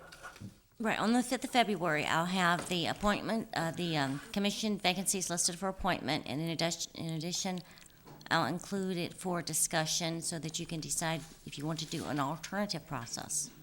Okay. Very good. Anything else on this, council? 16, okay? Mr. Reddy, any additional legislative items? There are none. Any added starters? There are none. Under reports or requests, council, reports or requests? Oh, get a job. We'll see you in a week. How's that? You're busy. You have no time. You're a very busy guy.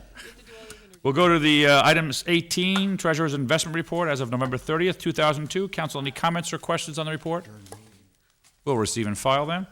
Any public reports or requests?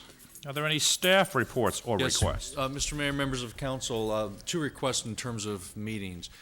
As you know, our scheduled meeting on February 12th is a city holiday, President's Day. It's a study session schedule. We're requesting, if we could, a study session the day before the 11th or the day after on the Thursday, the 13th. We'd hope to present the budget at that time. We wanted to present the budget earlier, however, there are some other pressing issues that you need to have before you later in this month.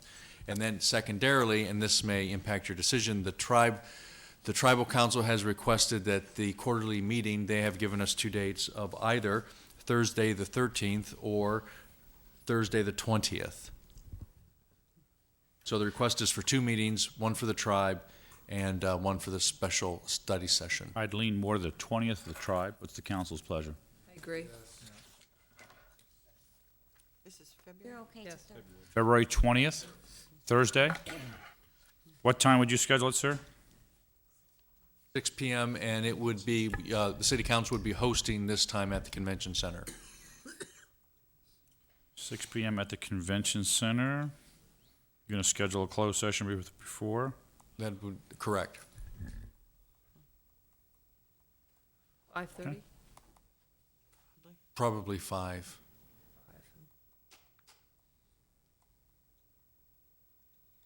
Okay. Or 5:30.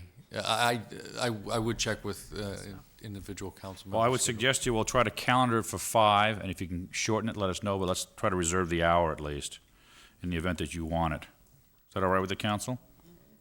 I'd rather do the 11th than the 13th. But it doesn't matter.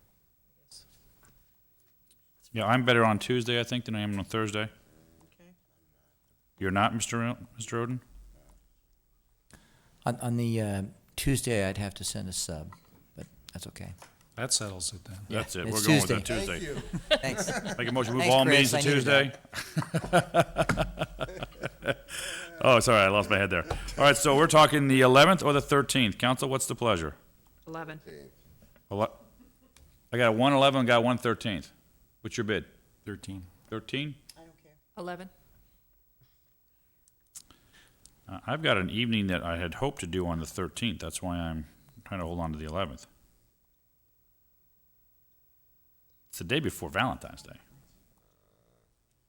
That's really true. That changes everything. That doesn't change anything in anybody else's life, I can tell you that.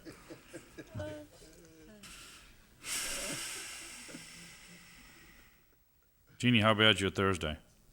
Oh, it's not at all. It's just, I'd rather do it Tuesday than, it doesn't matter. That's, Let's make it the 13th then. All right, Jeannie? Let the record show that Jeannie and I both gave concessions on the council's request. again. Chip's gonna fall on you guys next time. So, Mr. Reddy, you're authorized to have meetings scheduled for us on the 13th, closed session at 5:30, meeting at 7.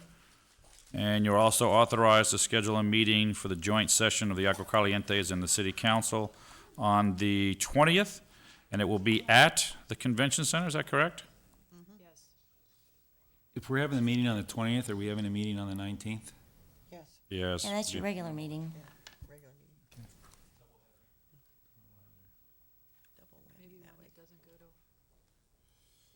Okay.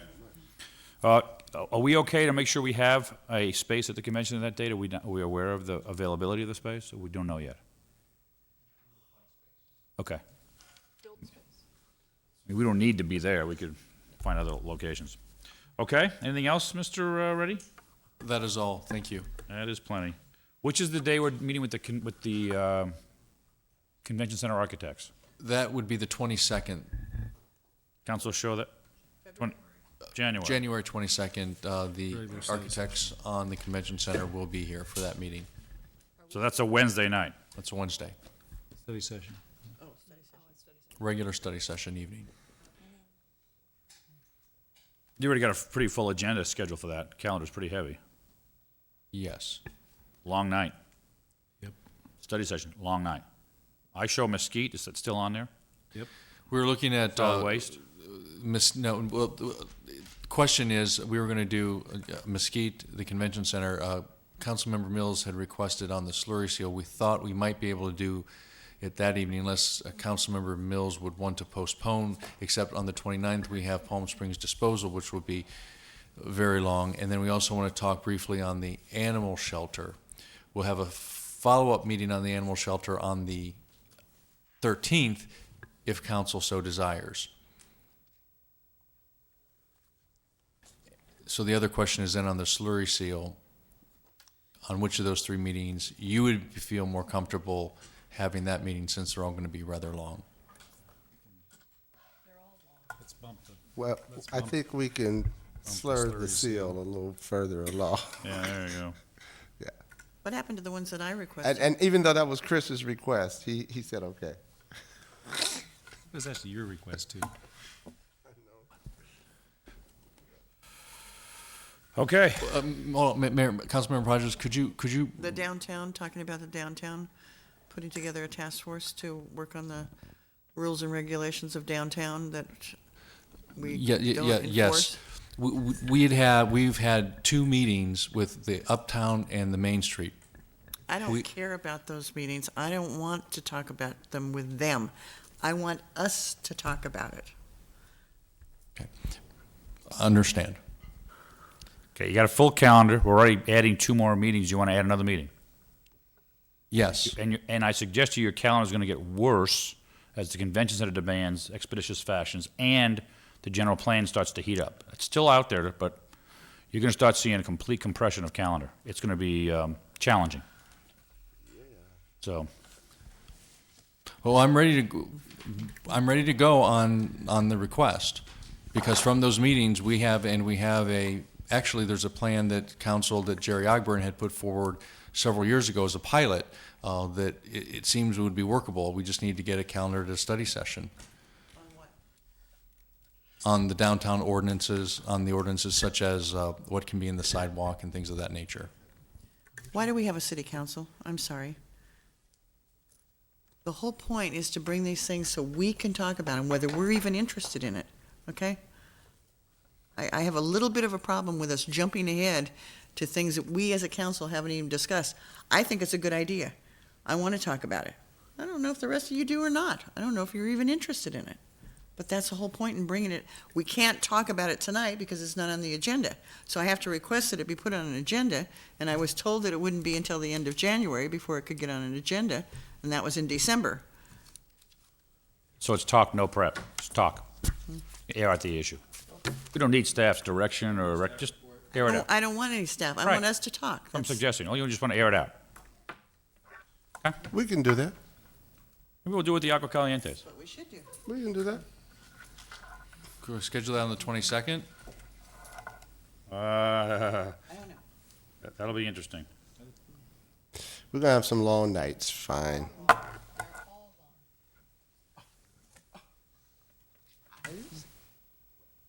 Okay? You take a look at the calendar, Mr. Reddy, let us know when it's going to come up. All right, at this point, our next regularly scheduled meeting is going to be February 5th. Our next study session is January 22nd. Is that still good to go? All right? And then what have I got? Field trip with the Planning Commission. What day is that field trip? It's a Tuesday on the, what is that, the 27th? I can't see these little numbers. Then we have a field trip, 1 o'clock, a hiking tour of Palm Hills with the Planning Commission, Uh-huh, yes. 1 o'clock. And we'll give you greater notice as to where and when we meet and how we convene. Then the next night you have an adjourned meeting on the 29th, and then your study session. We do have an adjourned meeting on the 29th. That is correct. Okay. Very good. And we'll make sure all of these are properly noticed, and the community will see them as such. Certainly. All right? And it is now 11:47. Seeing no further business before the council, we'll stand adjourned. Thank you and good night.